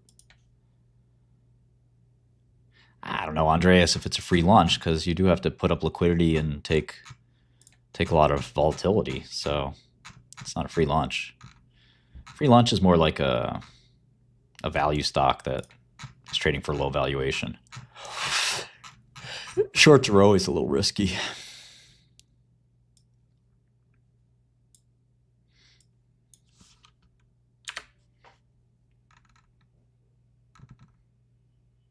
Yeah, Connor, what can you do, though? I mean, what are you going to do? Fight with the media? I mean, I did. But...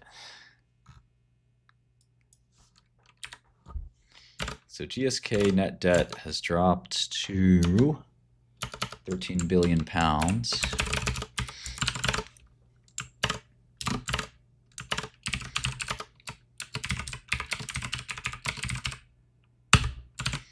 I don't have an Nvidia bet. I wouldn't be uncomfortable long into the result, but I don't have a... I'm not long, so...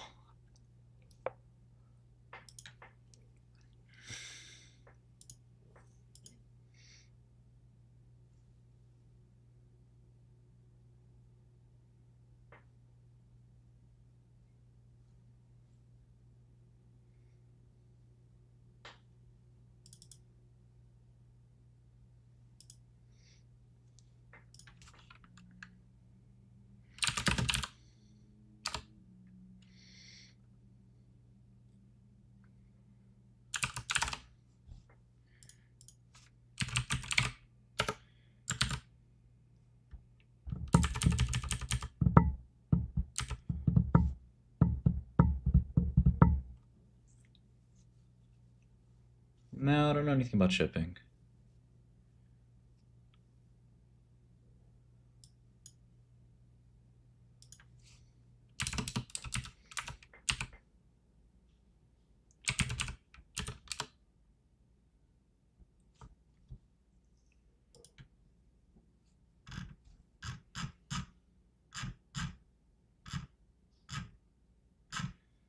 Yeah, too much.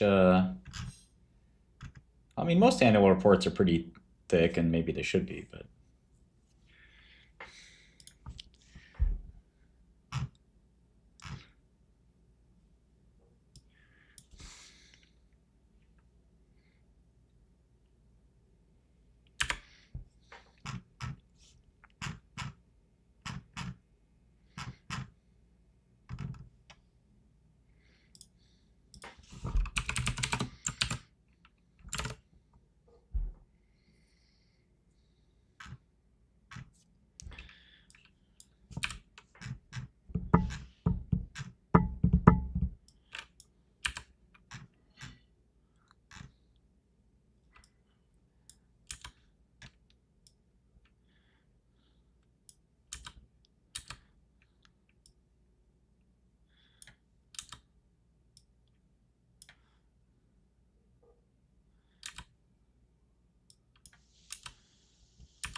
go.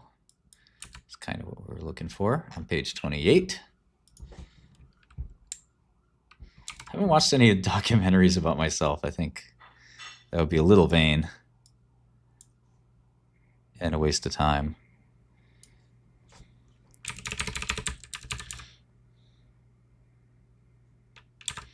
Advair has dropped to now only 200 million pounds a quarter. It used to be such a big drug. Trelegy, though, is doing well. I take Trelegy myself. Funny enough.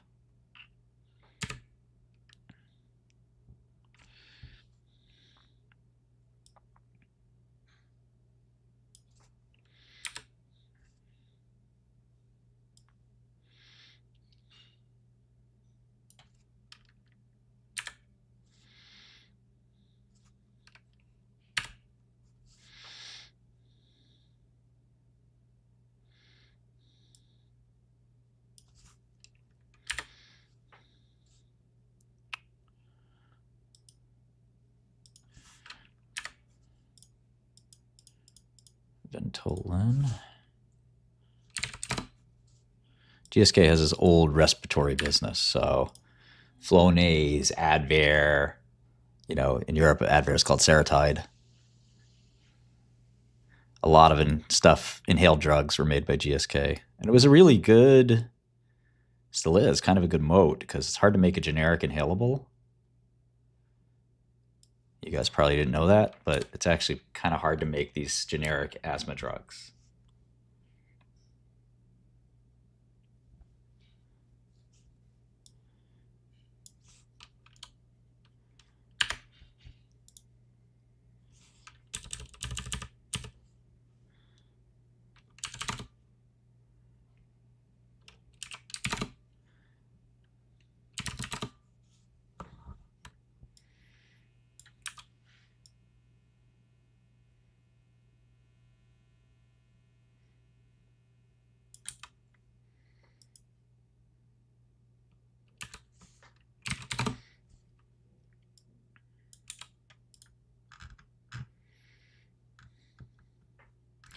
Well, traditionally, generic drugs are made by comparing the blood levels.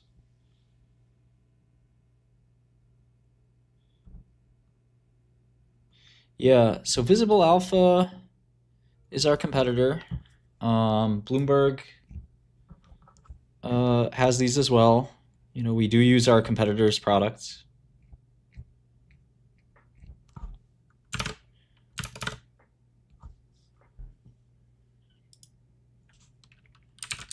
I don't know if that answers your question, I guess.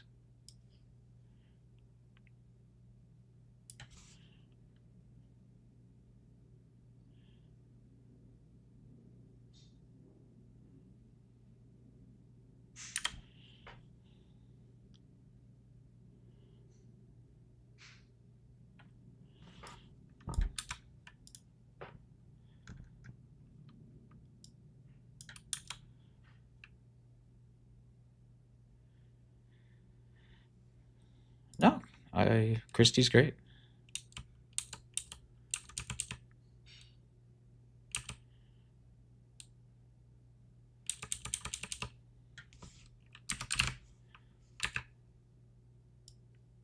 Yeah, so Shingrix is GSK's biggest drug. Can't say it's the whole company, but it's pretty close. It's I don't know if the number's increasing or not. I don't think it's going to make much of a difference to GSK.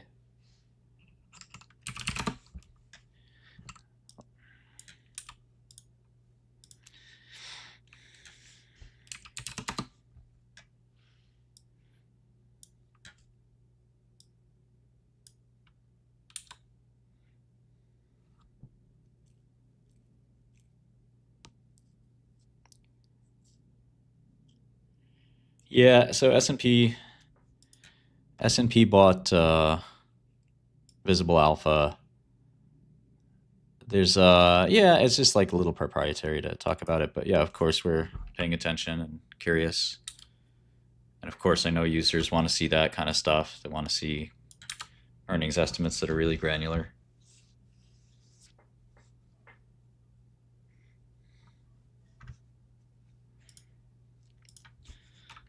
Tivicay, Triumic. These are old dolutegravir drugs that are kind of going to go generic. Amazingly, Dovato has picked up a lot of the slack for dolutegravir, but still very much nowhere near bictegravir. Cabenuva has also done very well. That is, Cabenuva I don't think is a dolutegravir formulation. No, it's cabotegravir.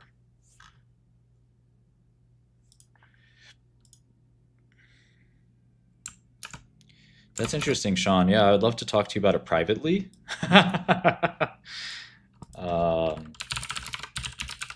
Yeah, chickens, guys. I think that's probably right. I think that's probably right.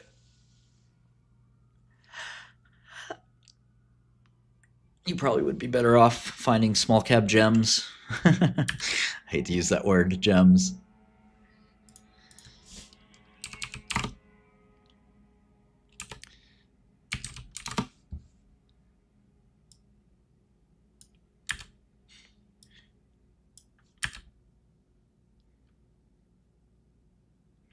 I don't really know what Shutterstock's business model is, so... we built it up ourselves, ETH God. I had a brilliant programmer friend named Tom, who was just tremendous young developer from New Jersey.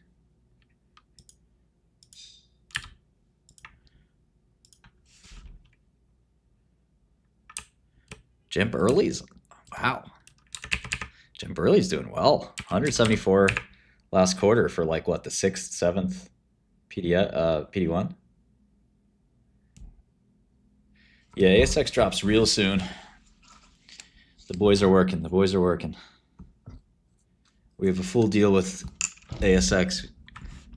We just want to get that data out ASAP. The guys are working. They're working hard.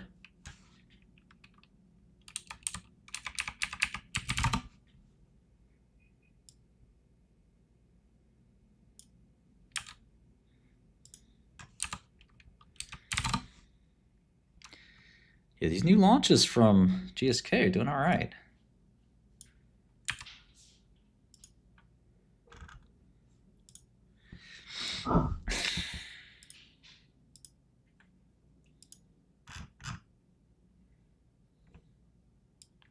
That's weird. I thought I had the Relver. Thought I put the Relver number down.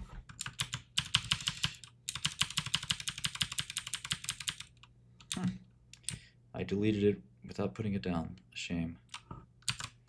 Well.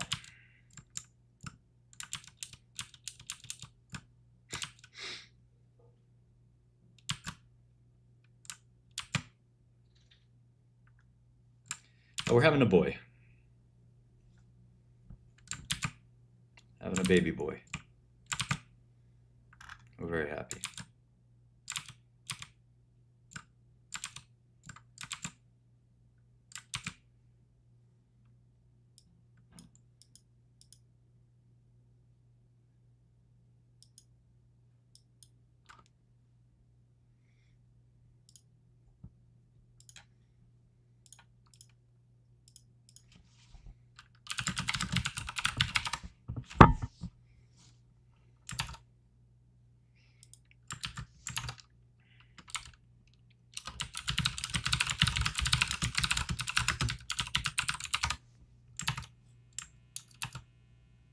We don't, Leonard. Maybe next week or this week. We have the data. We just want to make sure when we release it, it's perfect. But very close. That's funny, Sean. I think young Shkreli will learn, computer science probably first. His mom's a computer programmer. He probably wants to do what mom and dad do. I'm going to give him a little baby briefcase. So he's cutting deals left and right. He's going to the other babies. Say, listen, pal, you got that bottle. That bottle's terrible. I'll take that bottle off your hands. One rubber ducky. Take it or leave it. This rubber ducky's it's primo duck. Let's go, kitty. Don't ask me. Look, don't take my word for it. Talk to my kitty. Just my kitty. My attorney here will seal the deal. My love. Don't be mad. Don't be mad, my love. I'm trying to teach this cat how to be a lap cat. She doesn't want to be a lap cat. Yeah, a little boss baby.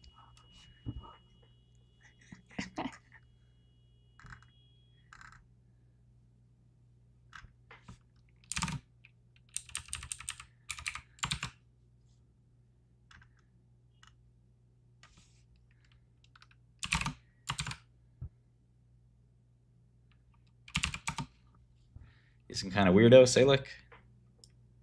Some kind of weirdo, right? My cat have toxoplasmosis? I have no fucking idea.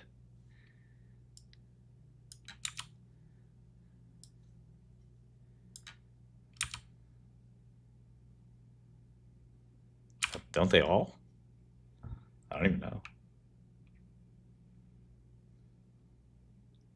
Oh, yes, Leonard. That is true. I think we're primarily worried about pricing at the moment, but you're right on the half-year financials and all that. We're probably going to need a guy in Australia at some point.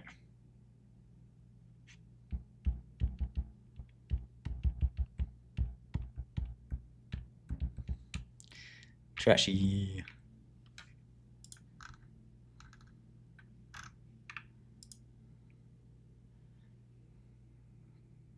I don't want any of you guys talking shit about me.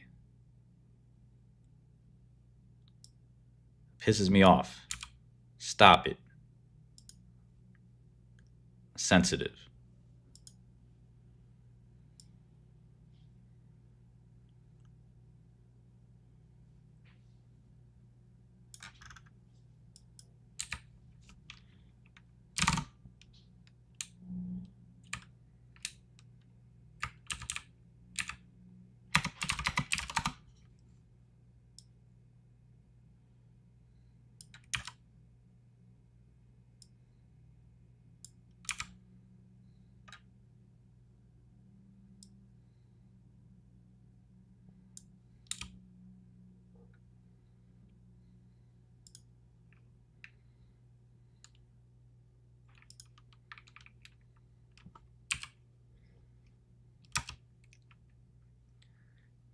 Why are you talking shit about me, man? Come on.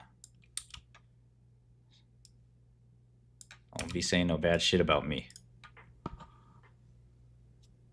Man, these quantum stocks won't fucking stop. Damn it.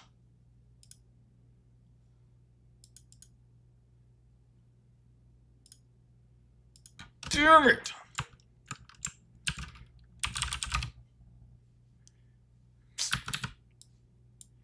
Let me see here.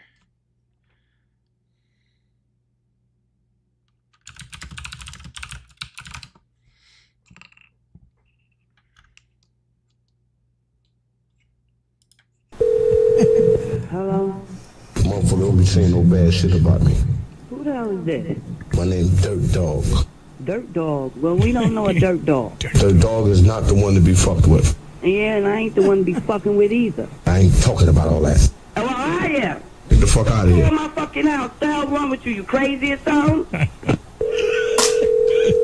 Listen, motherfucker, I ain't gonna be not answering my phone for some bullshit with you. Stop calling my motherfucking house. Get the fuck out of here. You get the fuck out of here. You think I don't know you calling me from a 212 number, bitch? Who, me? Fucking call my house no more. Who, me? Dead ass serious. Who, me? Yeah, you. My name's Dirt Dog. I don't give a fuck what your name is. What the fuck you keep calling my house for? I'm all about me right now. Yeah, and I'm all about me too, motherfucker. So don't call my fucking house no fucking more. I don't play that shit. And I don't play it either. Whatever, I don't give a fuck. I don't give a fuck either. Don't call my number no fucking more. Nigga, please. Nigga, please, too. That's all you can say. That's all that's in your vocabulary. It's nigga, please. Let's just get on with our lives and shit, you know what I mean? That's what I want to do. Life, my brother, because I don't fucking know you. Don't fucking call my fucking phone no more. Because I'm not going through this bullshit, you crazy motherfucker. Don't call my fucking house no more. My name Dirt Dog. Market manipulator. Let's go. Is this the guy I banned earlier for being a insane conspiracy theorist? He thinks I really actually want these stocks to go up. Some people need their fucking head checked. Some people need, what do they call when they involuntarily take you and throw you in the fucking, that's what you need, buddy. We got guys like you on our Discord, unfortunately. A lot of people fucking lost their mind. Sal and Richard. Yeah. Yeah. You need help, dude. It's okay. So we all need a little help every now and then. You just need it. Nice, Marlene. You got this.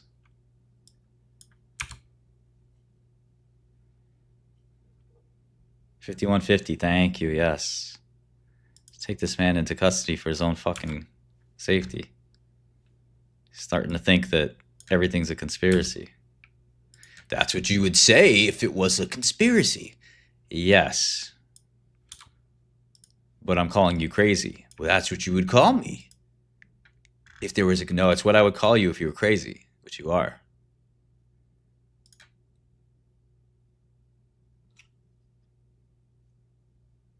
You're wasting everybody's time.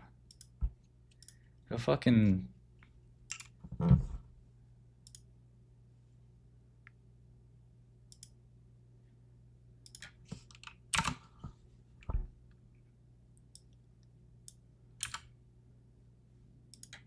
Could be doing something interesting. Oh, is Blenrep got taken off the market, right?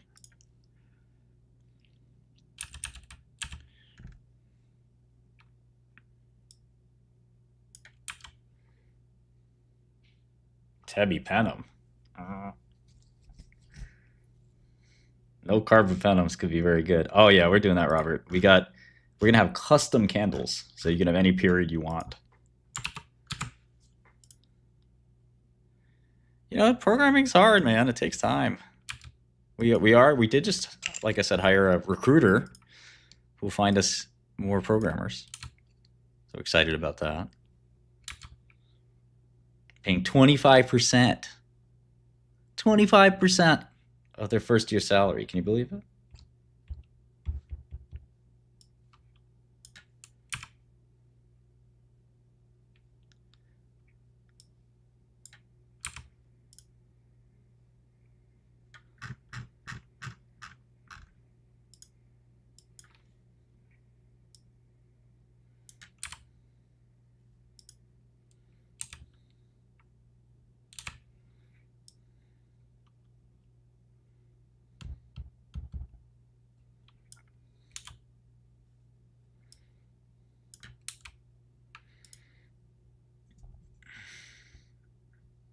I don't know, like 40 or something.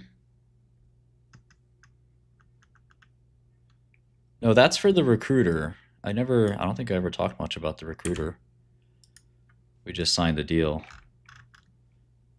If anybody recommends me somebody and I do hire them, I would give them a cut.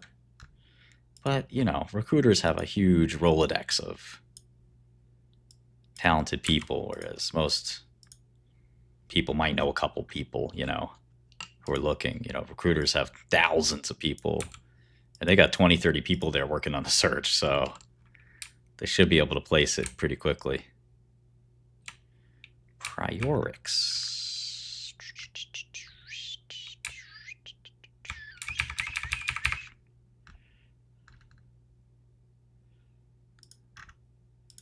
Priorix is a weird little... There it is.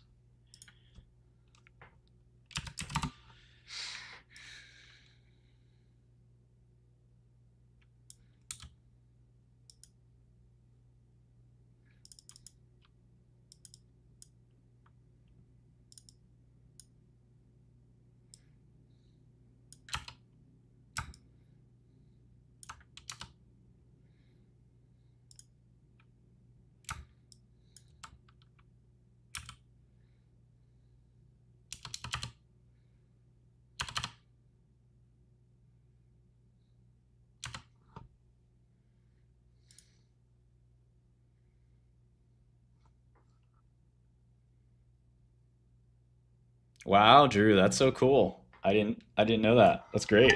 That's very bullish. So Drew's telling us that Goldman Sachs met with the new CBER head, Vinay, and he certified that the Elevidus approval is intact. I presume they're saying it's not going to be changed. There's no risk of it being changed. So Sarepta's a buy. I mean, what the heck? It should be a home run.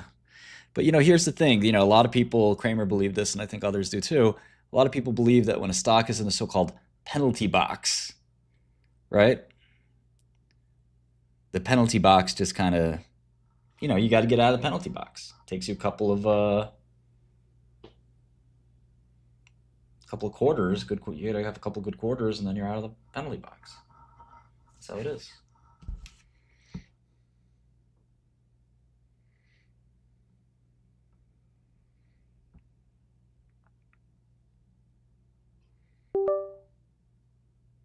Shout out to all my friends from Citadel, Millennium, Point 72. All you guys are watching. Some big shots. Some big shots.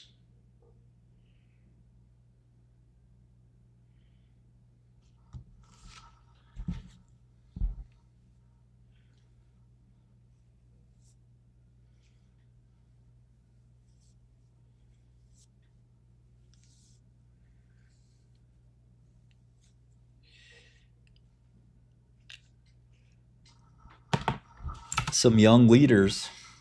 The future of Wall Street being built right here, right in front of you.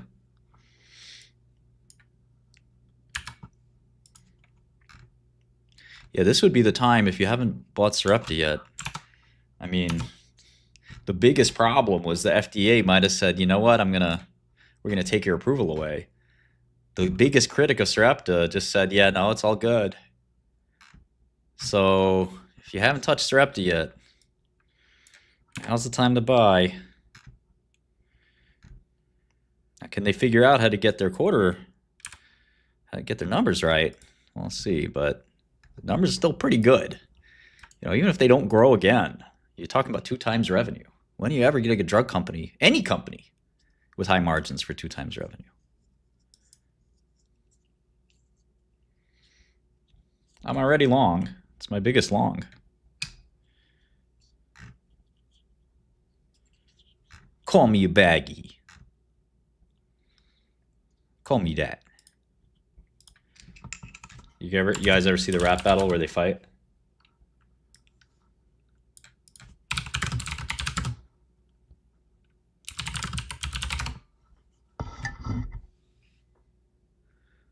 I had some beef with this guy.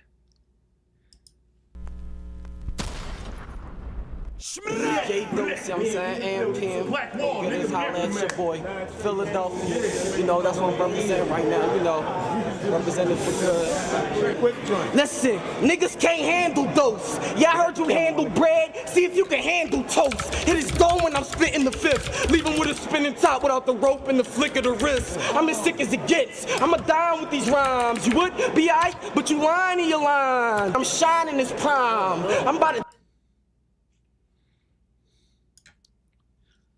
Okay, that's what that guy sounds like. Let's look at this guy. Dog a look with his shirt off. There's 2 types of niggas in life. The niggas that find bitches and fuck them, and the niggas that... Yo, son, get on my face, son. Yes, sir. Get on my face, son.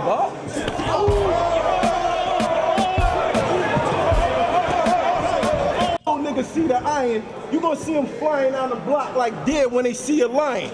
You think he a gangster? I got some fucking news. Okay, so then there's...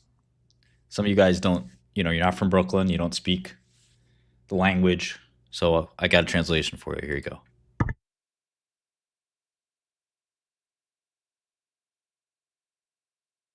Good evening. I would like to begin by introducing myself. My name is Hydrogen, and I come from a low-income neighborhood where life is not very comfortable. I've stolen many things and been involved in many altercations, most of which have ended in gunfire. In addition to this, I have had sexual intercourse with a great number of the opposite sex. In contrast, and despite the lack of legitimate evidence, I believe you to have been involved in a fair amount of homosexual activities I and my companions look down upon. I am so much stronger than you, and my powers of rhetoric so much greater than yours, that you could employ an army of some sort to aid in your fight with me, but I of course would prevail, because I am stronger than you. I'm sure I needn't remind you of my place of birth, wherein, as I explained before, the living conditions are much worse than in your aforementioned city of residence. I would like to stop here for a moment and remind you that I am in fact orating with little or no prior preparation, an act commonly referred to as freestyling. Once again, and I think this bears repeating, I would like to restate my claim that I am in fact much stronger and have endured a larger number of hardships than you. Hardships which have left me with an aggressive behavior and an imposing demeanor which I believe frightens you. I know of a woman with whom you have had sexual intercourse. I too have had sexual intercourse with said woman, and she complained to me of your less than exemplary performance in bed. She went on to explain to me in graphic detail the dimensions and particulars of your genitals, and I tell you what she said was not very generous, sir. In conclusion, I would like to leave you with a brief summary of my argument. You, sir, are a weak, timid, and untrustworthy homosexual. The city in which you live is not nearly as difficult to live in, nor is it in such a high state of disrepair as mine. I am the superior monologist in this debate, and any claim to the contrary will result in physical violence and perhaps even death.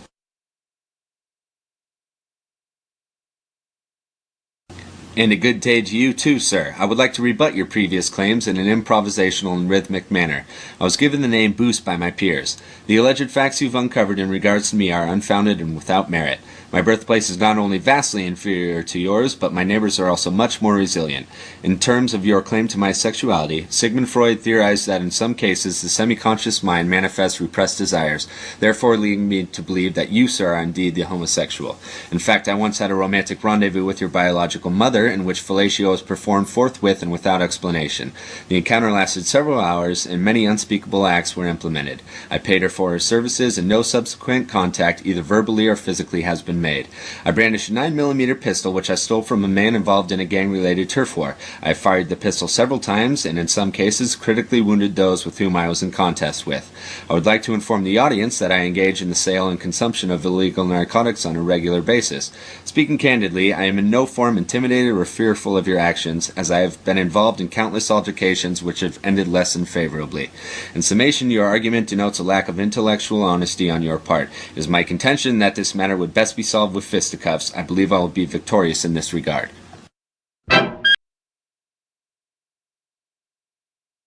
Yeah, that's how I was in prison. So what?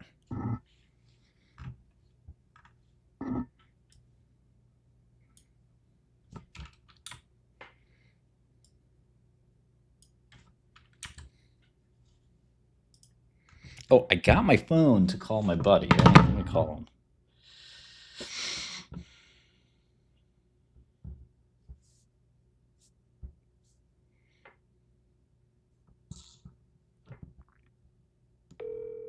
Has been forwarded to voicemail.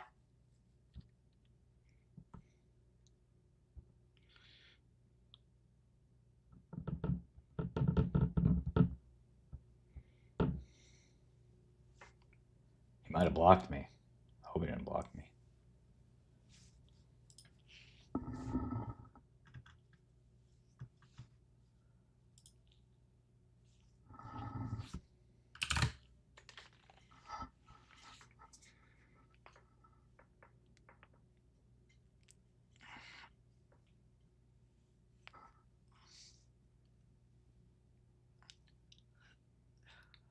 I never had to fight in prison, thank God.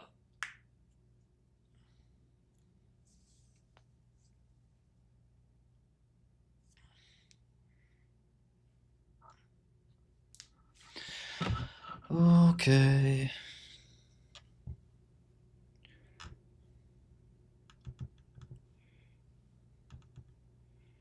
What are you saying, Quan? What happened?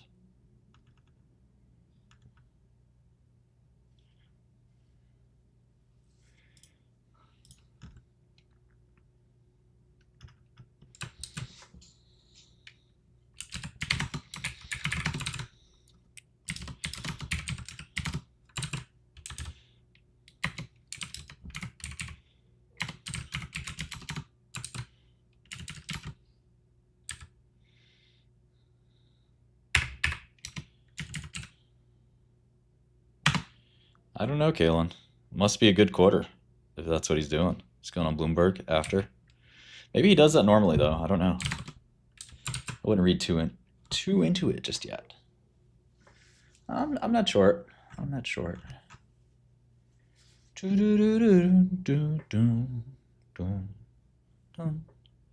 Oh yeah, why's that, Quan?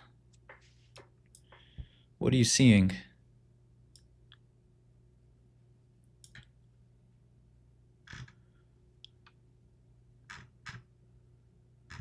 No, just go to discord.gg/Martin Shkreli. Don't buy anything.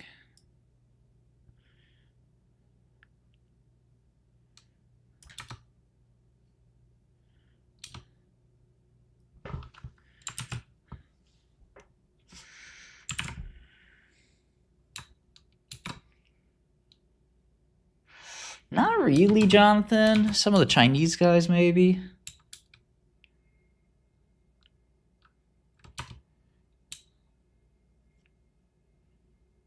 Good, Jay.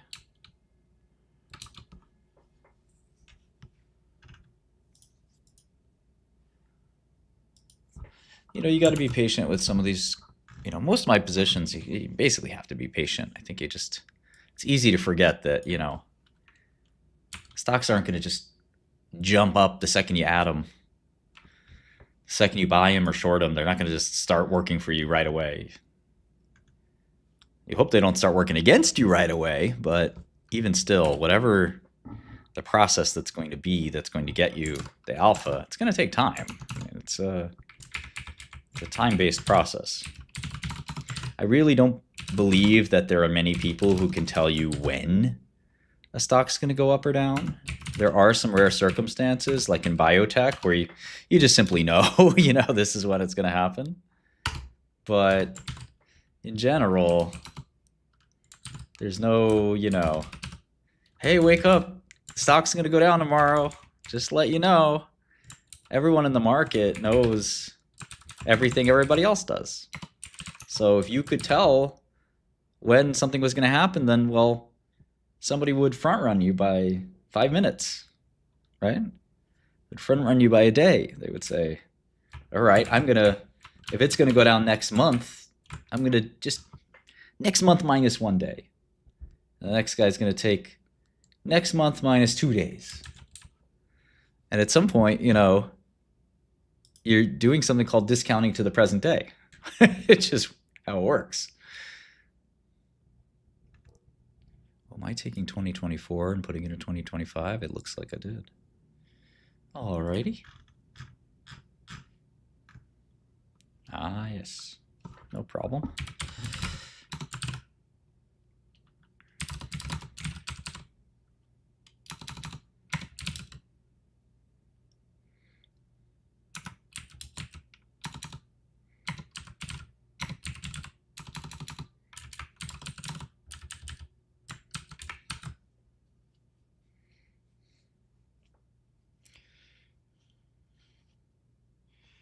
Okay.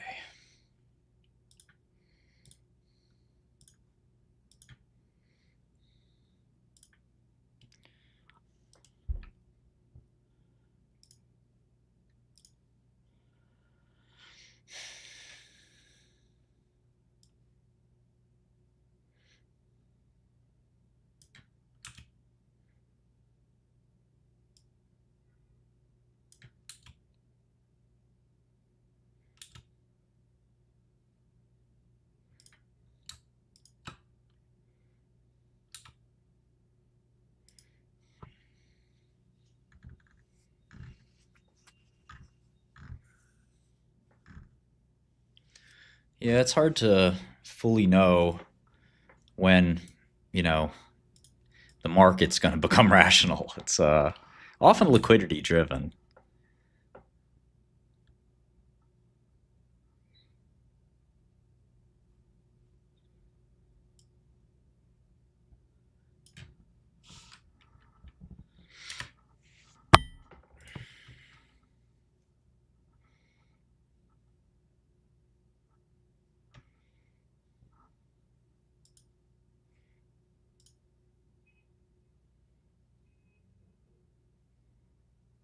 Yes, I've had dozens of analysts work for me in the past.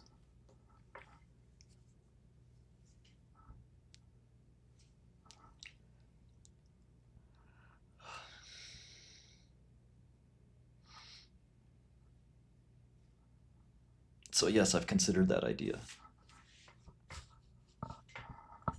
Most of the people working for me now are programmers. I generally don't sell covered calls. If I want to sell covered calls, I just sell the stock. Move on.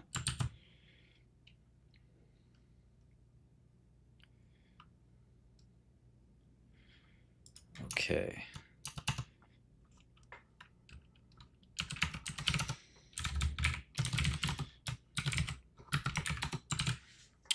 I might take a little break and then get back and we'll do our final say on Nvidia and get ready for the earnings call.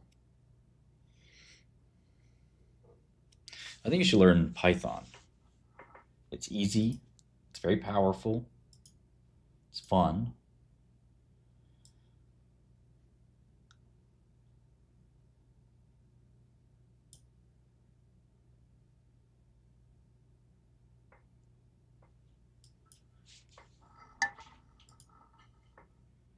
Learn computer science, not a bad idea if you try to learn them at the same time. Someone said they got an unreleased Jay-Z. Should I play it on live stream? There's a storm, cut the check. Let's get it. Watch on arm, rims on tire. Hove in the studio, the booth's on fire. S Carter kicks on my. So yeah, the Desert Storm was DJ Clue's kind of label and handle. So I think maybe that was either an outtake or perhaps it's already released. A lot of the quote-unquote unreleased music is easy to find, it turns out. Well, I should say that. A lot of the music people think is unreleased or not, or actually, it's actually not released. So Goldman Sachs visited that new FDA commissioner or the new CBER director, and he affirmed that there's no change to the Elevidus status, and Goldman reiterated their buy on Sarepta after meeting with the new FDA CBER director. So Sarepta fell on two major pieces of news: the CBER director and the patient death for the safety, and the revenue. They're a little bit connected to each other. So I think thing one is sort of off the table now. Thing two, I don't know. We'll see. Do we trust Goldman? Well, I mean, they met with the guy. I mean, it's more about do you trust the guy? What happened here? Did it stop? This program all of a sudden halt? We have a halting problem?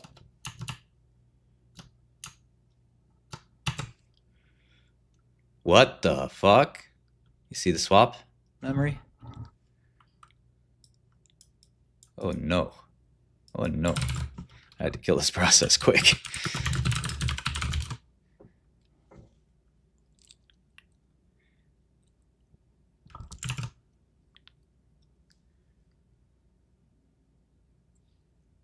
All the cores are being released.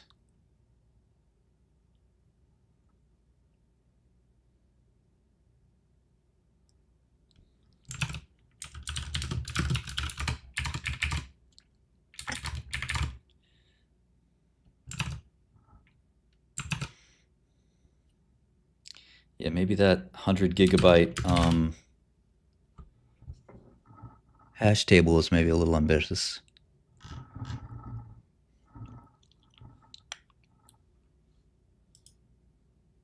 I don't own Roblox.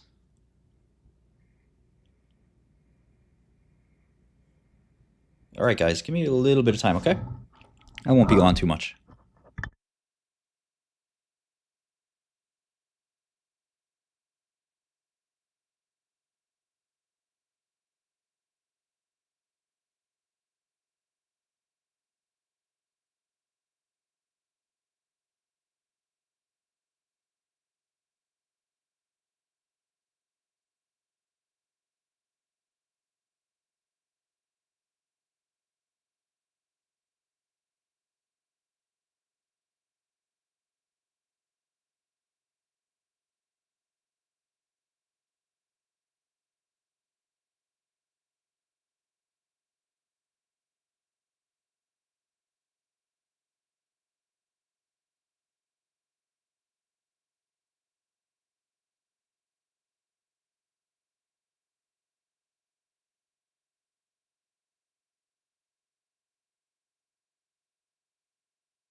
Hey guys, almost done. I'll be right there.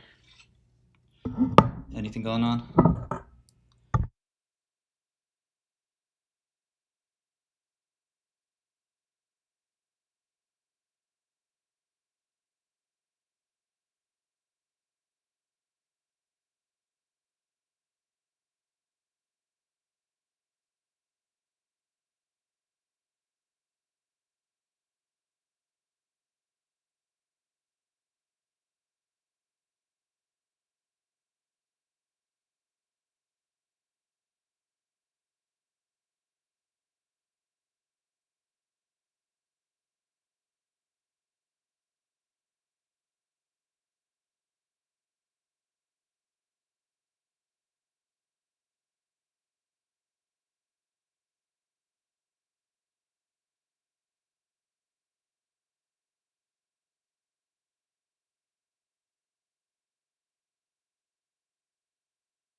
Alrighty. Sorry about that.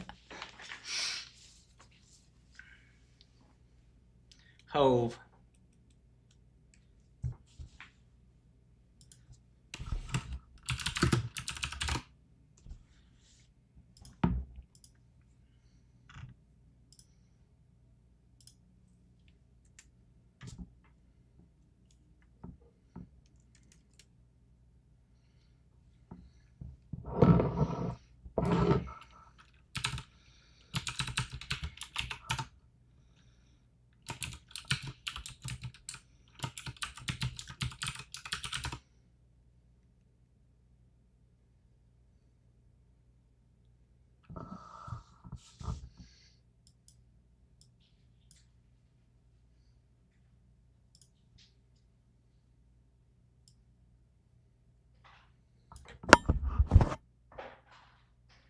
I sent a thing. Thank you. Yeah, don't worry about INQ. It'll go to 0. There's no doubt about it. you know, positions you're scared of are ones where you think you might be wrong, right? Those are the ones. Those are the ones to be scared of when you think you might be wrong.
Oh, Alejandro, nice to see you. Did you watch the video that I mentioned?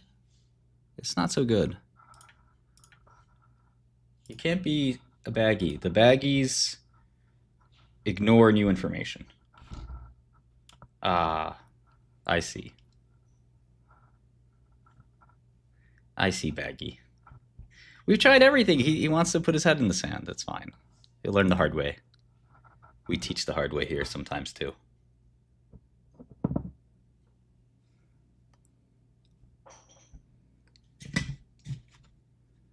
BRCA2? Not bracket2, BRCA2. Well, she doesn't have cancer. It's nothing to worry about just yet.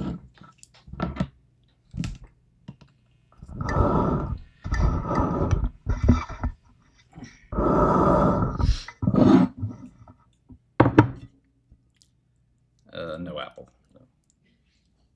Yeah, that is interesting, Josh. I guess people already knew it. The question is, are they going to have a good quarter? Mm-hmm. For sure, B. We're working on it.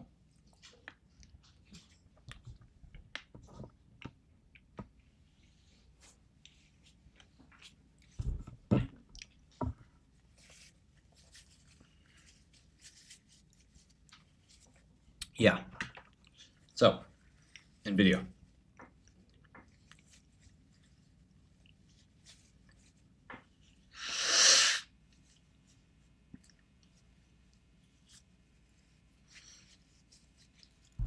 I think it's scrape number 3. It's heart healthy.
I don't think insiders know shit about markets.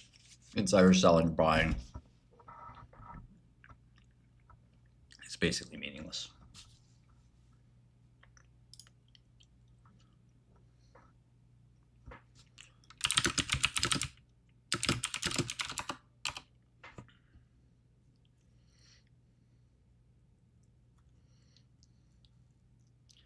I don't think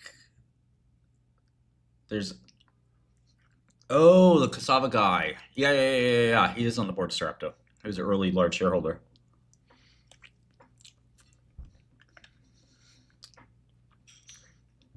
Well, what's nice about him is he did the right thing.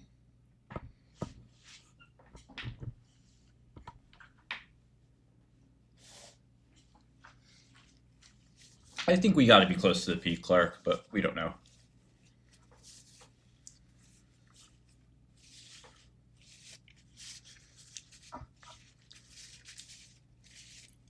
Yeah, if I back a Honda, I'd be fucking selling as much data as possible.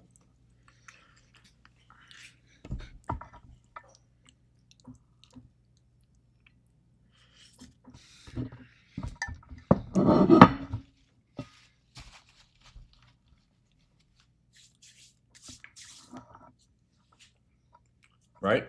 Patrick's right.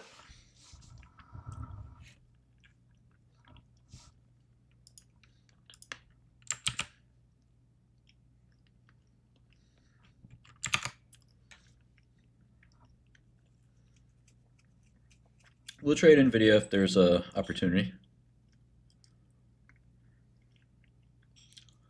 I think they'll beat pretty nicely.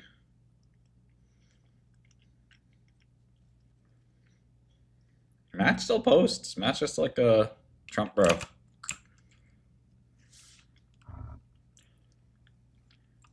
Yeah, Apple Core. I don't think that shit is real. I don't think it does anything. It's pretty much fake. It's fake. It's pretty much fake. It's not real. Don't look at it.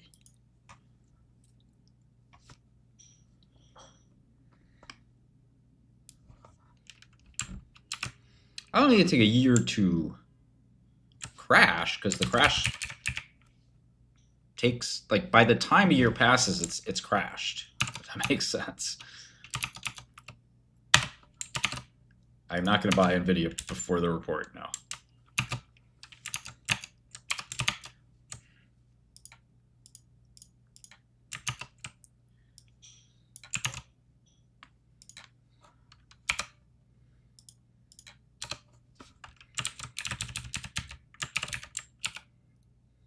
So Nvidia is technically bigger than Apple right now. Exciting, huh?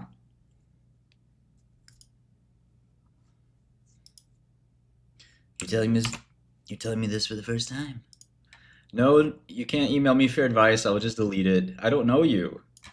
If you were my friend and I knew you for a long time, of course I would give you advice.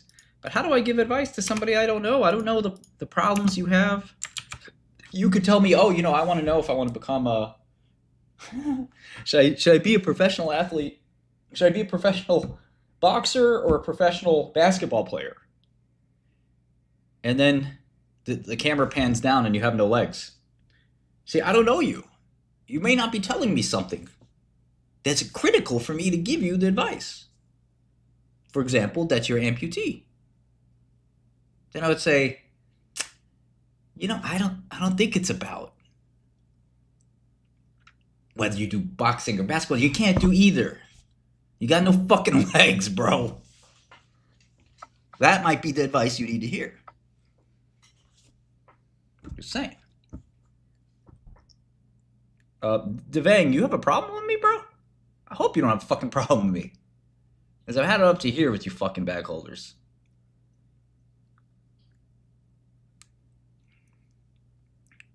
This guy's acting like Nvidia can't hit 10 trillion. That's just a 3x from here.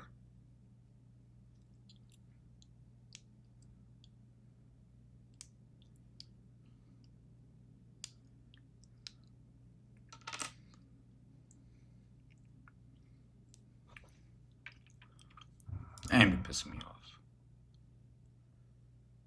Yeah, Patrick. Why not? great white hope, as they say.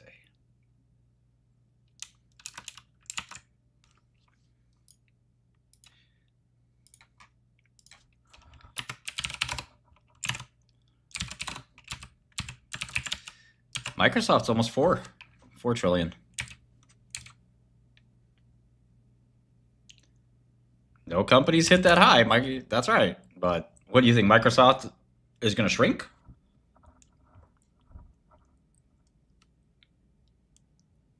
Yeah, it's basically inflation.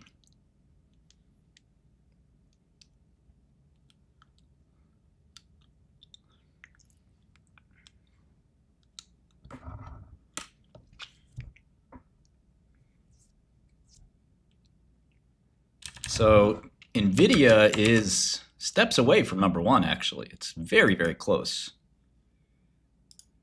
If Nvidia goes up 5% after the close, for example, it will be the largest company in the history of humanity. Bigger than any Saudi company, bigger than...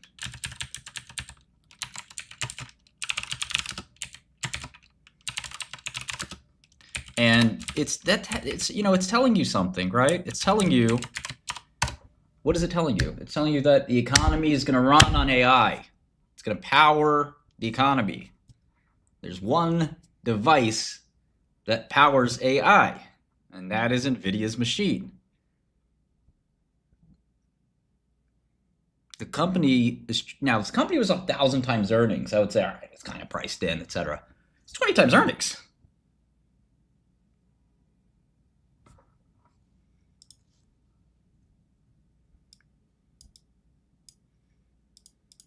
At least my earnings.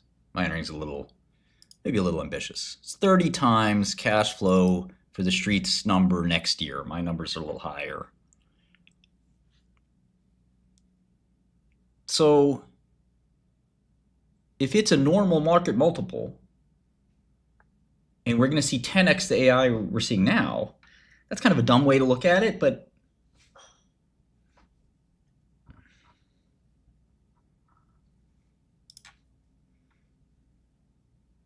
SPY's now down 50 bips. That's the bear cross.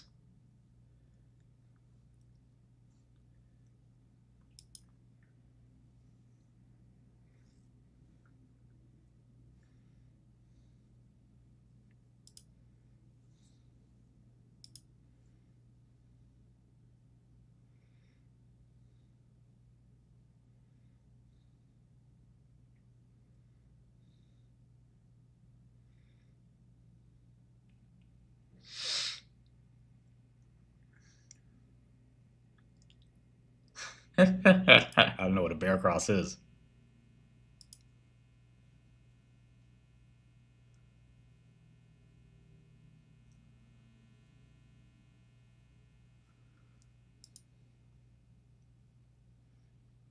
SPY picking up pretty quickly here.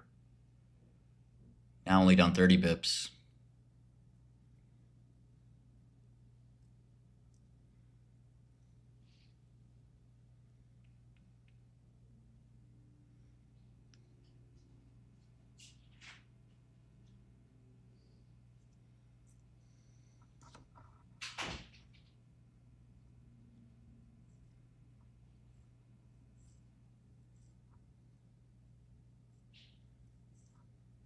Oh, I don't want to run this.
This has to be in scope. Are there two mains? Okay, no, there's not two mains defined. Where is scope? We'll put it there.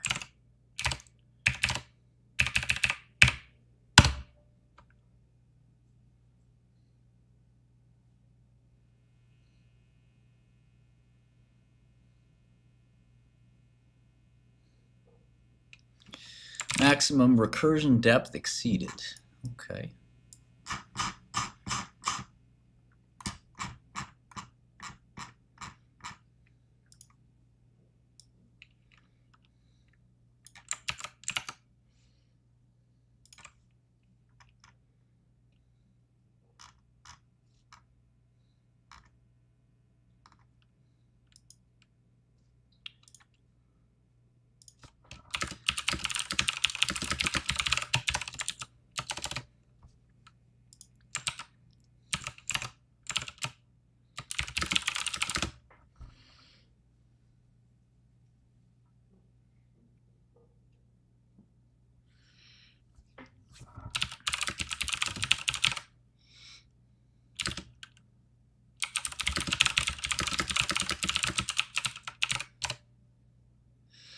TMC and Nvidia are completely different.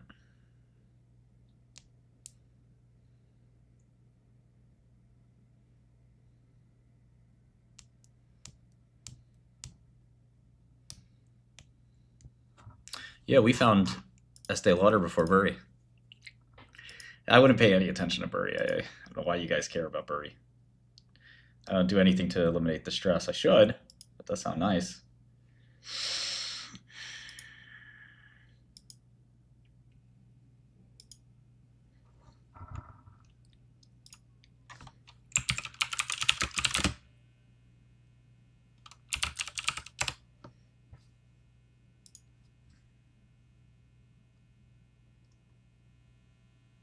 Intel could catch up, sure, always.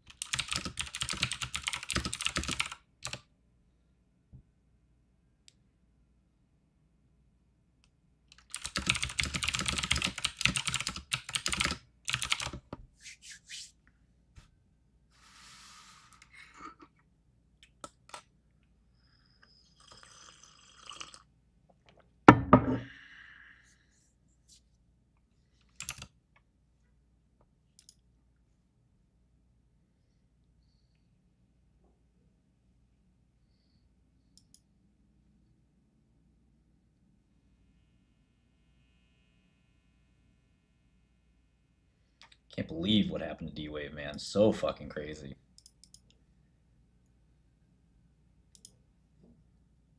Still in disbelief.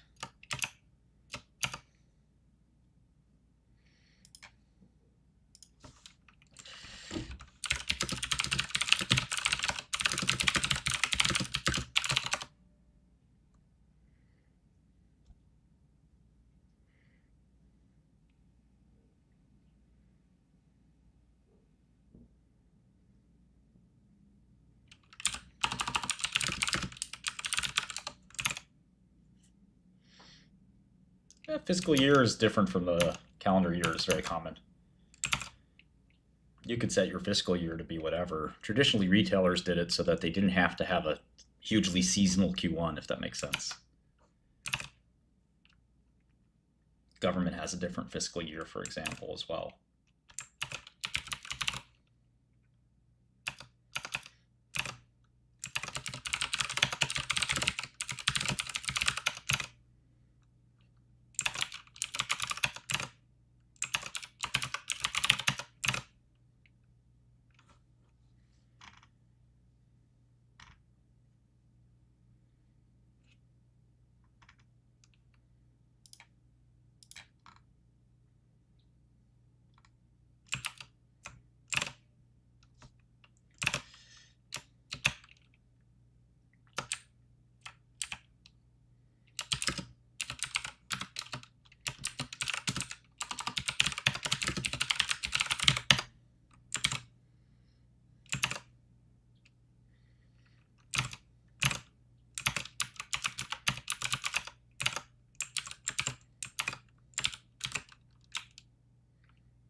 Markets don't rug like meme coins. It doesn't make too much sense.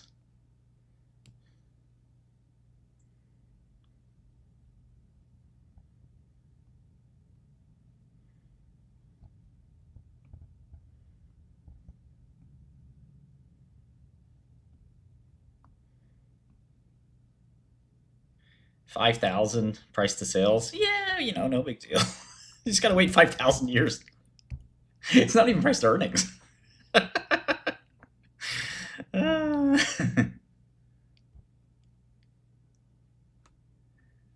Yeah, I don't know, Karthik.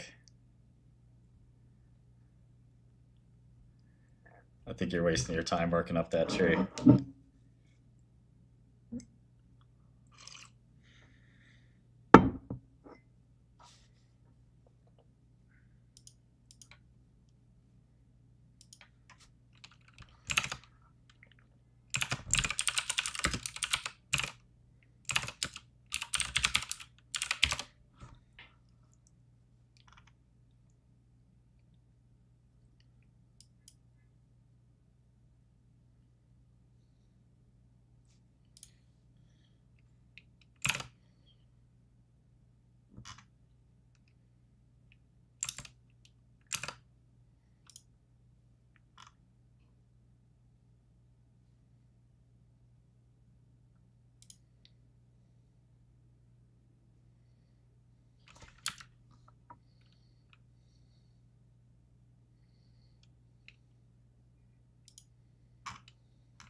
I'm in a committed relationship.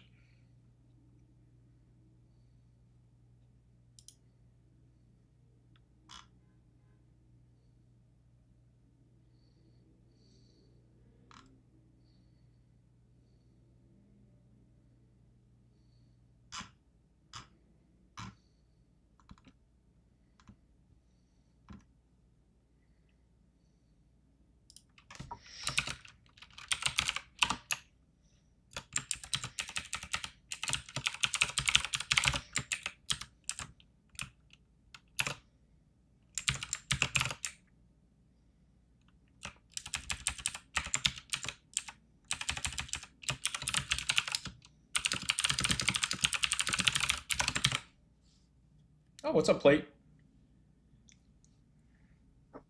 Plates are friendly bull. Is he here? Somebody mentioned him.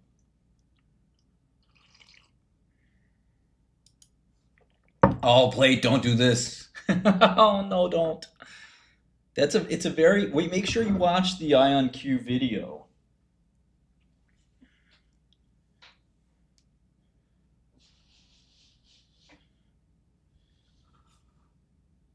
I just advised a billionaire to sell his PsiQuantum stake. That's so funny you're buying it.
I don't know, Angelo. M&A is awfully tough to predict, needless to say.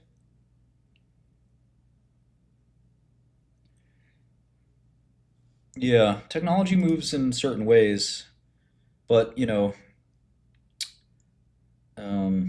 is why we were talking about Nvidia being the first $10 trillion company recently. The problem is if you look at, I want you to look at this video plate. This is Chris Monroe. He's the founder of IonQ. He's the best in the world at building quantum computers. So I've been following Monroe's life for like 10 years. He's a brilliant, brilliant, brilliant scientist. A quantum dot is a solid state. Pretty much as smart as it gets. Scott Aronson, like I said, is a family friend. My girlfriend worked for him at MIT. Scott Aronson is probably, like I said, one of the smartest guys in the world, but he's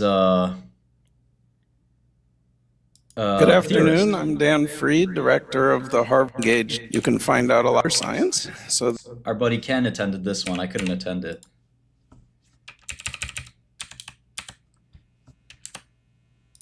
Scott is an expert on computational complexity, quantum computation, AI alignment, many, many topics.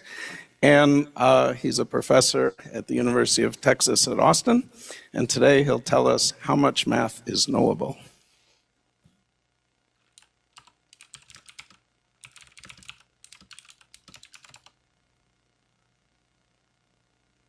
Okay, can you hear? All right, good.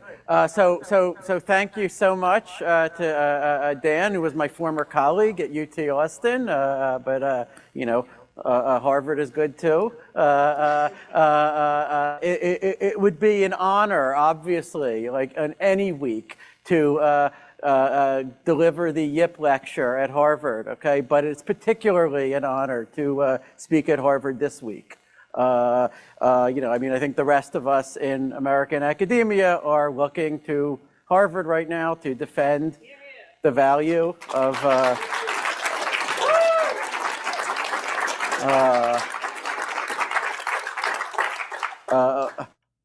their enterprise. So, fight fiercely, Harvard. But the truth is that like the more depressing the news is, and the more is happening, like the more my own thoughts turn to things like the knowability of mathematical truth. Yeah, so I think Scott's a reasonable candidate for one of the smartest people in the world.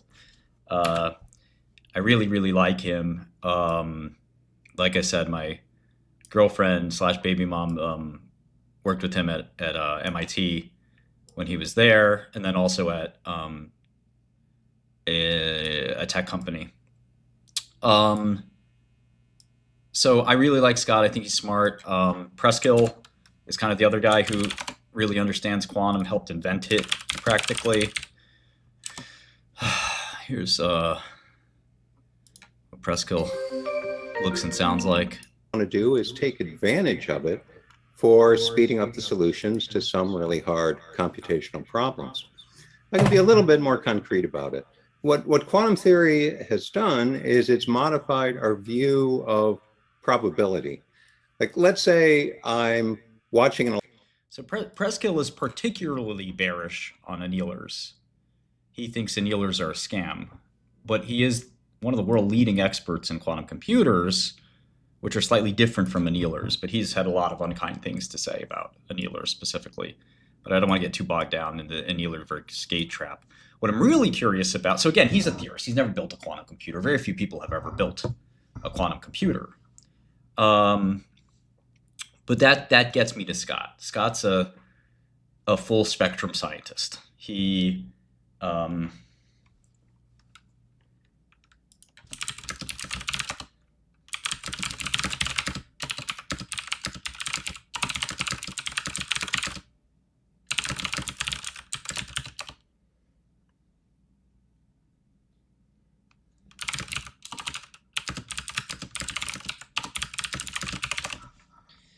So he's a full spectrum scientist. Scott, not Scott, Chris, made the first ever quantum logic gate the first fundamental ever building block for a quantum computer. Obviously there are people at IBM who are very good at this too, and people at Google. But Chris is one of the most published, most celebrated quantum scientists. And he started IonQ, but this 2.5 hours, you can't understand quantum computing without watching this. You have to watch this. And it made my bearishness go up like 3x, 5x. I don't think it matters, Apo, when you short it, but I think they're obvious shorts. And like I said, I'm raising capital internally and externally to fund the short. I want to raise like 100 million or 200 million to just plow into these shorts because I've just never have seen something like this. And I've reached out to every wealthy person I know to start raising capital for, what I think is it's not quite the short of the century, but it's up there. So the interesting thing about Chris is, like I said, unlike these other guys who are very, very smart, but they've never actually built one of these things. And building these things is different. The theorists can throw, rocks from their ivory towers, but the reality is it's different when you've run one of these companies. And Chris was actually the CEO of IonQ for a little while too. And if you watch this whole thing, I think you're going to enjoy learning a lot about quantum, but more importantly, you'll see some of the things that he said, which are really remarkable. So It could be a defect. It could be a dopant of a different atom in the. We haven't even talked about sort of photonic networking. So quantum dots that are so-called color centers, hard to machine. Best friend of engineers. Diamond. And that's Here he talks about diamond computers. If you gate electrodes on it, if you really silicon, there's silicon vacancies in diamond. Color center you think about. They come from KT, temperature. The optical line that it couples to is a tricky thing too, because diamond has a very, very, very cool system and it's solid state. Autistic That's the only saving tangent grace here. is that it's sitting there all the time, some diffusion process. And anyway, so I think there's great research in these fields. Self-assembled quantum dots, individual ions that are in glass, like transitional elements like erbium or dysprosium or ytterbium that are in glass. Usually it's the 3+ ion that is I don't know why that is. I should know why, but they Listen, guys like Muddy Waters learned from me, okay? I'm the OG at this shit. Now, I learned from other guys, Carruthers, Fleckenstein, Mark Cahotis, the OG shorters of the 80s and 90s. But, nobody's afraid of a short squeeze, man. This is not what we fear. I guess I could hit up Dan Loeb. That'd be a good one too. He's the kind of guy that I think would be good. What's up, Mike? I think Nate, look, all these guys are great, but they're no different from me. I mean, I don't need I was the first, buddy. I've been short activisting for a long time. can operate as a qubit and for making quantum networks, nodes, and so forth. But as qubits, they're very poor. Actually, for quantum error mitigation, are there any attempts? Yeah, Travis, sometimes these short reports, they don't really understand it. Yeah, no, I know Cohotus really well, but at the end of the day, and Mark's fantastic. I just don't know how much he's in the markets. And he's kind of retired. He's an older guy at this point, and I want to talk to the players in the market. Said that some kind of random noise from the tracks, like cars outside or something like that. Like, are there any attempts to send those systems to space, like to ISS or to like satellites? Can we learn something from atomic clocks? I was actually working at a hedge fund during Enron. Like, are those clocks better when they're on satellites comparing to the ones in GILA and NIST? I don't think so. I think the noise in atomic systems is very short range. Plotkin should have survived GameStop. He should have just raised more money from Stevie and more money from Citadel. I think he didn't want to give his firm up. I don't think it was about the the capital. He would have survived that trade. It was much more about, when you're in a trade like this, you do have to get capital sometimes from outside investors, or dissolve a family trust, sell some real estate, whatever it is. You have different capital. You gather it and you pile in, and you don't do this every day, but this is a really unique trade. Let's keep listening. It's proximal, and you have a vacuum chamber, whether it's on the space station or not. And the one nice thing about space is that for neutral atoms, you don't need a trap. If gravity's canceled, I always laugh when they say microgravity. They somehow turned off the Earth's gravity up there. Anyway, so if gravity is canceled by centrifugal acceleration, the atoms can just expand, and you can observe them for a long time. They don't fall, and that gives you a longer observation time, almost like ions. You don't have to trap them, and so there are lower shifts there. That's the only thing I see, really. You got to dissolve the trust, baby. Usually, for quantum computing, you want to pin these things down. You want to hold onto them tight. So being up in space or down on the Earth, I don't think it matters so much. And seismic noise, again, when the system is small enough, the seismic noise is really, you can get rid of that. Either a big optical table that's floating on air, or just a little chamber that you could actively compensate for it. Yeah, Chris was one of the first guys to neutralize seismic noise. He described it as a truck would go by his office and throw the quantum computing experiments off. So, I don't see a need for quantum computers in space, outside of these sensor ideas. Having entanglement over satellites. You might need a little quantum computer on each satellite to purify the entangled state. It's like doing error correction, but it's not computing. It's not computing algorithms. It's just maintaining entanglement over a distance to measure a gravity wave or something. Yeah, whether Elon can steer Tesla to port or not, we'll see. Robotics seems to be the future he's betting on, and it's the right future to bet on, I think. But yeah, I mean, the race to 10 trillion begins, right? Nvidia has a little head start, but we don't know who will end up. And you bet on management, and it's pretty much the best management team you can get. So for lasers, do we see like the path to make better, like how to reduce further the noise? Is it just like most like seismic noise, or there is?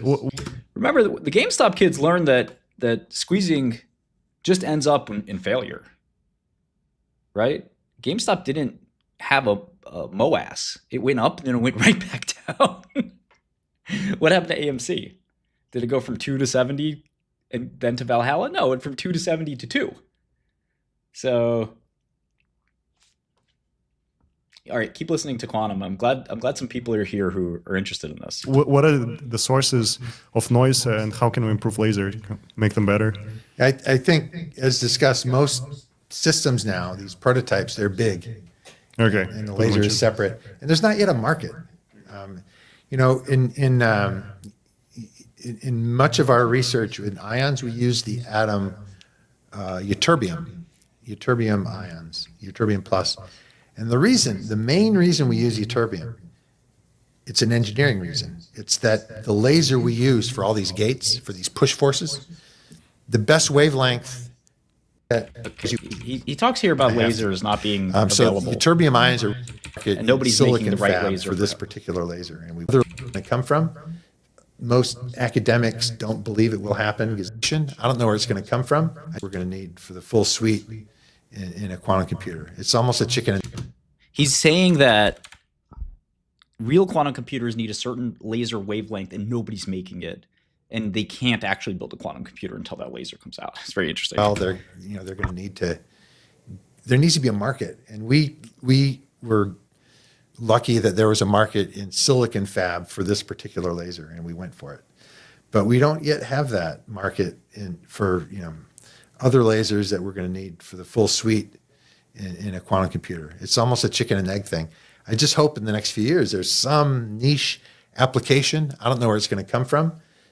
most academics don't believe it will happen because they want proof and they want Shor's algorithm.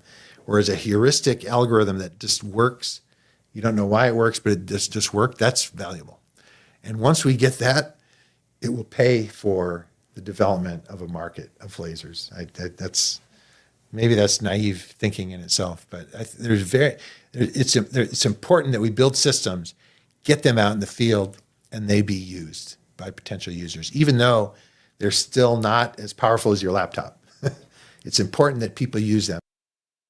He's saying quantum computers right now, this was shot 3 weeks ago in an obscure physics podcast. Quantum computers are no better than your laptop. Oh, they're still not as powerful as your laptop. It's important that people use them so that they can figure out how it can help solve their problem in a totally different way of programming. I mean, quantum computers are not, we don't have Python. We don't even have C or assembler language. It's so low level right now. And it's chicken and the egg problem. I mean, we're stuck here in the research world. We can get by, we can do science and publish papers and get funding to do that. But that's not going to change a technology. We need industry to be involved, maybe with researchers, maybe with those that know nothing about quantum computing, but they know a lot about certain problems that are really hard that might be mapped to quantum computers. So, yeah. So you're asking a lot about laser technology.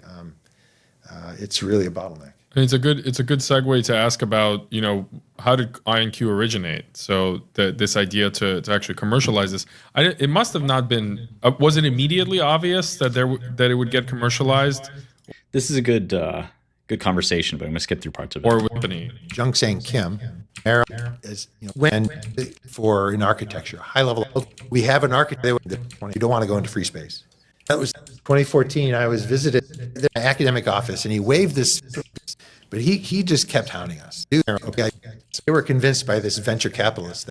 It's honestly a very sweet story. Look, hate to say our company probably wouldn't have happened. Anyway, Maryland and Duke, maybe they were hungry, but so that took about 2 years. Commercialize it, at least have a big industrial engineering effort at this. And so the biggest out there, they seeded us for a few million. We could hire seed for the Congress. So fortunately, NEA, the community is interested in quantum mainly because of its applications to code. This is really interesting. He talks about cryptography in quantum, which I think is the only bona fide use case. And he said something shocking to in this, which shocking to me at least, which is that NSA doesn't even want a quantum computer, which is really wild. Code breaking. RSA. Right. Reverse element. It relies on the inability to factor numbers, and Shor's factoring algorithm. So they're thinking if someone's going to factor, if someone's going to get Shor's, it's us. That's kind of like the thinking. Well, they were.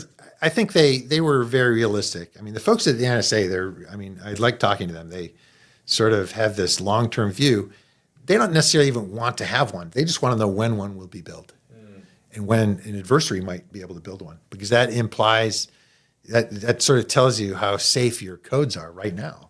Right, if you want them to be secret over political timescales. Yeah. So IARPA. It's more concerning that our encrypted information can be broken, not so much that we want to break somebody else's. It's very easy to break other people's things. We're very good at hacking and spying, but it's almost scarier that an adversary without our talent in espionage might be able to use quantum computing to catch up. This sponsored us for over a decade. I think we probably, with all the grants together, went through about $100 million.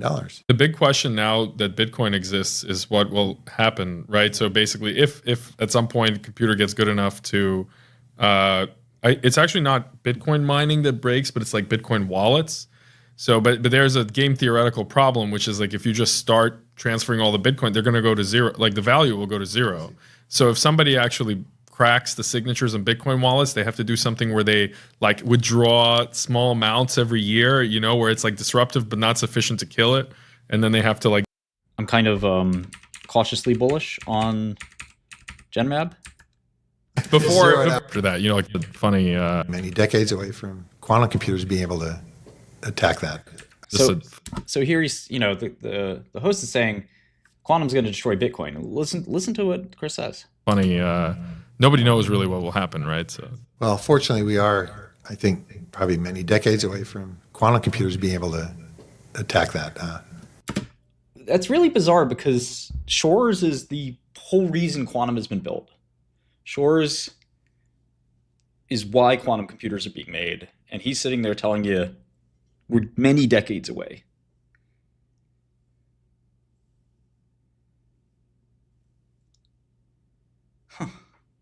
Yeah, we'll see. If we have this near-term application, I think that 30-year time frame for factoring will telescope inward. And this is kind of what our guest Plate Tectonics is saying. Listen again. Nobody knows really what will happen, right? So. Well, fortunately, we are, I think, probably many decades away from quantum computers being able to attack that. We'll see. If we have this near-term application, I think that 30-year time frame for factoring will telescope inward. Again, people don't think of it that way, but I think groups like the NSA should be really thinking about not factoring, but some heuristic optimization program for a traveling salesman problem in logistics.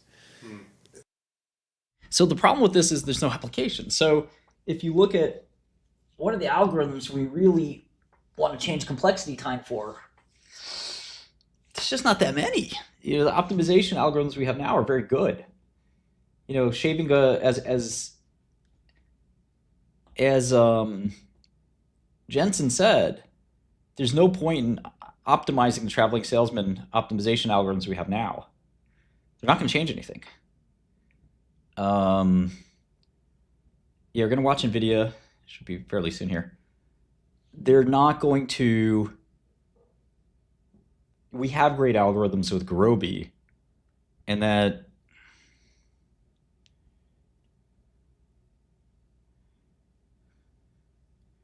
The Gurobi systems are fast enough.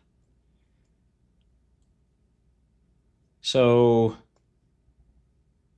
there's no obvious application. Again, he's sort of sitting there saying, and he says it many times in this talk, there's no application. NSA probably cares about that directly, but even if they don't, it will open the floodgates for people to fund lasers and stuff like that, or whatever technology needed to get to Shore's algorithm at scale. So our business plan at IonQ, I mean, it's remarkable that companies can have a business plan, but we had a very credible roadmap, a multi-year roadmap that we were going to get to this number of qubits, we'd be able to do that and that. And it wasn't based on new physics. There was nothing new in the physics. The Mulmer gate was tied up 20 years ago. We're done with that. Now it's all about the architecture, error correction, error mitigation. And so we, in 2019, our new CEO, Peter Chapman, came over from Amazon. He's a software guy at Amazon Prime. And with COVID hitting, it's like all kinds of things going on.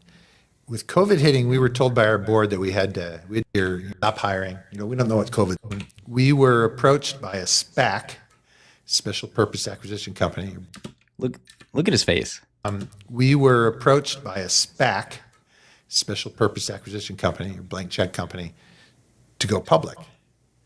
And so SPACs are sort of like, they say it's a four-letter word on Wall Street now. It's a little bit of a shortcut to an IPO. I think the regulators at the time didn't like it. But the SPAC had investors, $300 million in investment, and their job was just to identify a company to invest in and give that company the position on the stock exchange. In our case, it was the New York Stock Exchange, NYSE. And so this took about a year, but we ended up going for it because it would give us, I don't know, $600, $700 million in capital in the bank. And we on the street, we would be a company worth $2 billion or something like that. But we had the bank. And that was, I think, our biggest risk. It was access to capital. Quantum computing, I mean, it's so speculative. You can't biggest risk. Listen again. Access to capital. Quantum computing, I mean, it's so speculative. You can't be raising every year. I mean, that's just, I don't know. I know you have to sometimes, but when we had this opportunity, we went for it. So IonQ is a public company. This is 21. Was it the first quantum company going to IPO? Yeah, it was the first pure quantum computing. I mean, Google does quantum computing. Yeah, but it's 10 to the minus 4 of their, 10 to the minus 6 of their budget probably. Yeah, we were the first exclusive quantum computing company.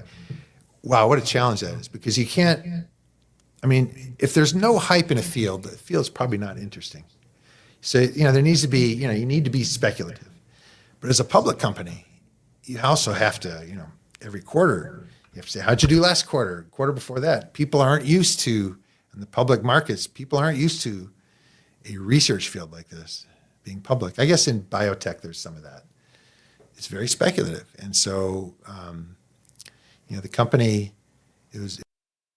Look, it doesn't make sense to say, well, being a naysayer is stupid because one time something extraordinary happened. It's just as stupid to be an optimist by saying, oh, this one time something extraordinary happened. You just have to look at things on their face. What is the probability?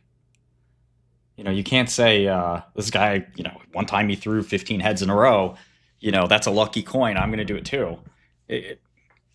Just look at the actual situation and come up with a probability.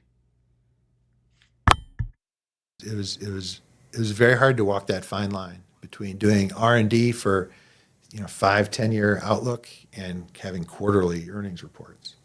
So we early on we put systems on the cloud, AWS, Google Cloud, Azure. Listen to what he says about this. Ken is here. We were just doing the Scott Aronson talk at Harvard that looks like you attended. Sounds like he opened up that talk with some political stuff. But in any event, this is Chris Monroe from IonQ, or formerly of IonQ. He's no longer there, even though he's probably the most brilliant quantum engineer in the world. But listen to what he says here. Microsoft Azure. And so people actually could buy access to our systems on the cloud, Microsoft Azure. And so people actually could buy access to our systems on the cloud. And actually, when I was CEO is when we first started considering this, and I was kind of negative on it because I wanted to, I guess the researcher in me, I wanted to work on photonic interconnects, the stuff that was going to really pay in the long run. You can't think too long haul, I guess, but I didn't want to do it because it was going to require a lot of engineering, and it was going to take these people away from research. And furthermore, the system would sit there and it wouldn't improve. I mean, it's a static system. You can't, if it's on the cloud, it needs to be up almost 24/7. You can't say, oh, I have a new idea to do this. No, you can't do that. You have to freeze the design. And so it's not going to perform very well. So I was afraid of that. But in the end, it was a good thing to do because just that exercise of making something available 24/7, just figuring out, I mean, we learned so much on how to make a system better. And that'll apply to everything down the road. So it was a good thing to do, but you can't do just that. And I think, IonQ, I think to a fault, maybe they sell systems too much. Think about this. I really have to think about this. So it was a good thing to do, but you can't do just that. And I think, IonQ, I think to a fault, maybe they sell systems too much. I wish they would work a little more on R&D. I mentioned Quantinuum, who has the highest fidelity gates out there. I think they're too much on the other side. They're doing too much R&D. They're publishing papers nonstop. They're great papers. As a researcher in the field, I love reading their papers. Not only that, a lot of my former students are working there at Quantinuum, but it's really good stuff. It's great. They're really setting the standards for performance in these quantum computers. They're not paying attention to scaling as much, as far as I can tell. Their system looks like a physics lab experiment at a university. Their system does, and they're even selling their system now. I don't know. They're trying to, but so somewhere in the middle, there's an optimum. We have two companies, and they're sort of on opposite extremes. That's not the worst thing in the world, I guess. There's competition, but so yeah, the company things happen super fast, way faster than I could imagine.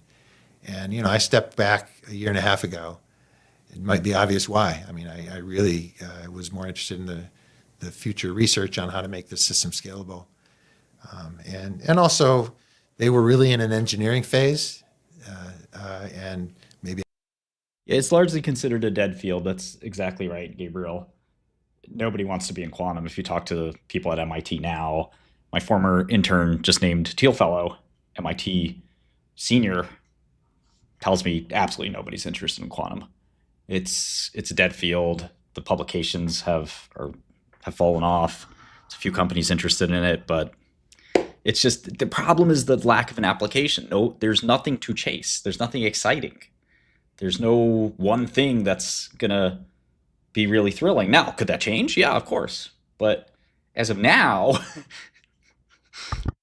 yeah, I was less useful there. But anyway, it was an interesting ride, and I, hope and pray the best for them. It's great. They're great people. The technical team there is amazing at INQ and Quantinuum. I think these are great companies. What's the kind of you've mentioned a couple of times this like near-term use case would really help, right? What is I feel like there's Google occasionally publishes something about quantum supremacy, which like when you read it carefully feels a little bit contrived, and it's kind of I wonder what's the most promising or one or two most promising things you've heard of that where there could be like a supremacy type thing where at least the quantum computer is better than anything else at doing that task, even if the task is useless. Let's say like that would be to me like the first level, and the next level up would be something that then somebody's even wants. But the question is like, well, where might those like near term tasks Trading be? connection reestablished. And are they even computational? Data Like, connection just reestablished. to make the question even more open. They will probably be heuristic. And what I mean by that is I think the Google work and a lot of research, we do some of it too, is to benchmark quantum computers to certify that they're doing quantum things. Who cares? Shor's factoring algorithm is wonderful Order cancelled. for a few reasons. One is that if it produces an answer, you can easily check. You don't need a quantum computer yourself to say, well, I'm going to check to see if this is really done on a quantum computer. If it can continually factor big numbers, there's good logic that says, well, you must have a quantum computer, unless somebody in the basement of NSA has figured out a new algorithm. We actually don't know that. We don't know that factoring is in fact hard. It's strongly suspected. Anyway, that's sort of what I'm told. So that application is great because you don't have to check it. What Google is doing and other labs, they're basically generating random numbers, certain patterns of randomness that they claim you can't do on a regular computer. How do you prove that? Well, you can't do it on a regular. I just want to mention that whenever there's talk about quantum computing, nobody mentions D-Wave or annealing because they just consider it below. It's not worth talking about, right? Because they're not even quantum computers. So guys like Chris and others, they just don't even think about them. So keep that in mind. Computer. That's very indirect. It doesn't mean that somebody can't do it on a regular computer. We just don't know how. So it's very indirect. I think it's sort of a waste of time because that's not how a useful algorithm will look at all. I reserve the right to be wrong, but I just don't see it. I think it makes a big splash because you can use a fancy word like supremacy, and they do that every year or something. I think the heuristic nature of these applications that will probably, if we have something in the near term, it'll be something like an optimizer of some niche function, some cost function that maybe nobody cares about but one industry. And it has lots of variables in it. Autofilled. And if a quantum computer can somehow get to a better optimum, a better answer than your laptop or your supercomputer, then it's useful. So the one person in the chat claims that D-Wave has achieved quantum supremacy. Nobody believes that in the academic community. There's just massive denial of that. Everyone's bearish and skeptical on D-Wave. We have requested access to the D-Wave quantum computer. We've been denied. All the other quantum computers that are on a cloud, we've tried. But D-Wave doesn't want to allow you to try them. A lot of academics have published many papers that show that the D-Wave computer is no faster than a laptop. So this is Chris Monroe, Trapped Ion Quantum Computing, 632 nanometers is the podcast, physics reference. Now, we we're pretty sure a quantum computer will never be able to solve for the optimum, the best case scenario. That's on pretty good footing. But we actually don't know where that is. I mean, you have exponentially many configurations, and they're all down. This is like in some optimization space, like which you mentioned the traveling salesman problem, like which path to take between sales calls. You can never know. Network. Yeah. Actually, my daughter, she's a classical computer scientist, PhD in Boulder. She's worked on that traveling salesman heuristic. It's really good. So the bar is very high. But if a quantum computer can beat the classical heuristics, I cannot remind you how important this is. Listen so carefully about traveling salesman. This is an NP-hard problem. Most NP-hard problems are considered isomorphic. So I really want you to think about this. Which you mentioned the traveling salesman problem, like which path to take between sales calls. You can never know. Network. Yeah. Actually, my daughter, she's a classical computer scientist, PhD in Boulder. She's worked on that traveling salesman heuristic. It's really good. The current optimizers we have with Gurobi on traveling salesman are really good. We don't need quantum computers for them. I can't understate that enough. So you have cryptography, where it's not clear there's a great use case there. He said 30 years. They don't have the equipment to do it. Optimization, huge use case for quantum. We already have really good stuff on PCs. Which you mentioned the traveling salesman problem, like which path to take between sales calls. You can never know. Network. Yeah. Actually, my daughter, she's a classical computer scientist, PhD in Boulder. She's worked on that traveling salesman heuristic. It's really good. So the bar is very high. But if a quantum computer can beat the classical heuristics, it doesn't matter that it's quantum. Autofilled. But and we know that a quantum computer has access to a space of configurations that your classical computer would never have. That's weak. Also, it doesn't prove anything. But in a sense, we need to build big machines, and maybe even deploy machine learning on the gates. Each gate in a quantum computer has a parameter. Remember this phase? I? It doesn't have to be I. I can make it, I can make it I plus 0.1 I. Not an error. I decided to put that 0.1 in there. That's a continuous parameter in every gate. And so what we can do is deploy a circuit. It looks totally, might be random, but it connects all the qubits and it has all these parameters, classical parameters. And then you see what you get. It's like throwing dice or something. You see what you get, and then you rejigger the parameters and see if you can get better.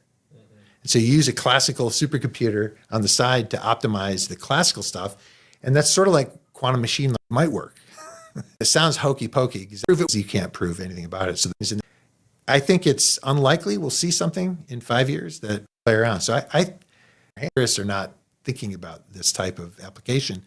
But people that have machines in their hands, they probably are thinking about it. And they're going to goof around and play around. So I think it's unlikely we'll see something in 5 years that really pays the bills or shows commercial utility. But if we do, it'll be something like that. We'll see something around and play around. So I think it's unlikely we'll see something in 5 years that really pays the bills or shows commercial utility. But if we do, it'll be something like that. Yeah. So he's basically saying he doesn't think that the use case that will be useful for quantum computing, that would drive demand, that won't be found in the next 5 years. I want you to think about how profound that is. That there is, in this video, over and over again, says there's no use case, there's no market. We might find that. Not the computers. Not the computers. We might find the use case in 5 years, but he's skeptical. We would also joke that the quantum computer is like Crook's tube of the 21st century. So we just need to give it to as many people. And there are gates. Maybe there are just... we didn't get into the details of a trapped ion system, but you could clearly see with neutral atoms, I have all these tweezer beams. Like maybe forget about all the individual beams. Let's apply a big fat beam. In some cases, that's not interesting. Of analog magnetic materials. I mean, simulate exotic phases. We mentioned a lot of thought that magnetism plays a big role. Restricted. They don't have universal all platforms.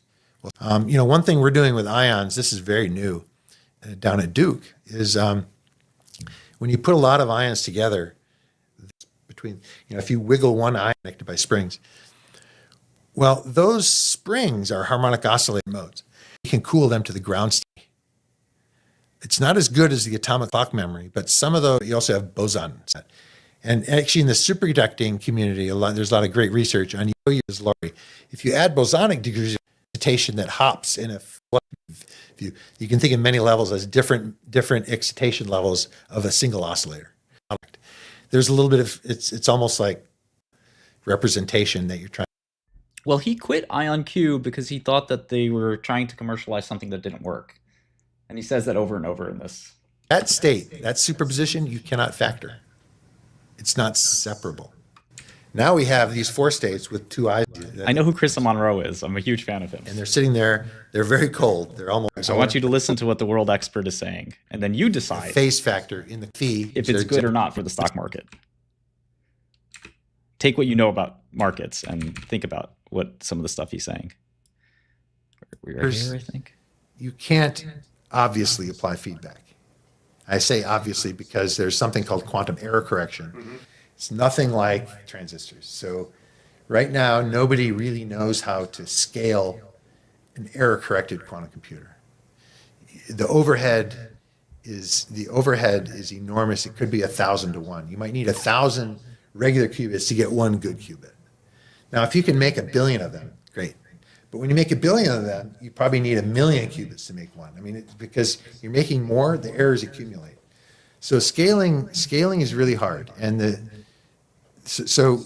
returning to the trapped ion platform, one thing we've recognized is as we scale up the number of ions, the number of qubits, we have to have a concomitant improvement in the fidelity of the gates. And we've largely done that, but that's why people might look at ions and say, well, you're still only at 25 or 30 qubits. That's because we're just breaking beyond 3 nines of fidelity, 99.9%. That's 1 out of 1,000 error. That means, you might say, well, that means you can do 1,000 operations. That's about right.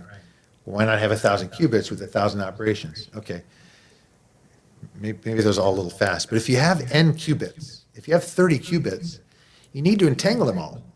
How many gates is that? It's 30 squared. This is why when I ran the programs in the IonQ program, the IonQ AWS instance, and I'm one of the few people who's actually ran this instance, it didn't work. The problem blew up due to fidelity problems. Because if you have 30 qubits, there are 450 pairs. 30 squared divided by 2, roughly. So the number of gates you need scales like the square of the number of qubits you have. So if you have 30 qubits, you're going to need 10 to the minus 3 errors. That's a nasty scaling. If you have 100 qubits, that's 10 to the minus 4. If you have 1 million qubits, that's 10 to the minus 12. So if you have 1 million. So, we calculated you need around 50,000 logical qubits to do Shors. The amount of gates that get compiled, and one of the biggest problems here is that Qiskit's really bad. So when we use Qiskit to compile Shors down to a program we can ship to the IonQ box, it's 300,000 gates plus, and a 99.99 error rate doesn't get you there. So you need this unbelievable fidelity. Qubits, and you only have a fidelity of 99%, you're wasting your time. You're not entangling them all. If you have 2 qubits and you have 10 to the minus 9 errors, you're wasting your time. You're just spinning your wheels on 2 qubits. Who cares, So you have to scale while improving the fidelity. And very few platforms have a credible roadmap to do that. Yeah, we've used IonQ directly on their cloud and on Bracket. Used IBM, both on their quantum free runtime as well as their paid cloud system.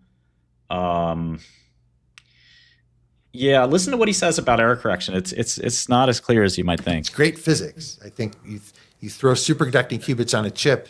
Oh, I can throw a million superconductors on a chip. Great, go ahead and do it. I mean, your fidelity is going to be 80%.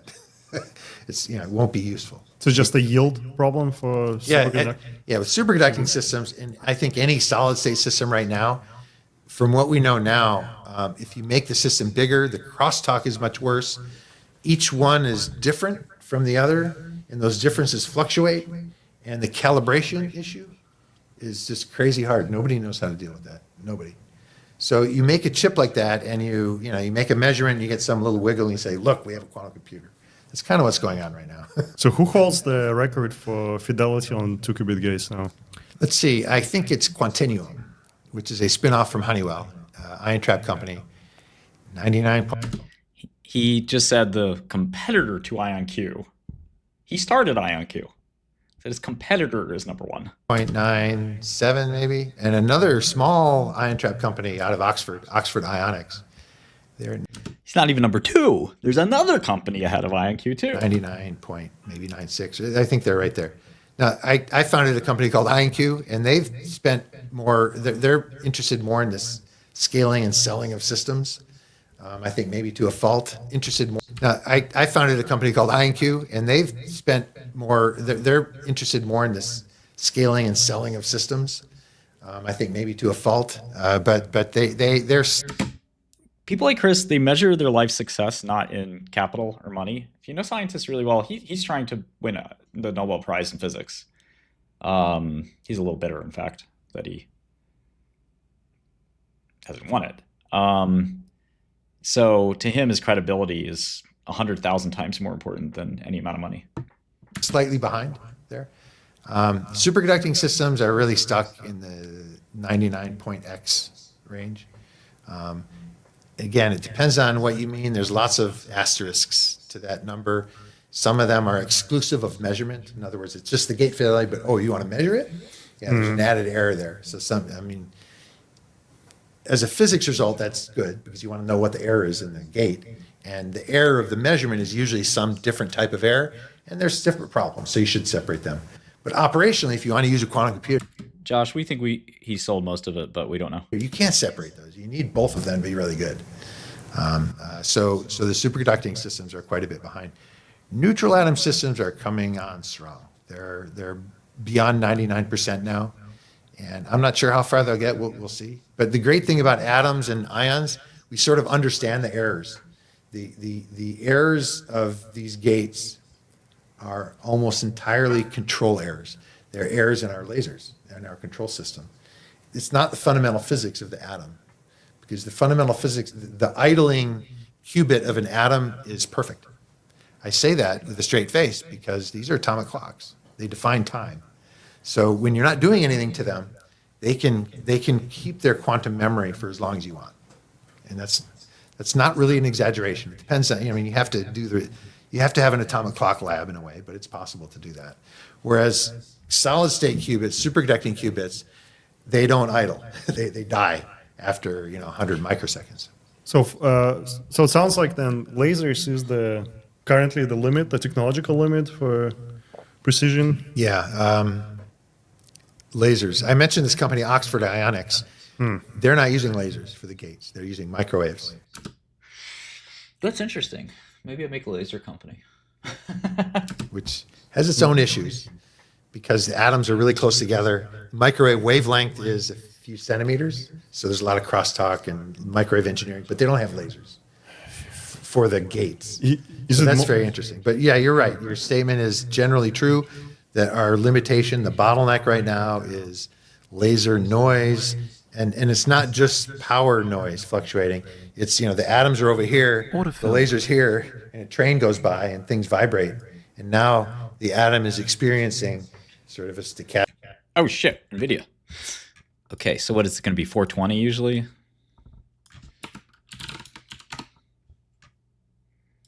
We are waiting on Nvidia. Market's about to close.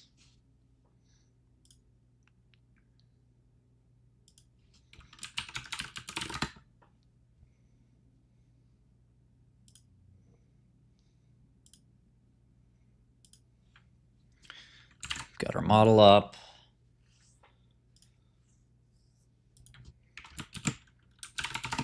I'm shorting more quantum. So all the order fills you just heard were tripling down, quadrupling down on quantum. I mean, there are not many trades I've been more convinced of in my life.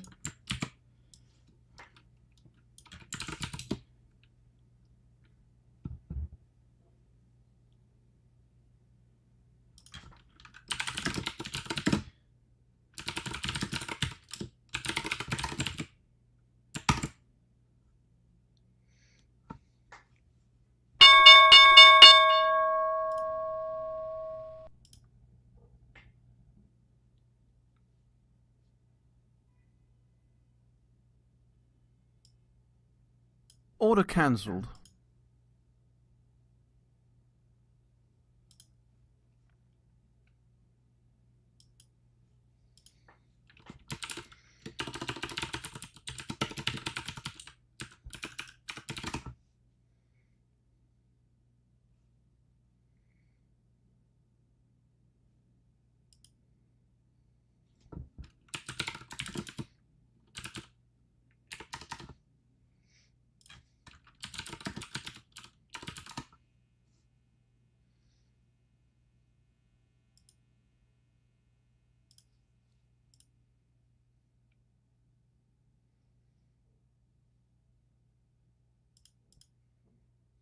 All right, so we're waiting for Nvidia here. See what the best way to orient this on the screen is.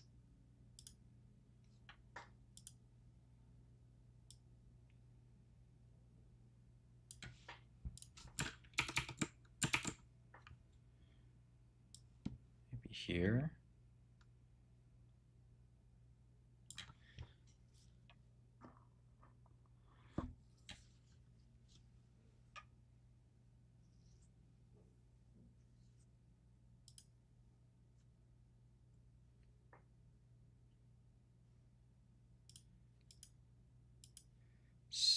Spora, are you think you're the same guy as before with the conspiracy theories? It sounds like you don't understand the market very well. You should take some time to think about your actions and contemplate learning more about something before asking too many questions.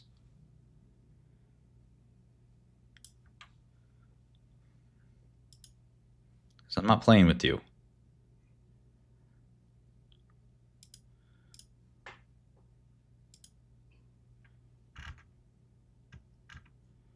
It's a crazy little thing called leverage where you can make more than 100 times your money, or more than 100% of your money. You should check it out. It's really great. It's a whole options market.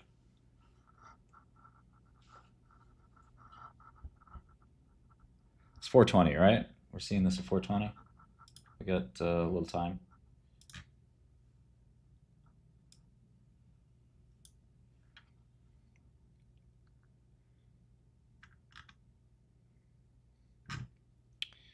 Where's my investor relations?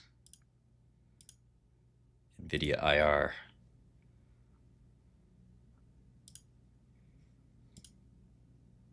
The wee videos.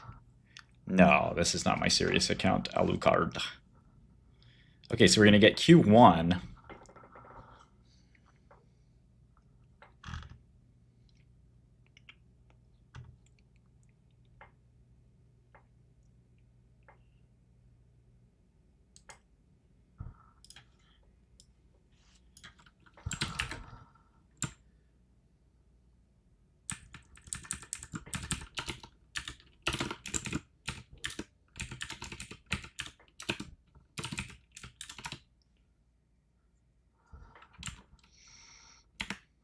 Yeah, I think they're going to crush earnings too, but we'll have to see.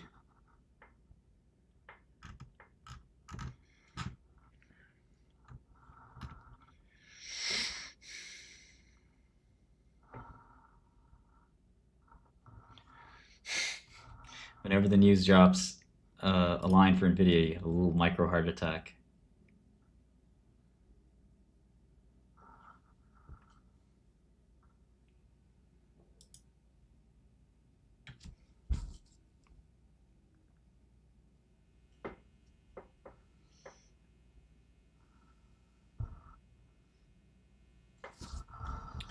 Stock might still drop even if they beat, so just keep that in mind.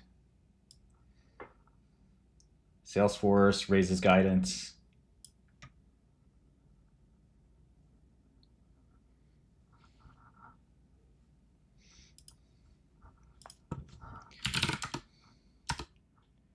Yeah. Shit.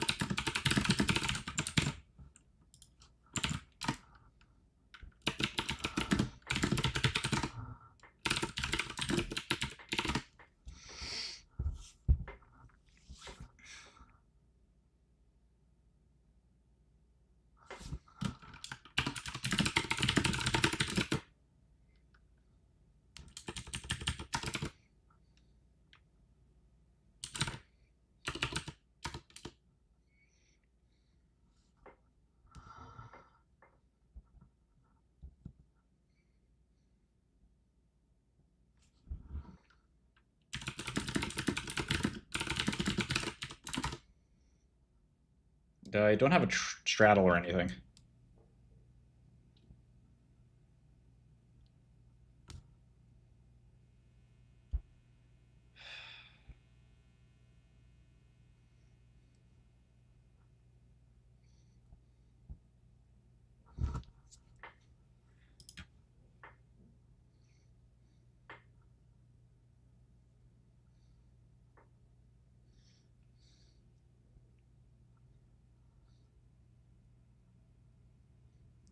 I don't think Bookmap is telling you anything.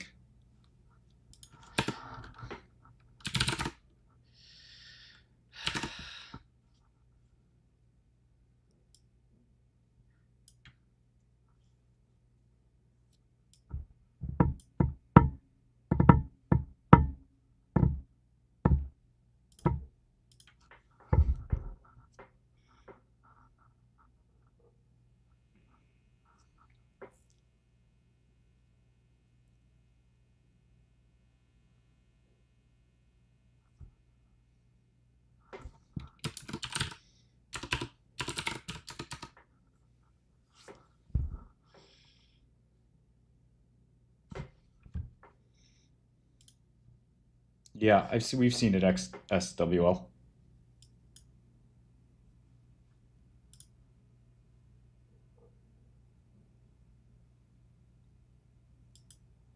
Yeah, it's going to be 420.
So just a reminder what we're waiting for here.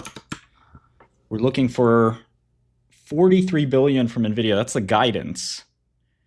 Street's at 43.3. I think they have to do 44 or higher. Ideally 45 or higher. What do you guys think is going to happen? Let's do a quick survey. We don't have too much time here, but let's do a quick survey. 43,500, 44,500. Oops, wrong button.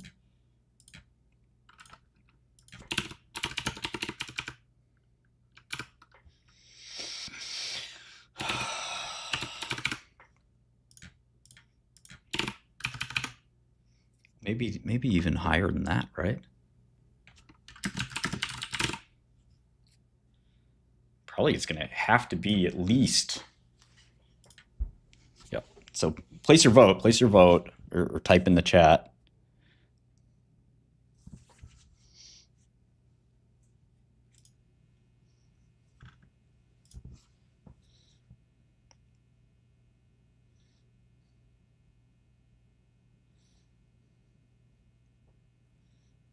Most people think it's a huge beat. So if it's not a huge beat, the stock will get killed. So keep that in mind. That's not a good thing if you're long. Okay, guidance for the next quarter. The next quarter consensus is 46. So will guidance be 46 or higher? You guys are really bulled up.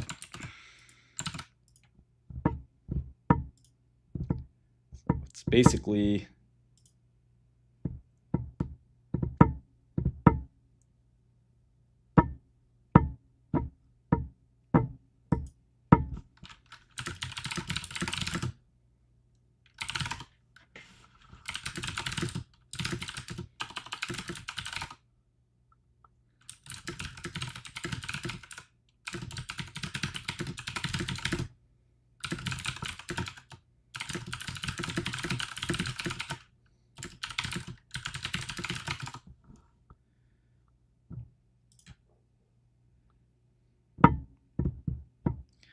okay, so we got 45%, or sort of 45 billion. A lot of votes here. Let's do next quarter's guidance. Streets again at 46 almost exactly. So do you think they'll give guidance at, I mean, if they do 40, any less than 46, it's a disaster. But maybe let's see, what do you think they'll do? I don't think they'll raise this. I don't think they'll really give a lot more. Their tendency is not to give a lot more than consensus. Consensus is 46K. But they might not want to do 46K in Q1, 46 bill in Q1, and then not guide to higher than 46 next quarter. 48 plus? Woo, no way. I think they keep it at they always sandbag.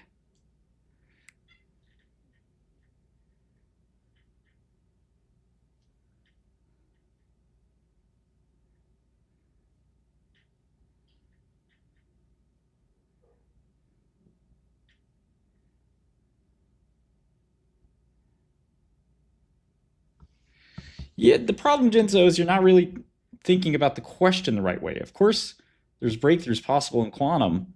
The question is, what are you after? What's the goal? What are you trying to do?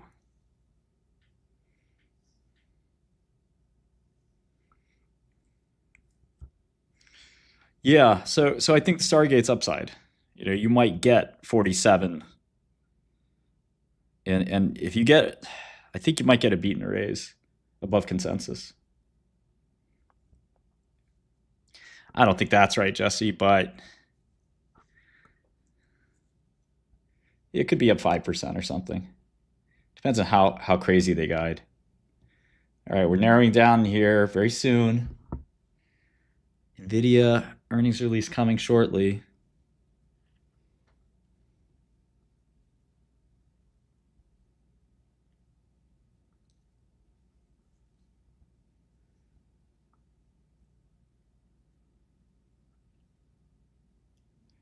Well, that's my trade, RoCalc. Robotics is infinitely more exciting than quantum.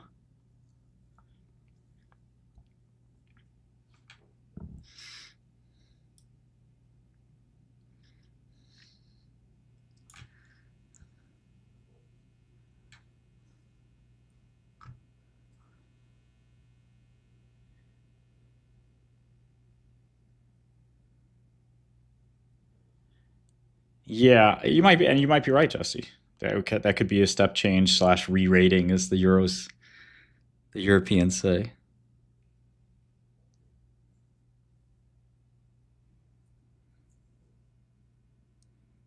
Majorana.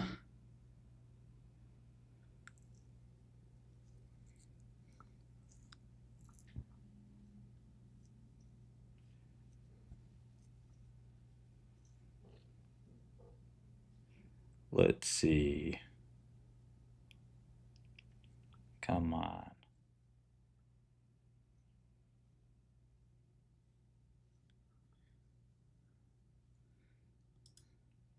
Yeah, that's their correct price right now, 135.40.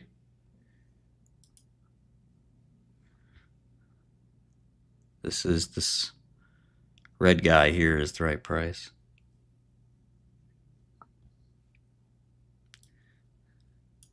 Got about 5 minutes to go before Nvidia reports first quarter earnings. This is fiscal year.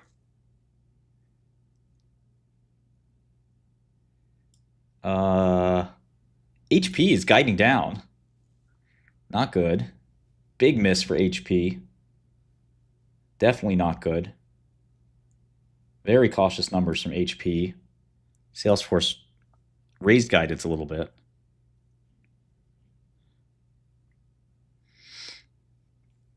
Got 4 minutes to go.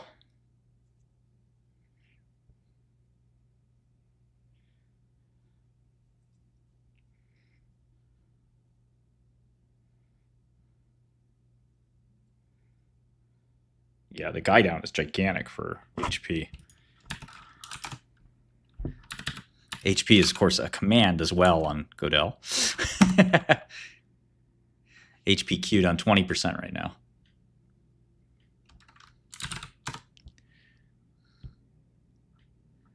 Nvidia ticking up a small amount.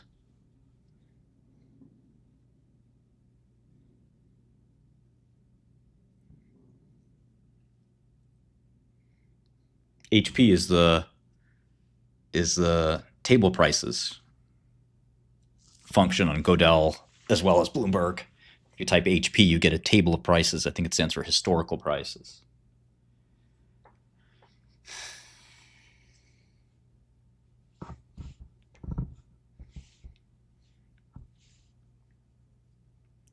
All right, 3 minutes.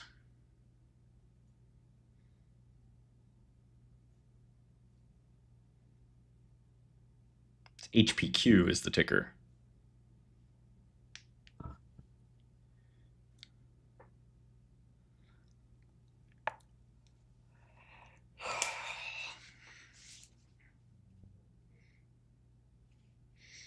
I think they have a good quarter, but we'll see.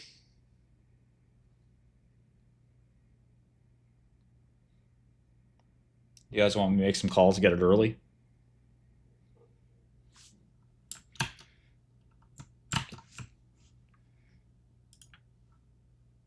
Call that guy I know.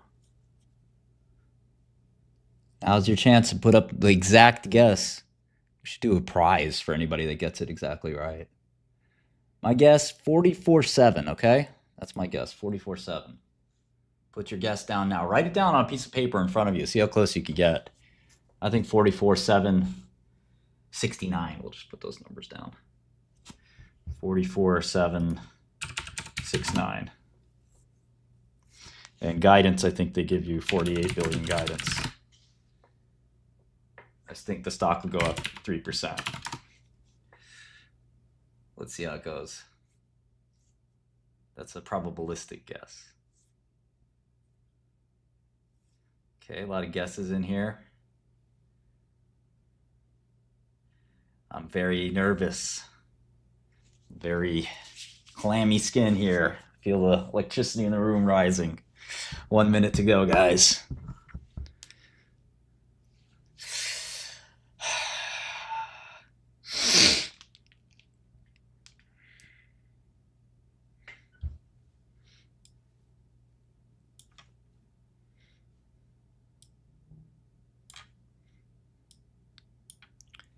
All right, here it comes.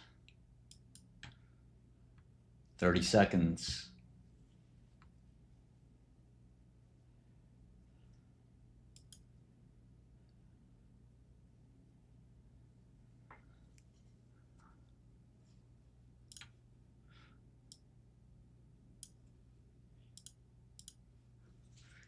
20 seconds.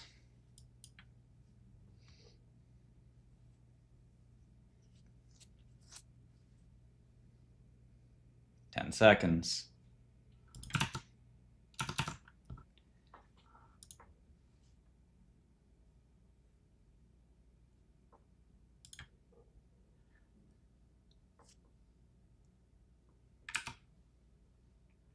$44.1.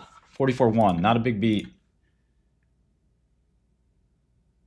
Guidance 45. Oh! No!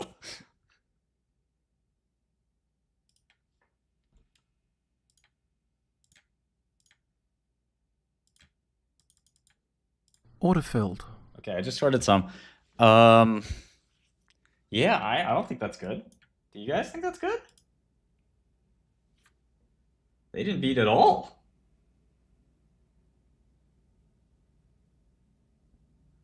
$45.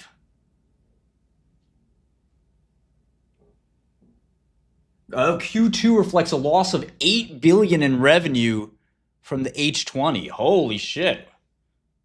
How do you parse that? They're saying that's without $8 billion. They would have done 53. All right, I'm getting out of the short. That's actually kind of bullish. Now, is that spin? Is that spin? I don't know. Order partially filled. I'm out of the short. I took a quick loss. Order filled. Took a little loss. Not a little loss either. That's so if they take out the 8, it would have been 53. Do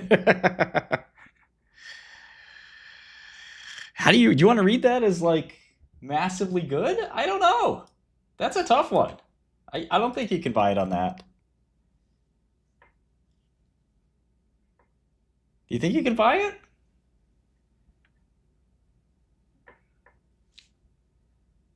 I don't think you can buy that. That's not that bullish.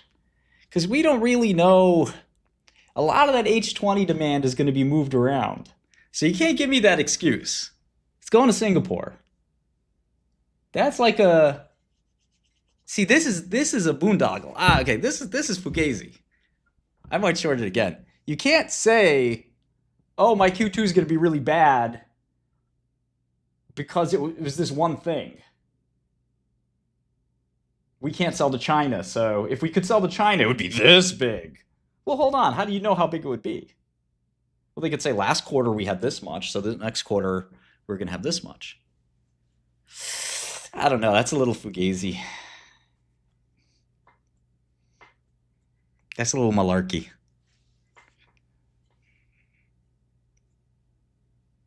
What do you think?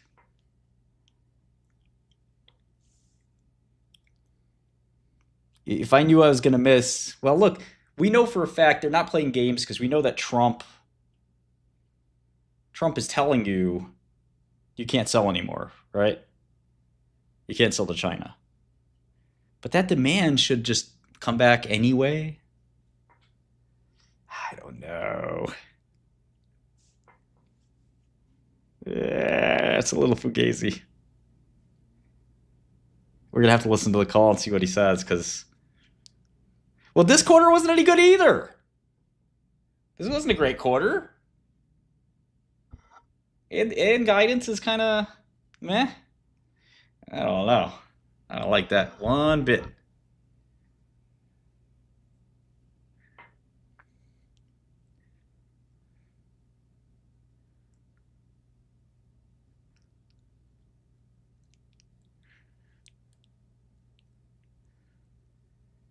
$44 is not much of a beat.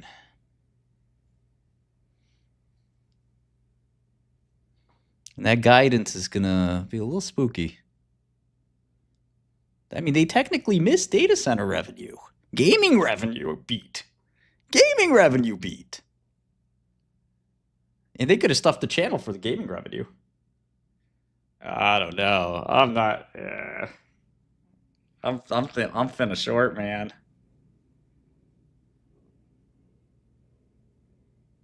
They're saying 8 billion in lost sales to China. So I would have had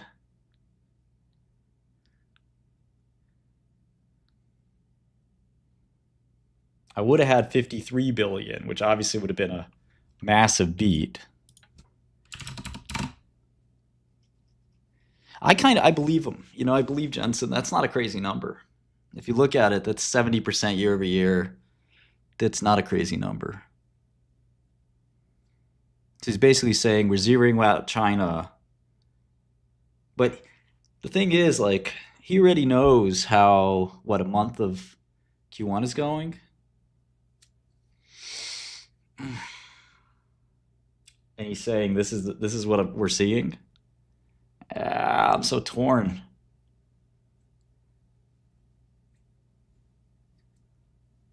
It's a horrible, horrible guidance compared, and they missing on Q1 data centers really bad. The problem is this 8 billion missing, this little 8 billion 8 billion in demand missing from China. That's the problem. How do we reconcile that? And China's never been 8 billion before. They've never had 8 billion a quarter in China. So he's kind of, I don't know, I think that's Pinocchio. Call it Pinocchio.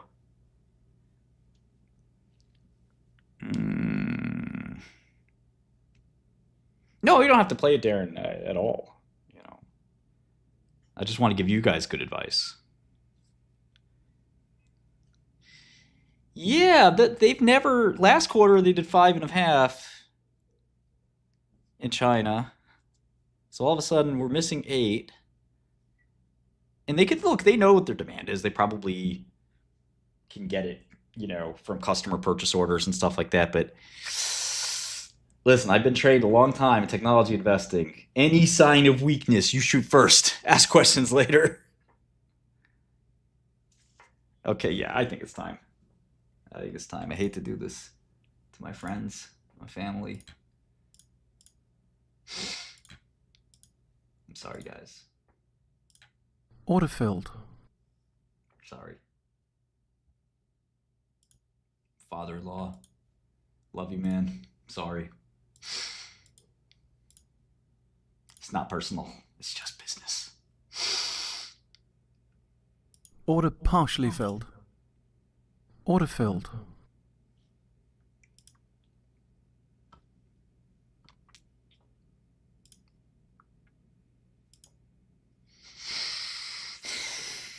Man, I wanted to buy it so bad. I think it's going to be down like 5% tomorrow.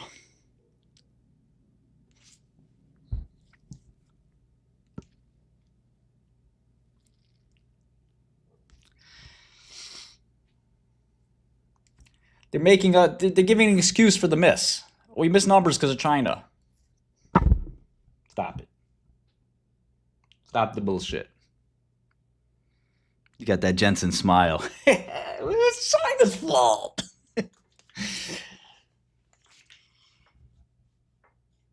There's only two sides to it. You can either go long or short. So yes, half of most places will, most traders, it's about 50-50. I mean, yeah, I don't think it's good. Now, the question is, the market now say, well, I don't know, if the China ban gets lifted, do they all of a sudden get a massive, you know, Q3, Q2? The problem is that you're going to end up with China, Trump saying no more business to China, crack down on it. And that's not bullish. This is a big demand.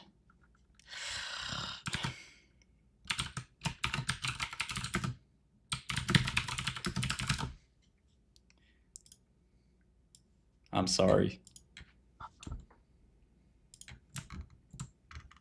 You guys already know what's up.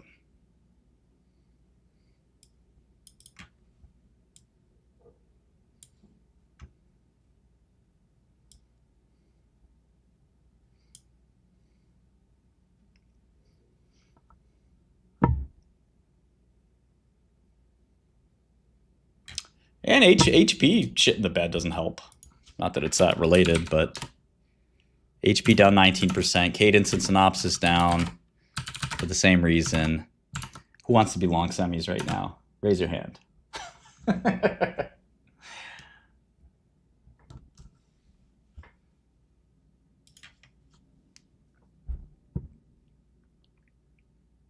You don't understand tech investing.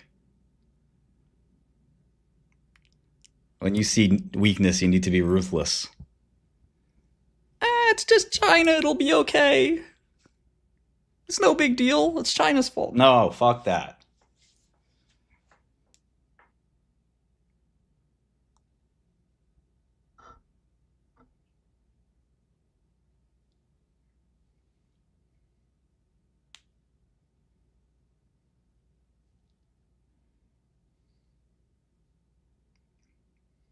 I'm not saying this is the best trading idea I've ever had in my life. I'm trying to give you what I feel. And I had a small, very small position. I think basis points, not percentages. What is first? No.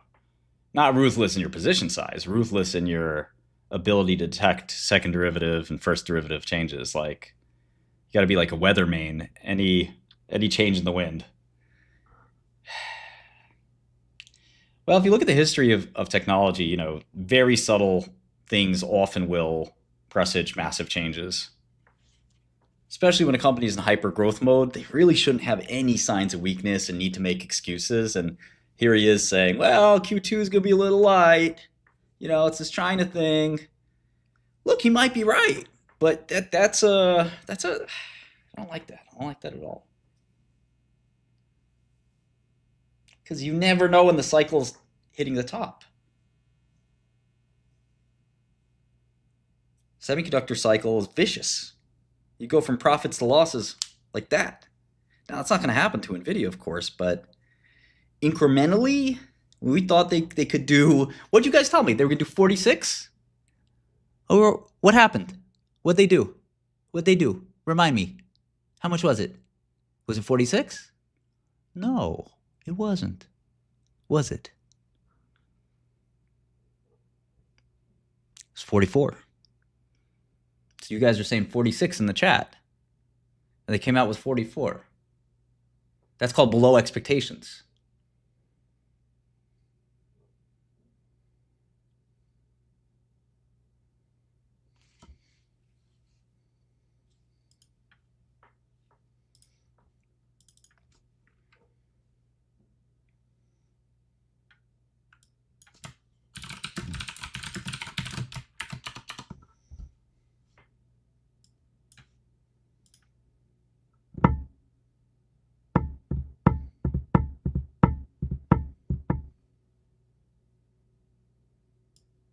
You guys predicted 44, 46, 46 or more.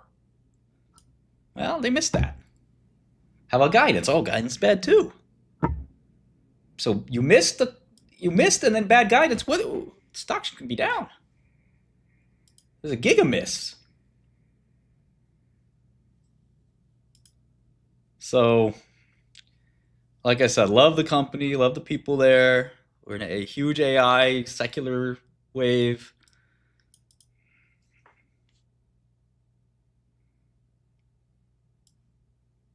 And I shed a tear every time I press the sell button on Nvidia, but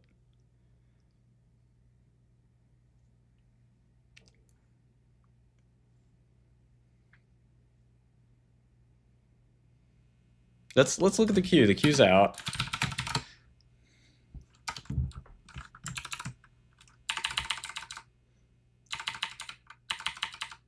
I want to see the China numbers.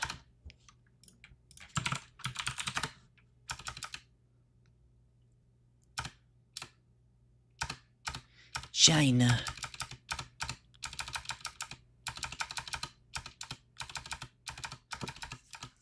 There's a lot on export controls here. It doesn't look like they're giving geographic numbers, which is a little bizarre. I guess it's not that bizarre when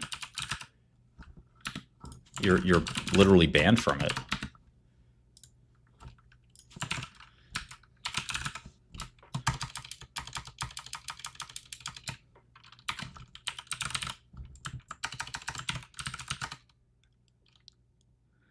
they not going to give out?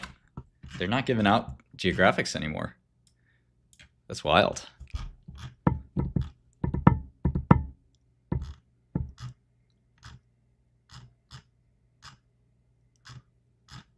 China. China? China.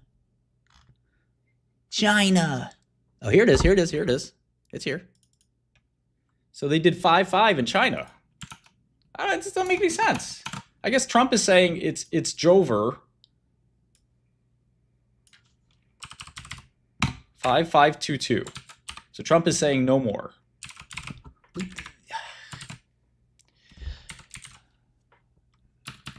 Singapore, tiny fucking country, is now all the revenue.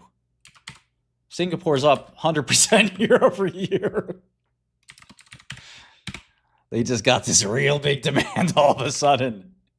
A real big demand for these chips. And I bet you they stuffed the channel for gaming. So US is up 50%. Okay? US is up 54%.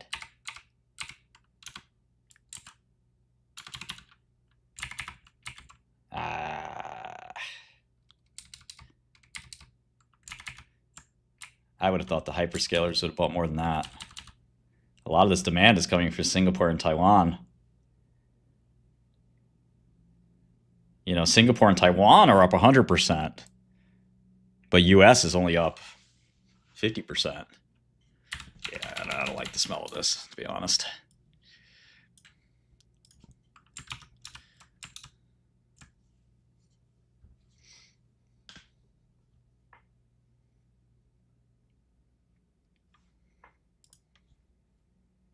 Stock trading up 3%. Yeah, I still don't. Just not.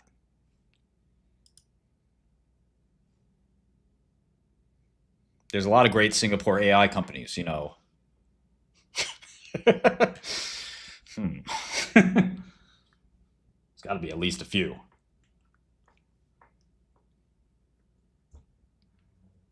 China's not down. China was up for them. So now they're going to go to 0 in China. They can't even sell the H20.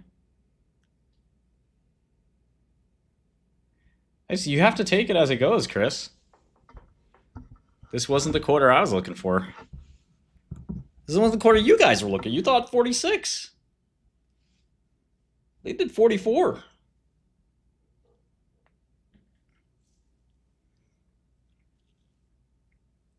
I don't think it's going up.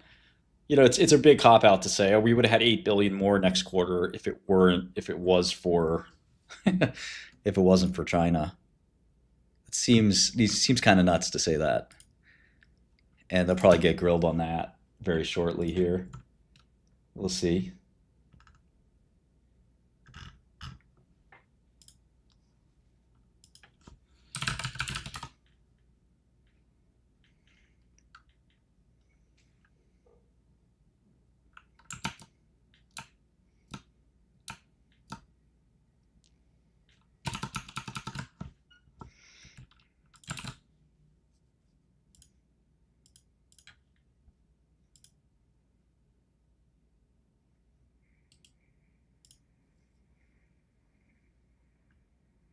I hope their conference call will work this time. That'd be nice. The NVL 72.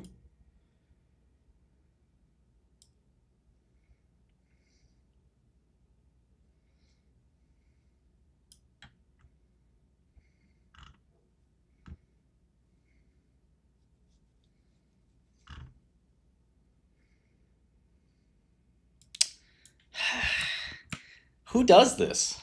Look at this. Revenue is expected to be 45 billion plus or minus 2%. This outlook reflects a loss in H20 revenue of approximately $8 billion due to the recent export control limitations. So is it a valid excuse or not?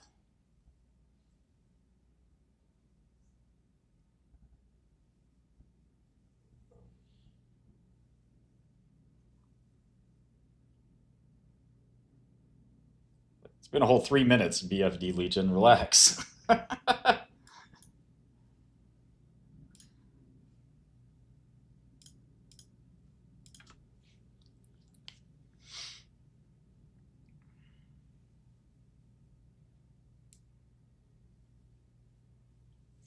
Not, what I'm saying is it a valid excuse in the sense that 8 billion in demand is lost demand that cannot be rerouted? Clearly that, Singapore, they're doing just fine in Singapore, right? So I think they're using it as an excuse for possibly for slight weakness. Obviously, look, it's not about whether or not AI is still hot, healthy, etc. Of course it is. But it's much more about these little subtleties. Wall Street loves to overread into these subtleties. And, it's 8 billion lost in H20 revenue, but they never had 8 billion to begin with in China revenue. The most they ever had was 5.5. So how are they going to lose 8? And then none of that demand is going to be offset? None of it by shipping it to Taiwan or to... I don't believe that. DeepSeek got their hands on chips somehow. Right? DeepSeek got their chips.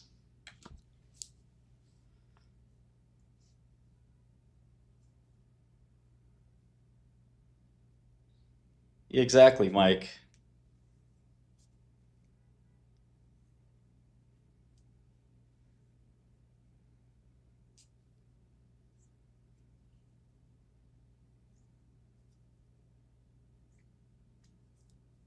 It's not zero, but the point is that demand, if it doesn't exist, look, the US demand isn't that great. The US number wasn't that great. They actually missed the data center consensus. Gaming beat for them. Yeesh.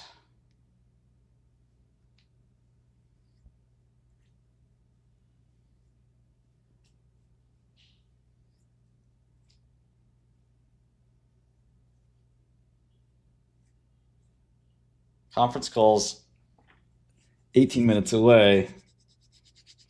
Yeah, I don't think this holds up. I'm gonna tap that right now.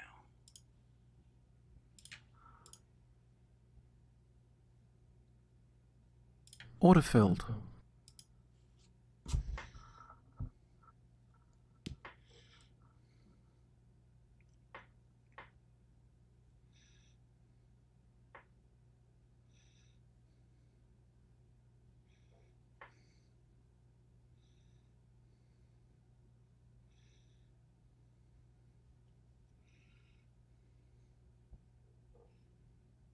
No, yeah, I think you're not wrong on that one, Iris. Tony's right too.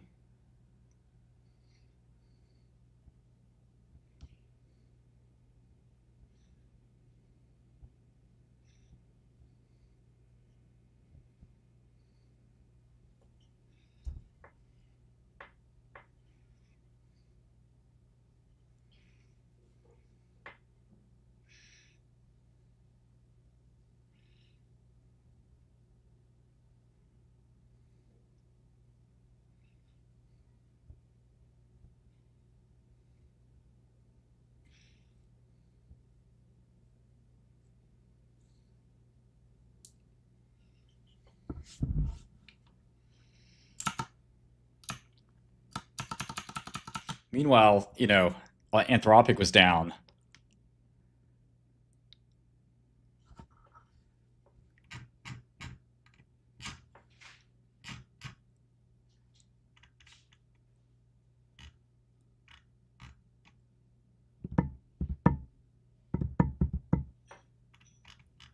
Anthropic was offline because it has too much demand. So there you go. Nvidia's you want a real-time estimate of demand, that's Telling.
Shorts Nvidia and then proceeds to use Nvidia computers furiously. Nobody wants these. Load up another DGX, please.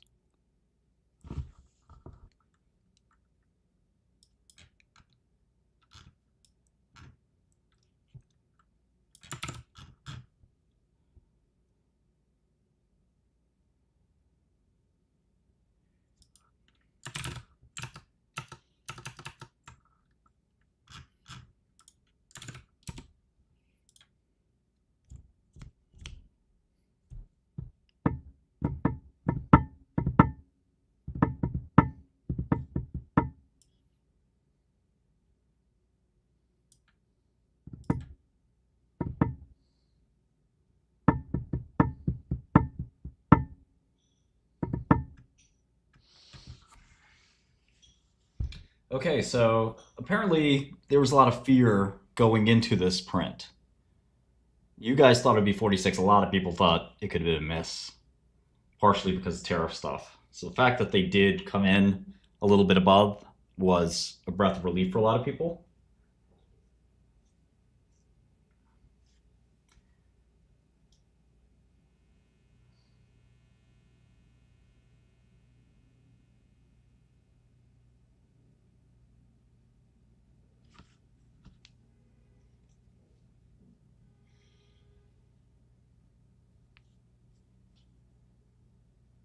This is just a trade. My conviction on Nvidia is about a 2 out of 10. My conviction on Quantum is a 10 out of 10.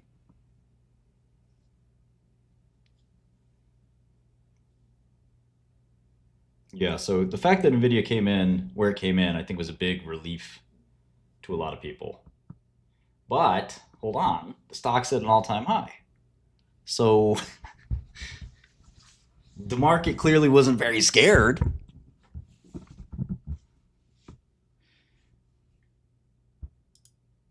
See what you're talking about there.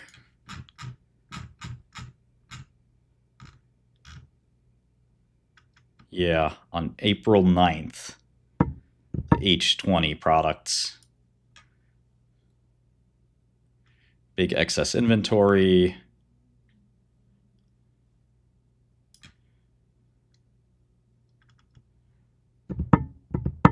So basically, even though they're going through all this bullshit, the numbers are more or less okay.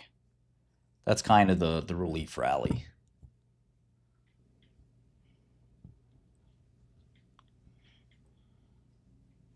There's no such thing as free in markets.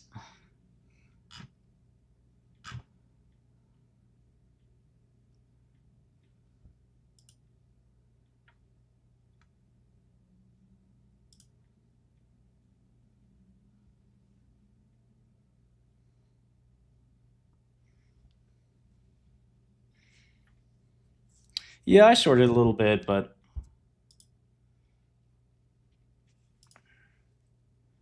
I understand why there's a little excitement around it. there was a lot of fear that this was going to be a disaster.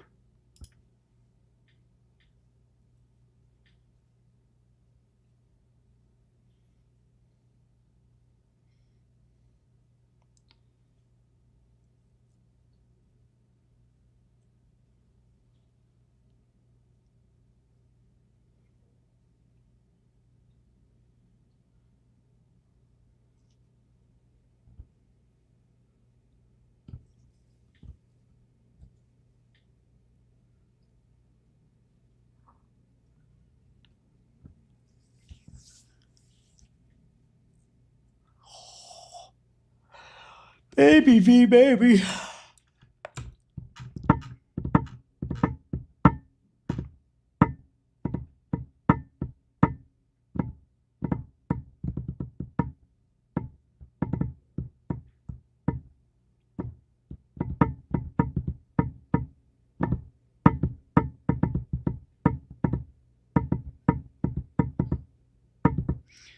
Yeah, I'm just trying to game the reaction, Devang.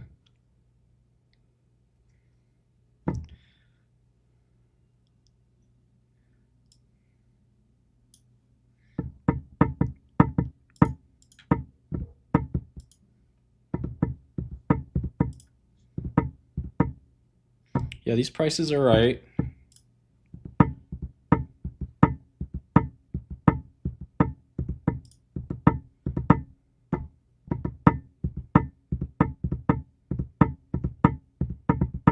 That's kind of what I'm saying. I don't know. I don't think so. I think that they know a little bit about the quarter. I don't know that much. They know how their team's doing.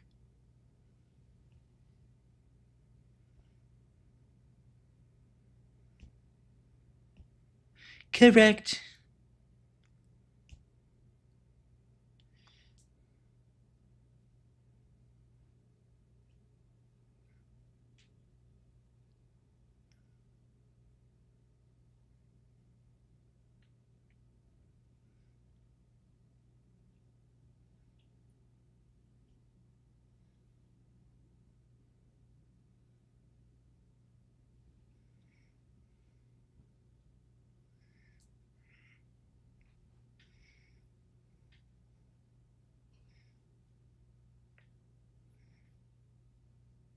No, there's some forecasts in other markets. William, come on. European companies do it all the time.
Resolute completes enrollment.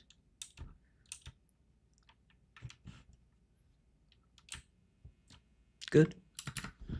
That drug seems like it'll definitely work.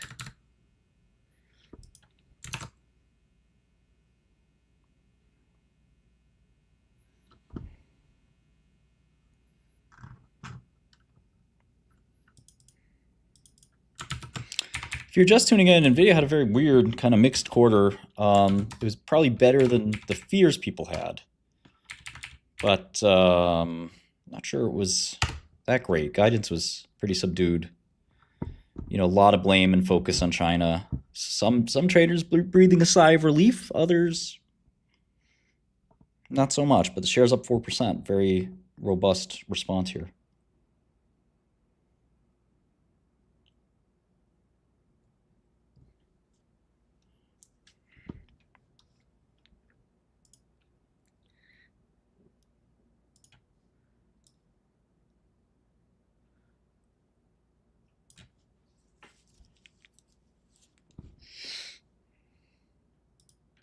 Yeah, Block, you got it.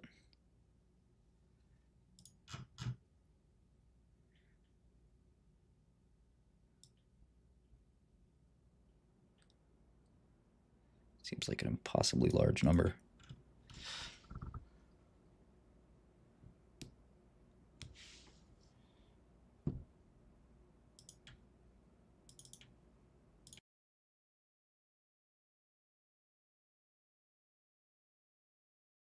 Maybe you guys can hear me better now. Resolute is a biotech stock that we like over in these parts.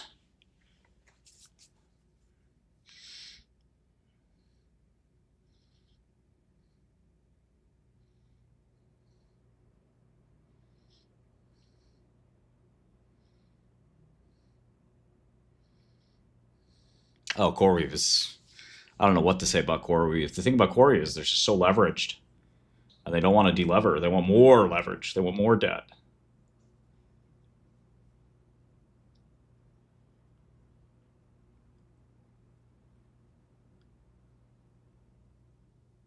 Check.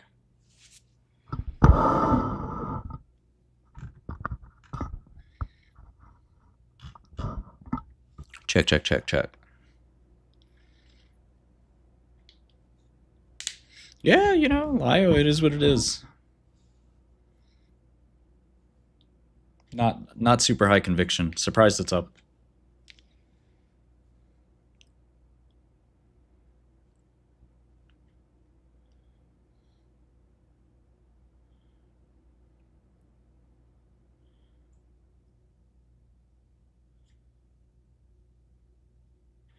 Maybe it's a gain thing? I don't think so.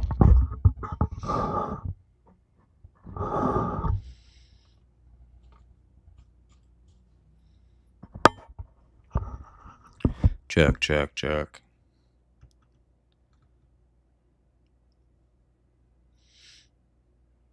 Yeah, guidance was below what we were thinking.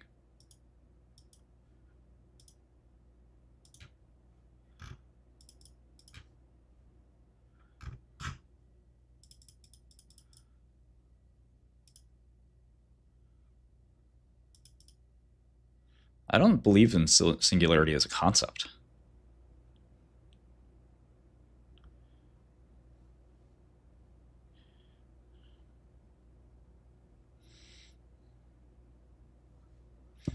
Well, we're going to mostly be listening to the conference call, so you don't have to worry too much about whether or not you can hear me. It's like an attack. I see it's sort of like an attack. It drops very quickly, right?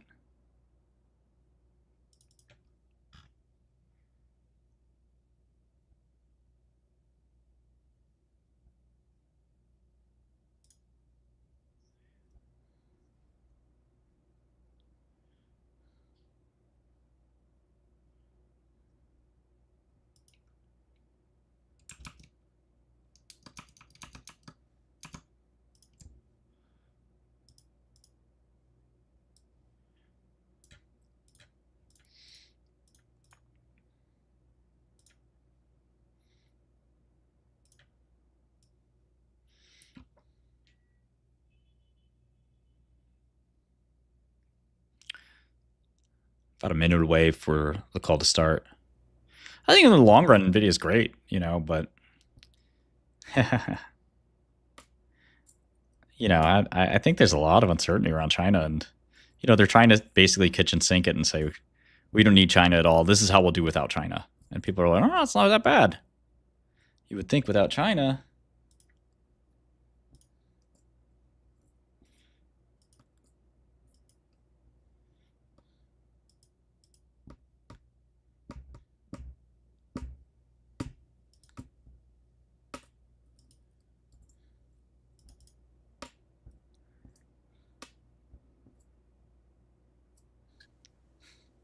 your first one. Yes.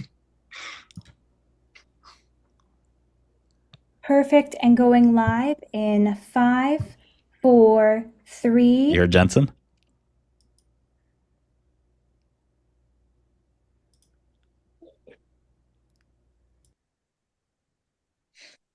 Good afternoon. My name is Sarah, and I will be your conference operator today.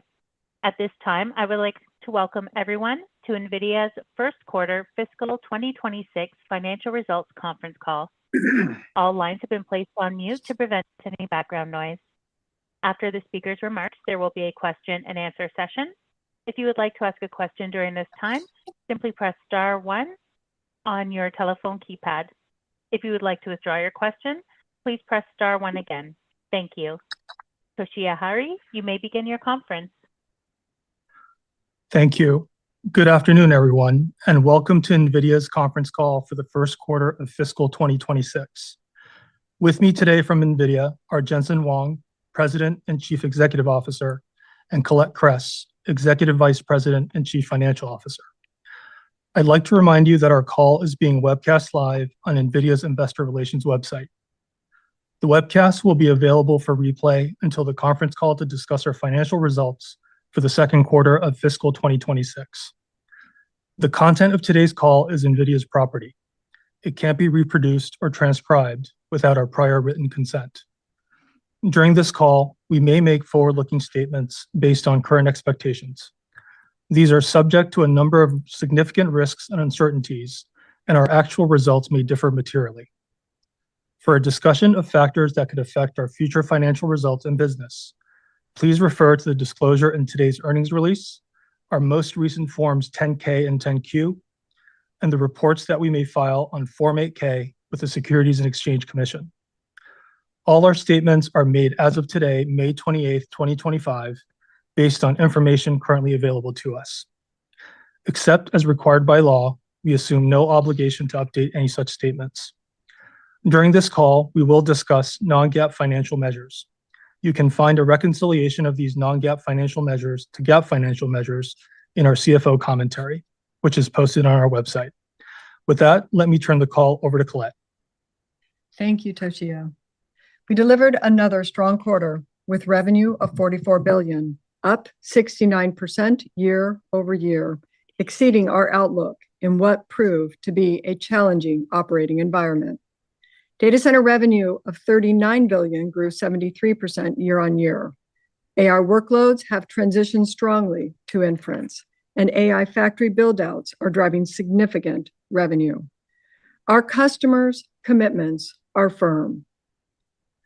On April 9th, the U.S. government issued new export controls on H20, our data center GPU designed specifically for the China market.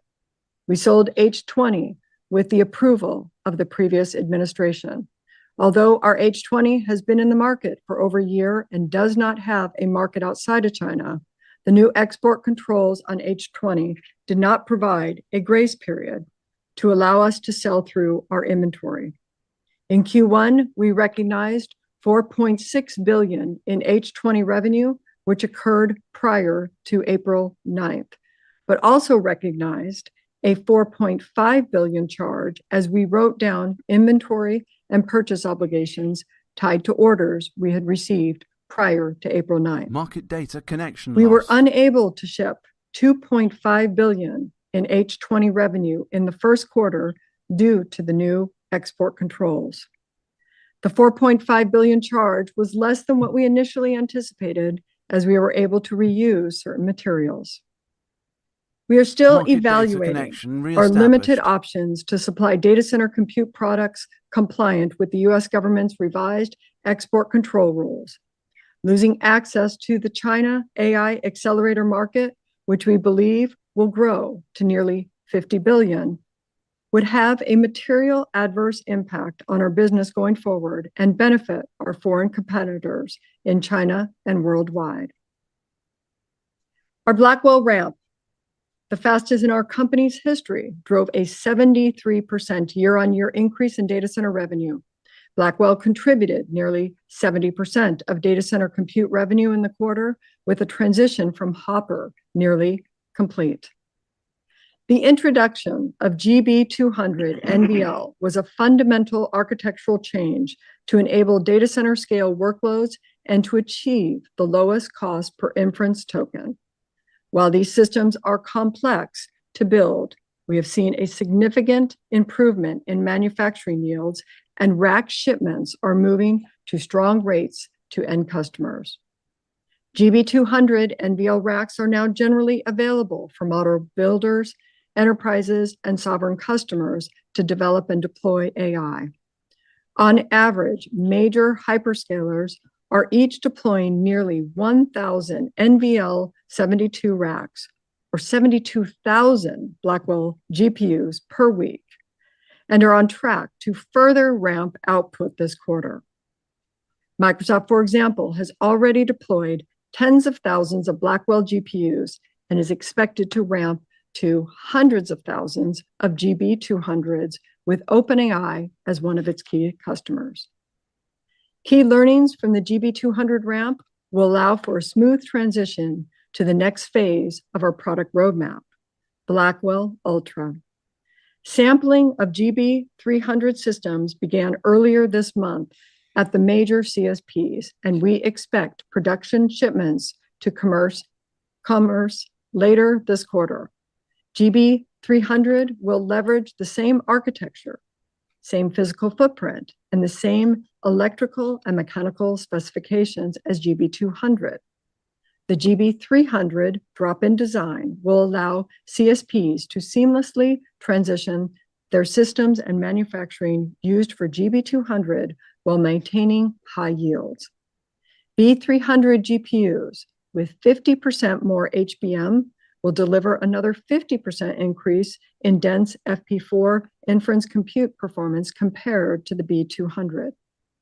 We remain committed to our annual product cadence, with our roadmap extending through 2028, tightly aligned with the multiple year planning cycles of our customers. We are witnessing a sharp jump in inference demand. OpenAI, Microsoft, and Google are seeing a step function leap in token generation. Microsoft processed over 100 trillion tokens in Q1, a 5-fold increase on a year-over-year basis.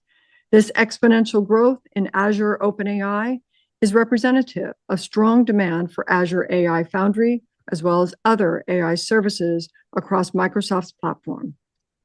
Inference serving startups are now serving models using B200, tripling their token generation rate and corresponding revenues for high-value reasoning models such as DeepSeek R1, as reported by Artificial Analysis. Nvidia Dynamo on Blackwell NVL72 turbocharges AI inference throughput by 30x for the new reasoning models sweeping the industry.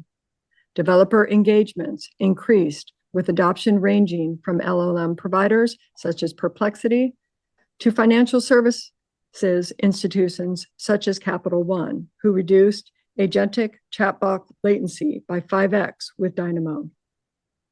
In the latest MLPerf inference results, we submitted our first results using GB200 NVL72, delivering up to 30x higher inference throughput compared to our 8 GPU H200 submission on the challenging Llama 3.1 benchmark.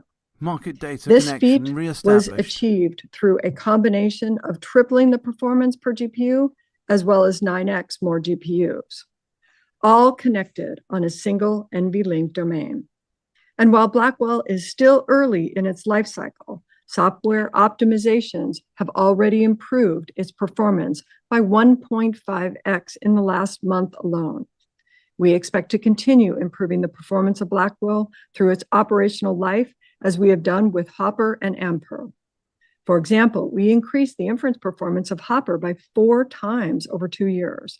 This is the benefit of NVIDIA's programmable CUDA architecture and rich ecosystem. The pace and scale of AI factory deployments are accelerating, with nearly 100 NVIDIA-powered AI factories in flight this quarter, a 2-fold increase year over year, with the average number of GPUs powering each factory also doubling in the same period. And more AI factory projects are starting across industries and geographies. NVIDIA's full stack architecture is underpinning AI factory deployments as industry leaders like AT&T, BYD, Capital One, Foxconn, MediaTek, and Telenor are strategically vital sovereign clouds like those recently announced in Saudi Arabia, Taiwan, and the UAE. We have a line of sight to projects requiring tens of gigawatts of NVIDIA AI infrastructure in the not too distant future. The transition from generative to agentic AI, AI capable of perceiving, reasoning, planning, and acting, will transform every industry, every company, and country. We envision AI agents as a new digital workforce capable of handling tasks ranging from customer service to complex decision-making processes. We introduced the Llama Nemotron family of open reasoning models designed to supercharge agentic AI platforms for enterprises. Built on the Llama architecture, these models are available as NIMs or NVIDIA inference microservices with multiple sizes to meet diverse deployment needs. Our post-training enhancements have yielded a 20% accuracy boost and a 5x increase in inference speed. Leading platform companies, including Accenture, Cadence, Deloitte, and Microsoft, are transforming work with our reasoning models. NVIDIA NeMo microservices are generally available across industries and are being leveraged by leading enterprises to build, optimize, and scale AI applications. With NeMo, Cisco increased model accuracy by 40% and improved response time by 10x in its code assistant. NASDAQ realized a 30% improvement in accuracy and response time in its AI platform's search capabilities. And Shell's custom LLM achieved a 30% increase in accuracy when trained with NVIDIA NeMo. NeMo's parallelism techniques accelerated model training time by 20% when compared to other frameworks. We also announced a partnership with Yum Brands, the world's largest restaurant company, to bring NVIDIA AI to 500 of its restaurants this year and expanding to 61,000 restaurants over time to streamline order taking, optimize operations, and enhance service across its restaurants. For AI-powered cybersecurity, leading companies like Checkpoint, CloudStrike, and Palo Alto Networks are using NVIDIA's AI security and software stack to build, optimize, and secure agentic workflows, with CloudStrike realizing 2x faster detection triage with 50% less compute cost. Moving to networking, sequential growth in networking resumed in Q1 with revenue up 64% quarter over quarter to $5 billion. Our customers continue to leverage our platform to efficiently scale up and scale out AI factory workloads. We created the world's fastest switch, NVLink. For scale up, our NVLink compute fabric in its 5th generation offers 14x the bandwidth of PCIe Gen 5. NVLink 72 carries 130 terabytes per second of bandwidth in a single rack, equivalent to the entirety of the world's peak internet traffic. NVLink is a new growth vector and is off to a great start, with Q1 shipments exceeding $1 billion. At Computex, we announced NVLink Fusion. Hyperscale customers can now build semi-custom CCUs and accelerators that connect directly to the NVIDIA platform with NVLink. We are now enabling key partners, including ASIC providers such as MediaTek, Marvell, Alchip Technologies, and Astera Labs, as well as CPU suppliers such as Fujitsu and Qualcomm, to leverage NVLink Fusion to connect our respective ecosystems. For scale out, our enhanced Ethernet offerings deliver the highest throughput, lowest latency networking for AI. Spectrum X posted strong sequential and year-on-year growth and is now annualizing over $8 billion in revenue. Adoption is widespread across major CSPs and consumer internet companies, including CoreWeave, Microsoft Azure, Oracle Cloud, and xAI. This quarter, we added Google Cloud and Meta to the growing list of Spectrum X customers. We introduced Spectrum X and Quantum X silicon photonics switches featuring the world's most advanced co-packaged optics. These platforms will enable next-level AI factory scaling to millions of GPUs through the increasingly power efficiency by 3.5x and network resiliency by 10x, while accelerating customer time to market by 1.3x. Transitioning to a quick summary of our revenue by geography. China, as a percentage of our data center revenue, was slightly below our expectations and down sequentially due to H20 export licensing controls. For Q2, we expect a meaningful decrease in China data center revenue. As a reminder, while Singapore represented nearly 20% of our Q1 build revenue, as many of our large customers use Singapore for centralized invoicing, our products are almost always shipped elsewhere. Note that over 99% of H100, H200, and Blackwell data center compute revenue billed to Singapore was for orders from US-based customers. Moving to gaming and AI PCs. Gaming revenue was a record $3.8 billion, increasing 48% sequentially and 42% year-on-year. Strong adoption by gamers, creatives, and AI enthusiasts have made Blackwell our fastest ramp ever. Against a backdrop of robust demand, we greatly improved our supply and availability in Q1 and expect to continue these efforts in Q2. AI is transforming PC and creator and gamers. With a 100 million user installed base, GeForce represents the largest footprint for PC developers. This quarter, we added to our AI PC laptop offerings, including models capable of running Microsoft's Copilot+.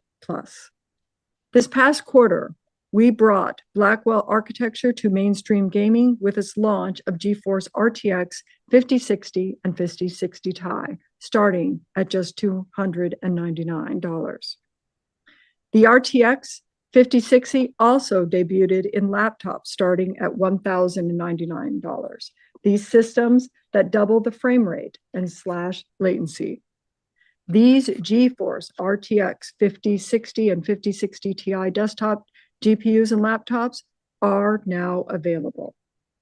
In console gaming, the recently unveiled Nintendo Switch 2 leverages Nvidia's neural rendering and AI technologies, including next-generation custom RTX GPUs with DLSS technology, to deliver a giant leap in gaming performance to millions of players worldwide. Nintendo has shipped over 150 million Switch consoles to date, making it one of the most successful gaming systems in history. Moving to Pro Visualization. Revenue of $509 million was flat sequentially and up 19% year-on-year. Tariff-related uncertainty temporarily impacted Q1 systems, and demand for our AI workstations is strong, and we expect sequential revenue growth to resume in Q2. NVIDIA DGX Spark and Station revolutionized personal computing by putting the power of an AI supercomputer in a desktop form factor. DGX Spark delivers up to 1 petaflop of AI compute, while DGX Station offers an incredible 20 petaflops and is powered by the GB300 superchip. DGX Spark will be available in calendar Q3 and DGX Station later this year. We have deepened Omniverse's integration and adoption into some of the world's leading software platforms, including Databricks, SAP, and Schneider Electric. New Omniverse blueprints, such as Mega for at-scale robotic fleet management, are being leveraged in Kion Group, Pegatron, Accenture, and other leading companies to enhance industrial operations. At Computex, we showcased Omniverse's great traction with technology manufacturing leaders, including TSMC, Quanta, Foxconn, Pegatron. Using Omniverse, TSMC saves months in work by designing fabs virtually. Foxconn accelerates thermal simulations by 150x, and Pegatron reduced assembly line defects rates by 67%. Lastly, with our automotive group, revenue was $567 million, down 1% sequentially, but up 72% year on year. Year on year growth was driven by the ramp of self-driving across a number of customers and robust end demand for NEVs. We are partnering with GM to build the next gen vehicles, factories, and robots using NVIDIA AI, simulation, and accelerated computing. And we are now in production with our full stack solution for Mercedes-Benz, starting with the new CLA, hitting roads in the next few months. We announced Isaac, Groot, and One, the world's first open, fully customizable foundation model for humanoid robots, enabling generalized reasoning and skill development. We also launched new open NVIDIA Cosmo World Foundation models. Leading companies include 1X, Agility Robotics, Figure AI, Uber, and Wabi. We've begun integrating Cosmos into their operations for synthetic data generation, while Agility Robotics, Boston Dynamics, and XPen Robotics are harnessing Isaac simulation to advance their humanoid efforts. GE Healthcare is using the new NVIDIA Isaac platform for healthcare simulation, built on NVIDIA Omniverse and using NVIDIA Cosmos. The platform speeds development of robotic imaging and surgery systems. The era of robotics is here. Billions of robots, hundreds of millions of autonomous vehicles, and hundreds of thousands of robotic factories and warehouses will be developed. All right, moving to the rest of the P&L. GAAP gross margins and non-GAAP gross margins were 60.5% and 61% respectively. Excluding the $4.5 billion charge, Q1 non-GAAP gross margins would have been 71.3%, slightly above our outlook at the beginning of the quarter. Sequentially, GAAP operating expenses were up 7% and non-GAAP operating expenses were up 6%, reflecting higher compensation and employee growth. Our investments include expanding our infrastructure capabilities and AI solutions, and we plan to grow these investments throughout the fiscal year. In Q1, we returned a record $14.3 billion to shareholders in the form of share repurchases and cash dividends. Our capital return program continues to be a key element of our capital allocation strategy. Let me turn to the outlook for the second quarter. Total revenue is expected to be $45 billion, plus or minus 2%. We expect modest sequential growth across all of our platforms. In data center, we anticipate the continued ramp of Blackwell to be partially offset by a decline in China revenue. Note, our outlook reflects a loss in H20 revenue of approximately $8 billion for the second quarter.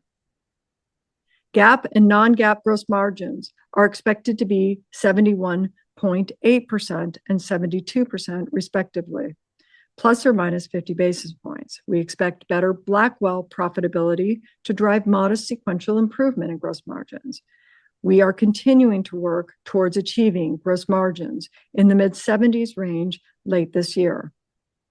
GAAP and non-GAAP operating expenses are expected to be approximately $5.7 billion and $4 billion, respectively, and we continue to expect full year fiscal year 26 operating expense growth to be in the mid-30% range.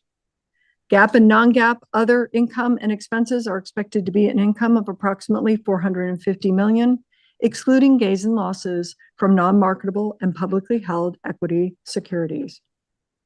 GAAP and non-GAAP tax rates are expected to be 16.5%, plus or minus 1%, excluding any discrete items. Further financial details are included in the CFO commentary and other information available on our IR website, including a new financially information AI agent.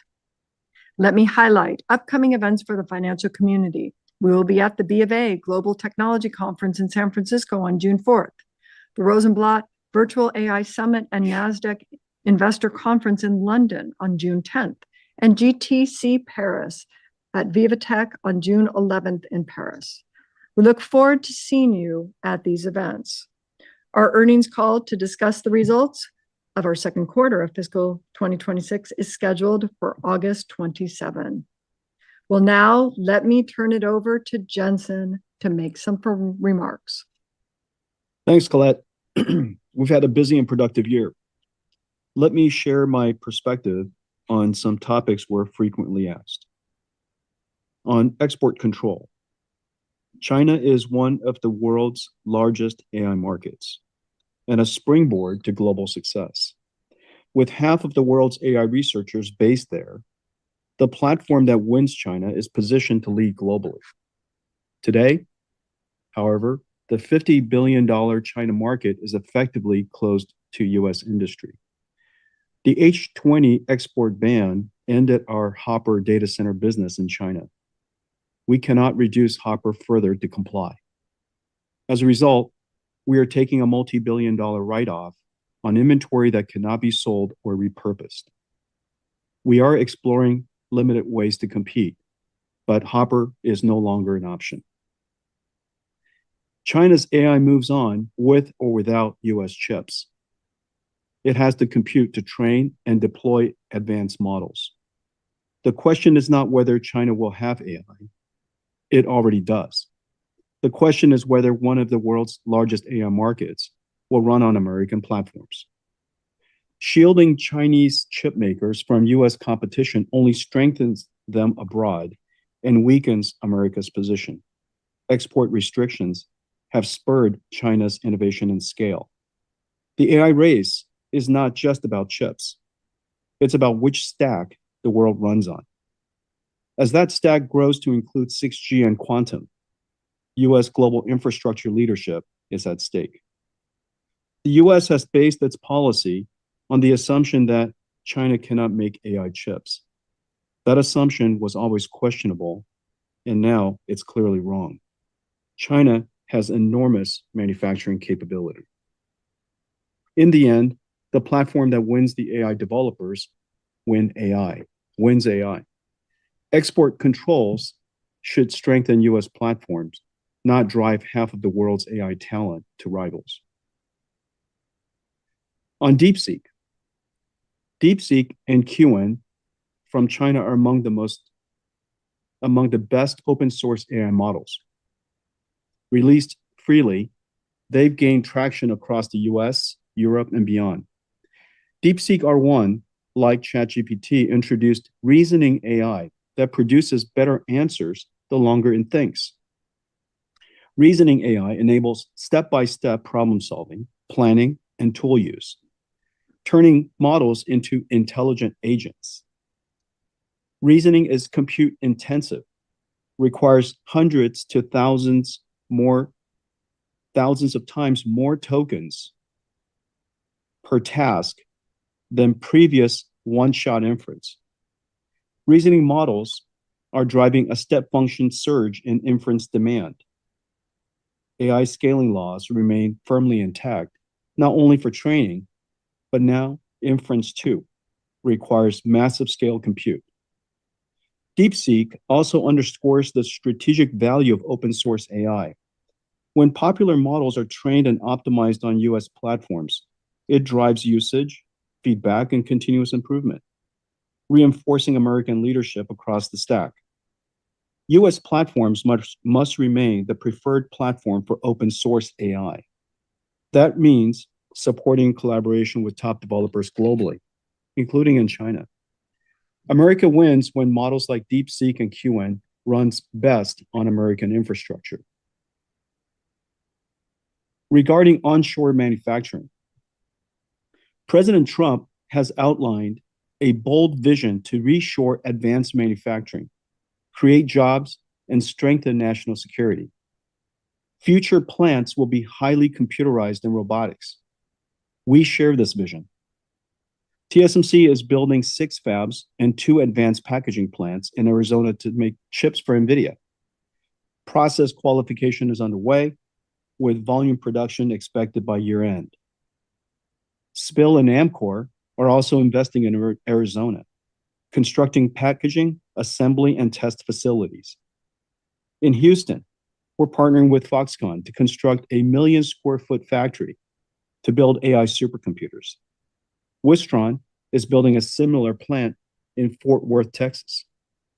To encourage and support these investments, we've made substantial long-term purchase commitments, a deep investment in America's AI manufacturing future.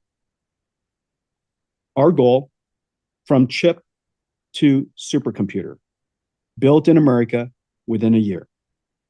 Each GB200 NVLink 72 racks contains 1.2 million components and weighs nearly 2 tons. No one has produced supercomputers on this scale. Our partners are doing an extraordinary job.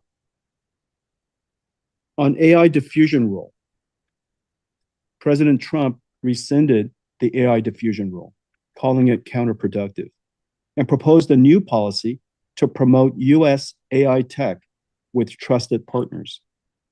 On his Middle East tour, he announced historic investments.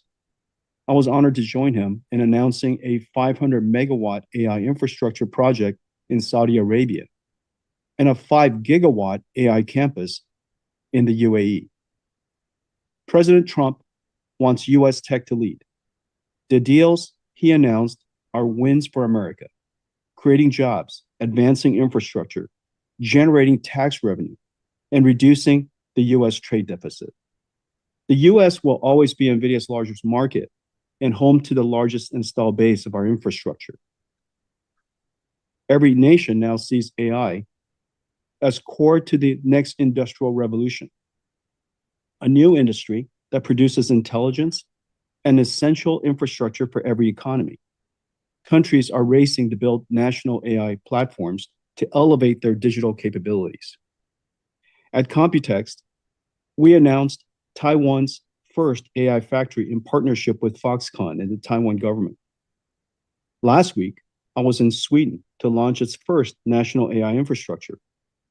Japan, Korea, India, Canada, France, the UK, Germany, Italy, Spain, and more are now building national AI factories to empower startups, industries, and societies.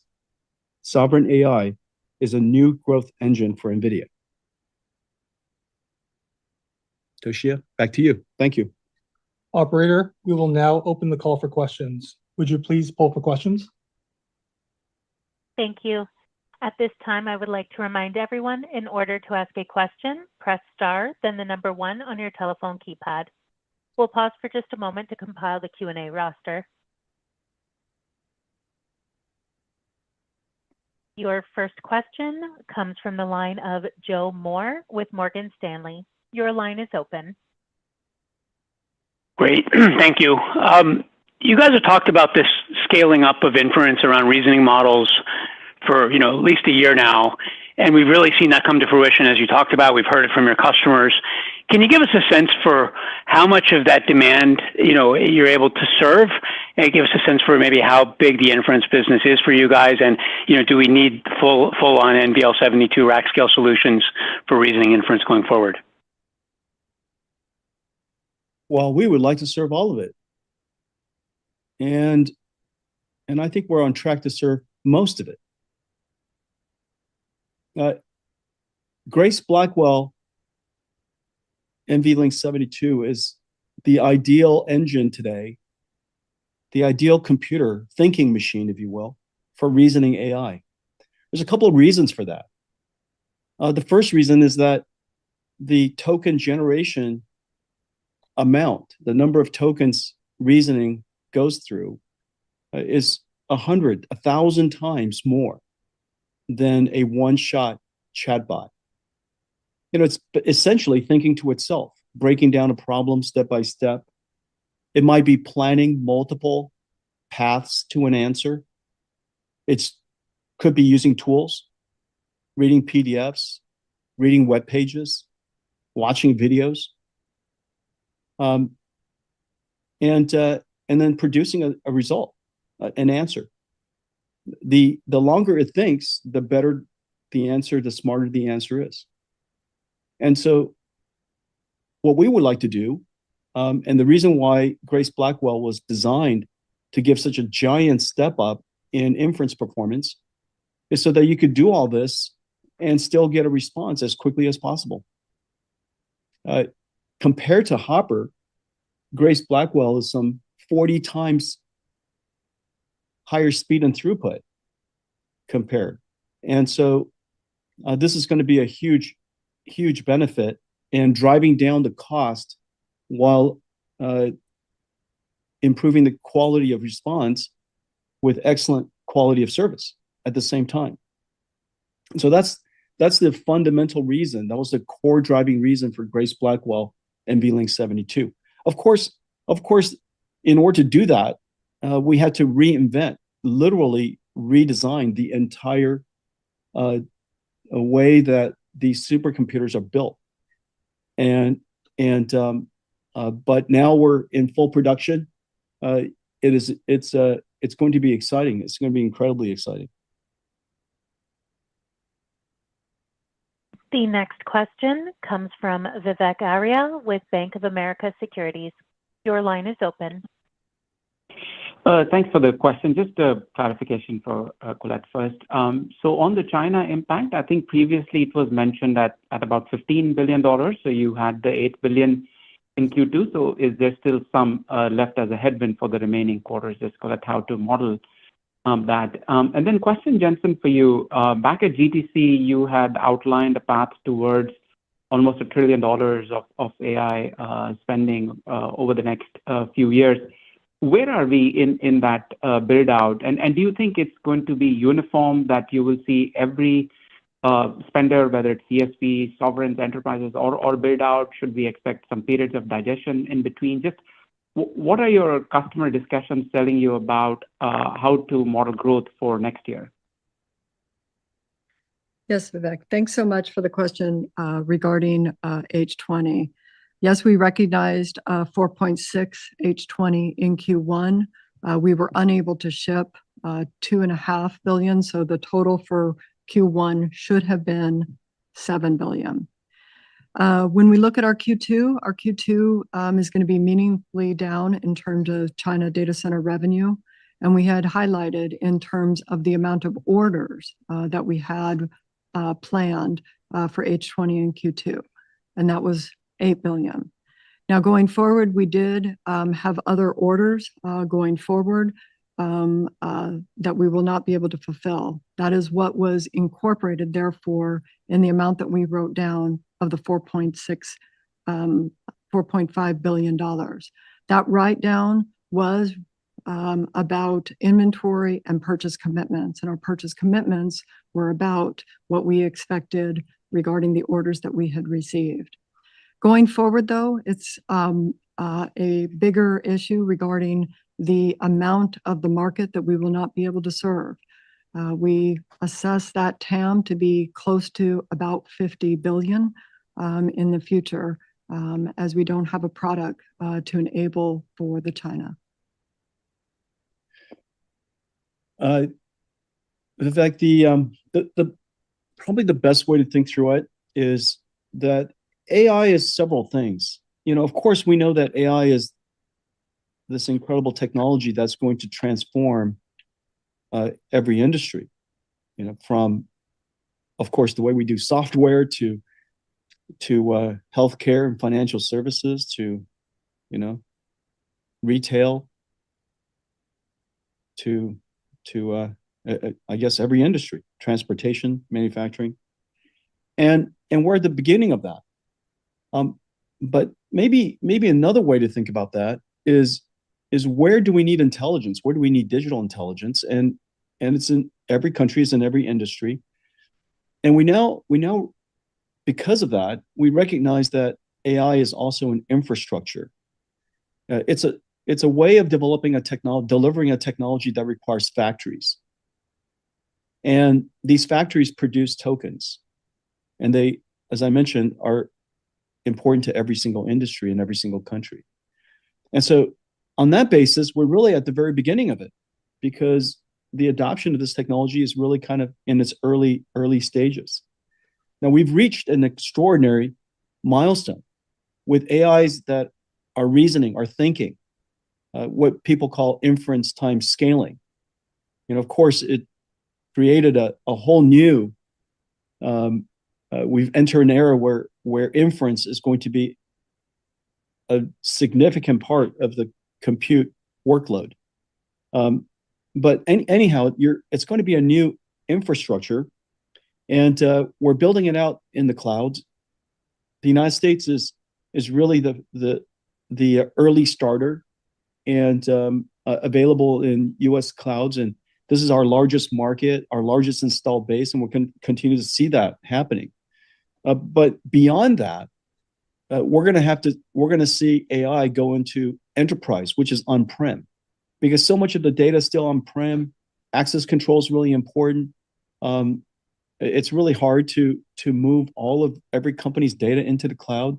And so we're going to move AI into the enterprise. And you saw that we announced a couple of really exciting new products. Our RTX Pro enterprise AI server that runs everything enterprise and AI. Our DGX Spark and DGX Station, which is designed for developers who want to work on-prem. And so enterprise AI is just taking off. Telcos. Today, a lot of the telco infrastructure will be in the future software defined and built on AI. And so 6G is going to be built on AI. And that infrastructure needs to be built out. And it's very, very early stages. And then, of course, every factory today that makes things will have an AI factory that sits with it. And the AI factory is going to be creating AI and operating AI for the factory itself, but also to power the products and the things that are made by the factory. So it's very clear that every car company will have AI factories, and very soon there'll be robotics companies, robot companies, and those companies will be also building AIs to drive the robots. And so we're at the beginning of all of this build out.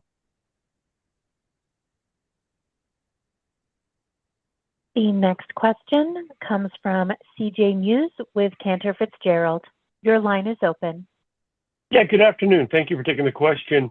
There have been many large GPU cluster investment announcements in the last month, and you alluded to, a few of them with Saudi Arabia, the UAE, and then also, we heard from Oracle and xAI, just to name a few. So my question, are there other that have yet to be announced of the same kind of scale and magnitude? And perhaps more importantly, how are these orders impacting your lead times for Blackwell and your current visibility sitting here today, almost halfway through 2025?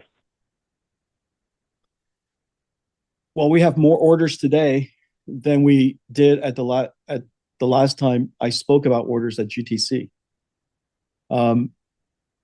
However, we're also increasing our supply chain and building out our supply chain. They're doing a fantastic job. We're building it here on shore in the United States, but we're going to keep our supply chain quite busy for many more years coming. And with respect to further announcements, I'm going to be on the road next week through Europe, and it's just about every country needs to build out AI infrastructure, and there are umpteen AI factories being planned. I think in the remarks, Colette mentioned there's some 100 AI factories being built. There's a whole bunch that haven't been announced. And I think the important concept here, which makes it easier to understand, is that like other technologies that impact literally every single industry. Of course, electricity was one, and it became infrastructure. Of course, the information infrastructure, which we now know as the internet, affects every single industry, every country, every society. Intelligence is surely one of those things. I don't know any company, industry, country who thinks that intelligence is optional. It's essential infrastructure. And so we've now digitalized intelligence. And so I think we're clearly in the beginning of the build out of this infrastructure. And every country will have it. I'm certain of that. Every industry will use it. That I'm certain of. And what's unique about this infrastructure is that it needs factories. It's a little bit like the energy infrastructure, electricity. It needs factories. We need factories to produce this intelligence. And the intelligence is getting more sophisticated. We were talking about earlier that we had a huge breakthrough in the last couple of years with reasoning AI, and now there are agents that reason, and there's super agents that use a whole bunch of tools, and then there's clusters of super agents where agents are working with agents, solving problems. And so you could just imagine, compared to one-shot chatbots and the agents that are now using AI built on these large language models, how much more compute intensive they really need to be and are. And so I think we're in the beginning of the build out, and there should be many, many more announcements in the future. Your next question comes from Ben Reitzes with Melius. Your line is open. Yeah, hi. Thanks for the question. I wanted to ask, first to Colette, just a little clarification around the guidance and maybe putting it in a different way.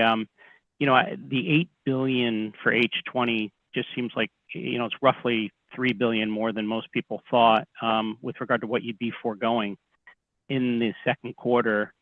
So that would mean that with regard to your guidance, the rest of the business, in order to hit 45, is doing 2 to 3 billion or so better. So I was wondering if that math made sense to you, and then in terms of the guidance, that would imply the non-China business is doing a bit better than the street expected. So wondering what the primary driver was there in your view, and then this second part of my question, Jensen, I know you guide one quarter at a time, but with regard to the AI diffusion rule being lifted and this momentum with Sovereign, there's been times in your history where you guys have said on calls like this where you have more conviction in sequential growth throughout the year, et cetera. And given the unleashing of demand with AI diffusion being revoked and the supply chain increasing, does the environment give you more conviction in sequential growth as we go throughout the year? So first one for Colette, and then next one for Jensen. Thanks so much. Thanks, Ben, for the question. When we look at our Q2 guidance and our commentary that we provided, that had the export controls not occurred, we would have had orders of about 8 billion for H20. That's correct. That was a possibility for what we would have had in our outlook for this quarter in Q2. So what we also have talked about here is the growth that we've seen in Blackwell across many of our customers, as well as the growth that we continue to have in terms of supply that we need for our customers. So putting those together, that's where we came through with the guidance that we provided. I'm going to turn the rest over to Jensen to see how he wants to. Yeah, thanks. Take this. Thanks, Ben. I would say compared to the beginning of the year, compared to GTC timeframe, there are 4 positive surprises. The first positive surprise is the step function demand increase of reasoning AI. I think it is fairly clear now that AI is going through an exponential growth, and reasoning AI really busted through. Concerns about hallucination or its ability to really solve problems, and I think a lot of people are crossing that barrier and realizing how incredibly effective agentic AI is and reasoning AI is. So number one is inference reasoning, and the exponential growth there, demand growth. The second one, you mentioned AI diffusion.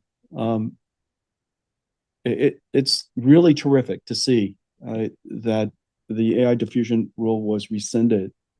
President Trump wants America to win, and he also realizes that we're not the only country in the race, and he wants United States to win, and recognizes that we have to get the American stack out to the world and have the world build on top of American stacks instead of alternatives. And so AI diffusion happened. The rescinding of it happened at almost precisely the time that countries around the world are awakening the importance of AI as an infrastructure, not just as a technology of great curiosity and great importance, but infrastructure for their industries and startups and society. Just as they had to build out infrastructure for electricity and internet, you got to build out an infrastructure for AI. I think that's an awakening, and that creates a lot of opportunity. The third is enterprise AI. Agents work, and these agents are really quite successful. Much more than generative AI, agentic AI is game changing. Agents can understand ambiguous and rather implicit instructions, and able to problem solve and use tools and have memory and so on. And so I think this is enterprise AI is ready to take off, and it's taken us a few years to build a computing system that is able to integrate, run enterprise AI stacks, run enterprise IT stacks, but add AI to it. And this is the RTX Pro Enterprise server that we announced at Computex just last week. And just about every major IT company has joined us, and I'm super excited about that. And so computing is one stack, one part of it, but remember, enterprise IT is really three pillars. It's compute, storage, and networking, and we've now put all three of them together finally, and we're going to market with that. And then lastly, industrial AI. Remember, one of the implications of the world reordering, if you will, is regions onshoring manufacturing and building plants everywhere. In addition to AI factories, of course, there are new electronics manufacturing, chip manufacturing, being built around the world. And all of these new plants and these new factories are creating exactly the right time when Omniverse and AI and all the work that we're doing with robotics is emerging. And so this fourth pillar is quite important. Every factory will have an AI factory associated with it, and in order to create these physical AI systems, you really have to train a vast amount of data. So back to more data, more training, more AIs to be created, more computers, and so these four drivers are really kicking into turbocharge.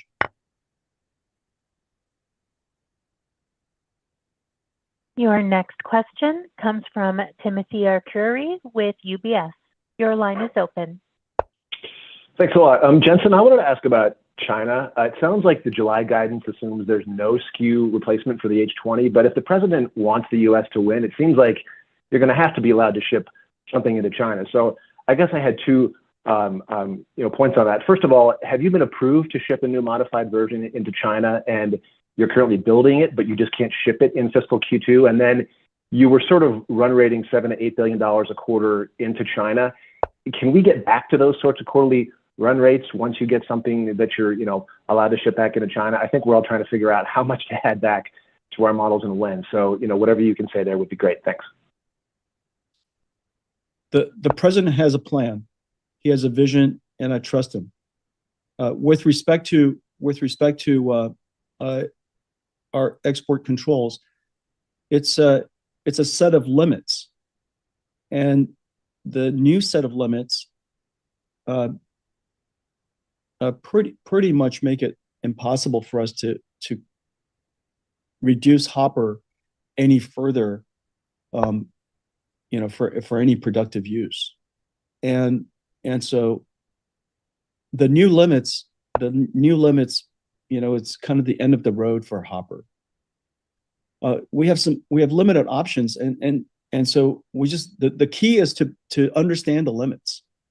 The key is to understand the limits and see if we can come up with interesting products that could continue to serve the Chinese market. We don't have anything at the moment, but we're considering it. We're thinking about it. Obviously, the limits are quite stringent at the moment, and we have nothing to announce today. And when the time comes, we'll engage the administration and discuss that. Your final question comes from the line of Aaron Rakers with Wells Fargo. Your line is open. Hi, this is Jake on for Aaron. Thanks for taking the question, and congrats on the great quarter. I was wondering if you could give some additional color around the strength you saw within the networking business, particularly around the adoption of your Ethernet solutions at CSPs, as well as any change you're seeing in network attach rates. Yeah, thank you for that. We now have 3 networking platforms, maybe 4. The first one is the scale up platform, to turn a computer into a much larger computer. Scaling up is incredibly hard to do. Scaling out is easier to do, but scaling up is hard to do.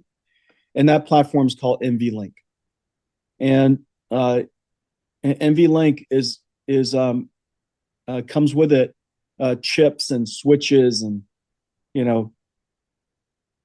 NVLink spines, and it's really complicated. But anyways, that's our new platform, scale up platform.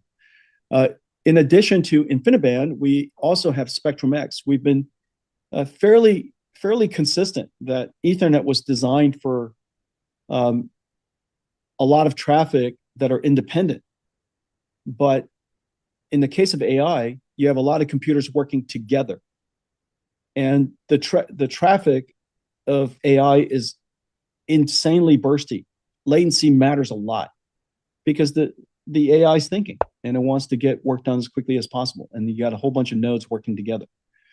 And so we enhanced Ethernet, added capabilities like extremely low latency, congestion control, adaptive routing, the type of technologies that were available only in InfiniBand to Ethernet. And as a result, we improved the utilization of Ethernet in these clusters. These clusters are gigantic, from as low as 50% to as high as 85%, 90%. And so the difference is, if you had a cluster that's $10 billion and you improved its effectiveness by 40%, that's worth $4 billion. It's incredible. And so Spectrum-X has been really, quite frankly, a home run. And this last quarter, as we said in the prepared remarks, we added 2 very significant CSPs to the Spectrum-X adoption. And then the last one is Bluefield, which is our control plane.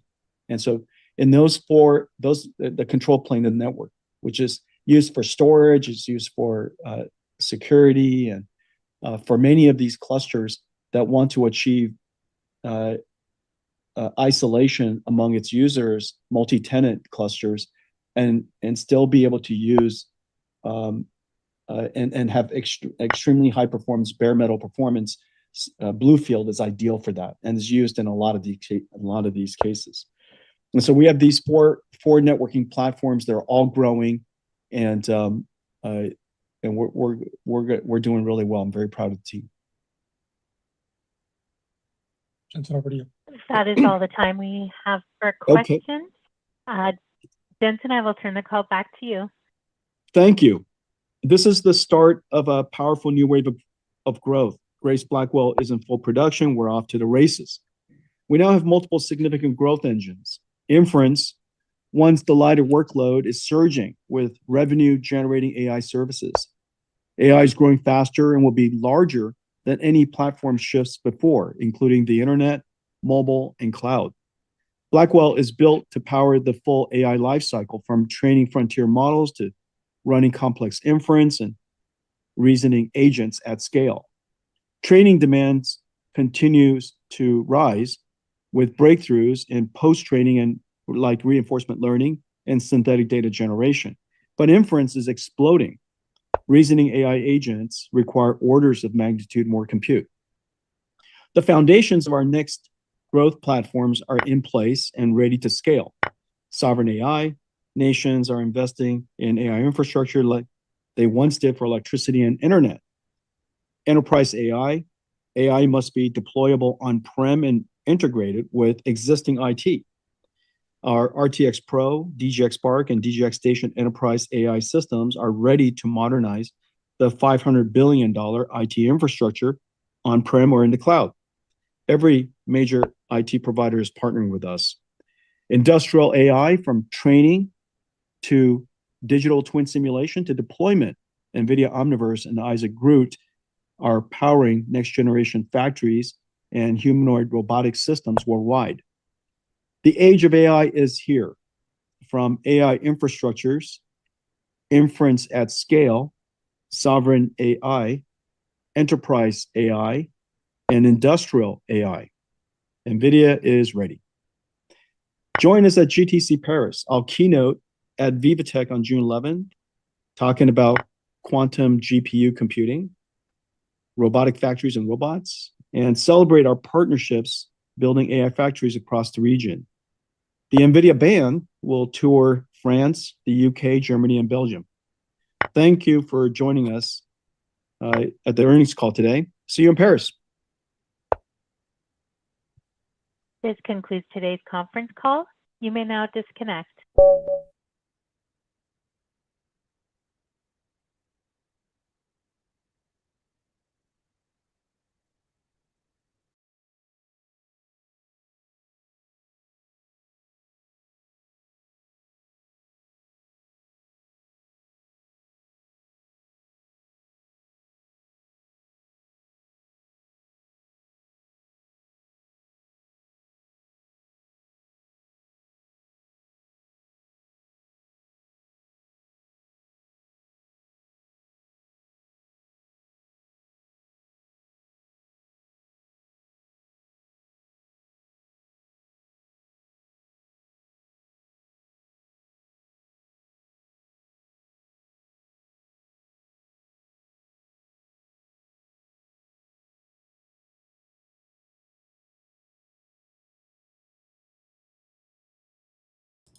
All right, there we go. Sorry about that.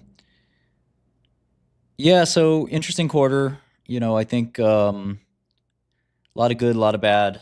Our curious question was the most important one.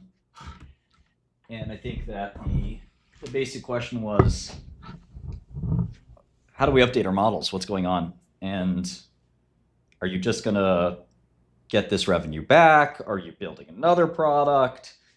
And it depends on how you like to think about companies. If you think about them as a collection of cash flow, it would be more bearish. Because this year's, you're losing cash flow you could be gaining. On the other side, you can think of them as growth machines. And if you think of it that way, then nothing's changed. If anything, it looks like things have gotten a little better. He mentioned that Singapore isn't China. It's like 70% of North America goes through Singapore. I'm not fully sure if I believe that, but I still think that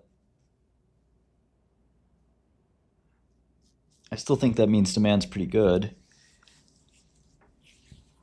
Still, the guidance for next quarter is below consensus. It's not as bad as people feared. I think people feared numbers would have to really come down. Now numbers do have to come down a little bit. But Nvidia doesn't have the valuation it used to have. You know, it's and you know, obviously you heard him with respect to more AI factories, his new kind of idiom. You know, it's obviously a pretty exciting story. And then, you know, he mentioned Figure in the conference call, which I think was like really, really, you know, a sign that, you know, they're going to be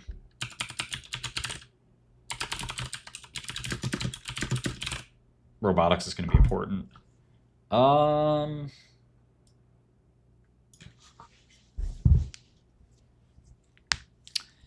Yeah, so net, I mean, I think if you're thinking about like, well, did demand soften or not? It sounds like you can believe Nvidia that they would have beaten and raised if it wasn't for China. So, but you know, there's sort of a catalyst and pressure sort of push out a lot of this. So basically, the catalyst is if something changes, like they win some kind of export control change, something like that, the stock will be up 10%, pretty much instantly. But that may not happen. We don't know. But that's a catalyst. And then my short's very, very, very small here. So I just shorted it for a trade just because I thought the reaction should be down, not up. But don't take that. Don't take it too seriously. It's a small amount of money. It's probably bigger than most of your accounts out there, but it's a small amount of money. So that's a catalyst going forward. But for it to be a catalyst, there has to be doubt and fear around it. So the stock kind of has to trade down for that to be a catalyst. I think the market's smart. The market assumes that, look, this China thing's not going to last forever. There's no way it can. And Jensen's basically telling you, you know, you're hurting me. Please help me, Mr. Trump. Stop hurting me.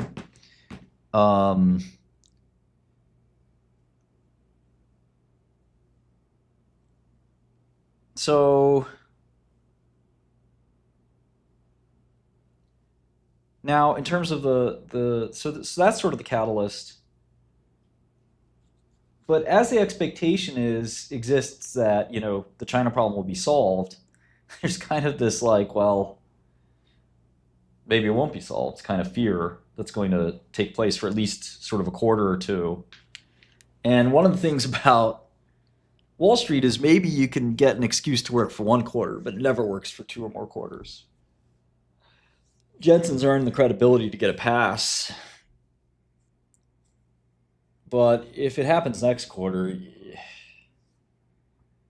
it's not going to be too exciting.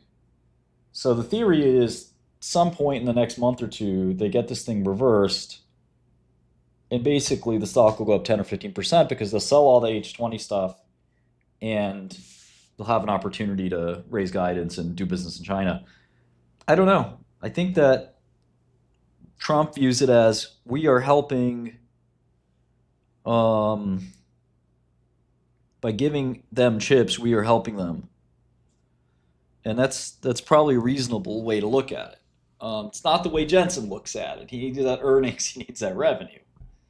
So as a betting man, I'd say China's probably going to be off limits. But at the same time, you know, he's got a lot of influence. It's the world's biggest company right now as of the second.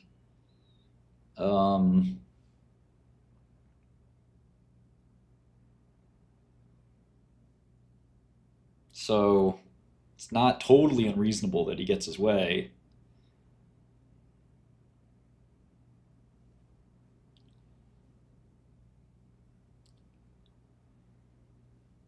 I don't know. A lot of these tariffs have been moving targets. Now, this is more of a national security control thing.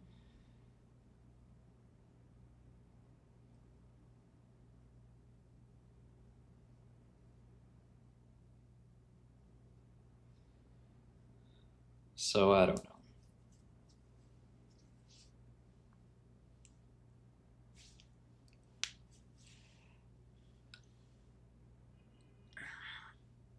I would have thought you'd see more growth in the US. It seems like we might see a slowdown towards the second half of the year.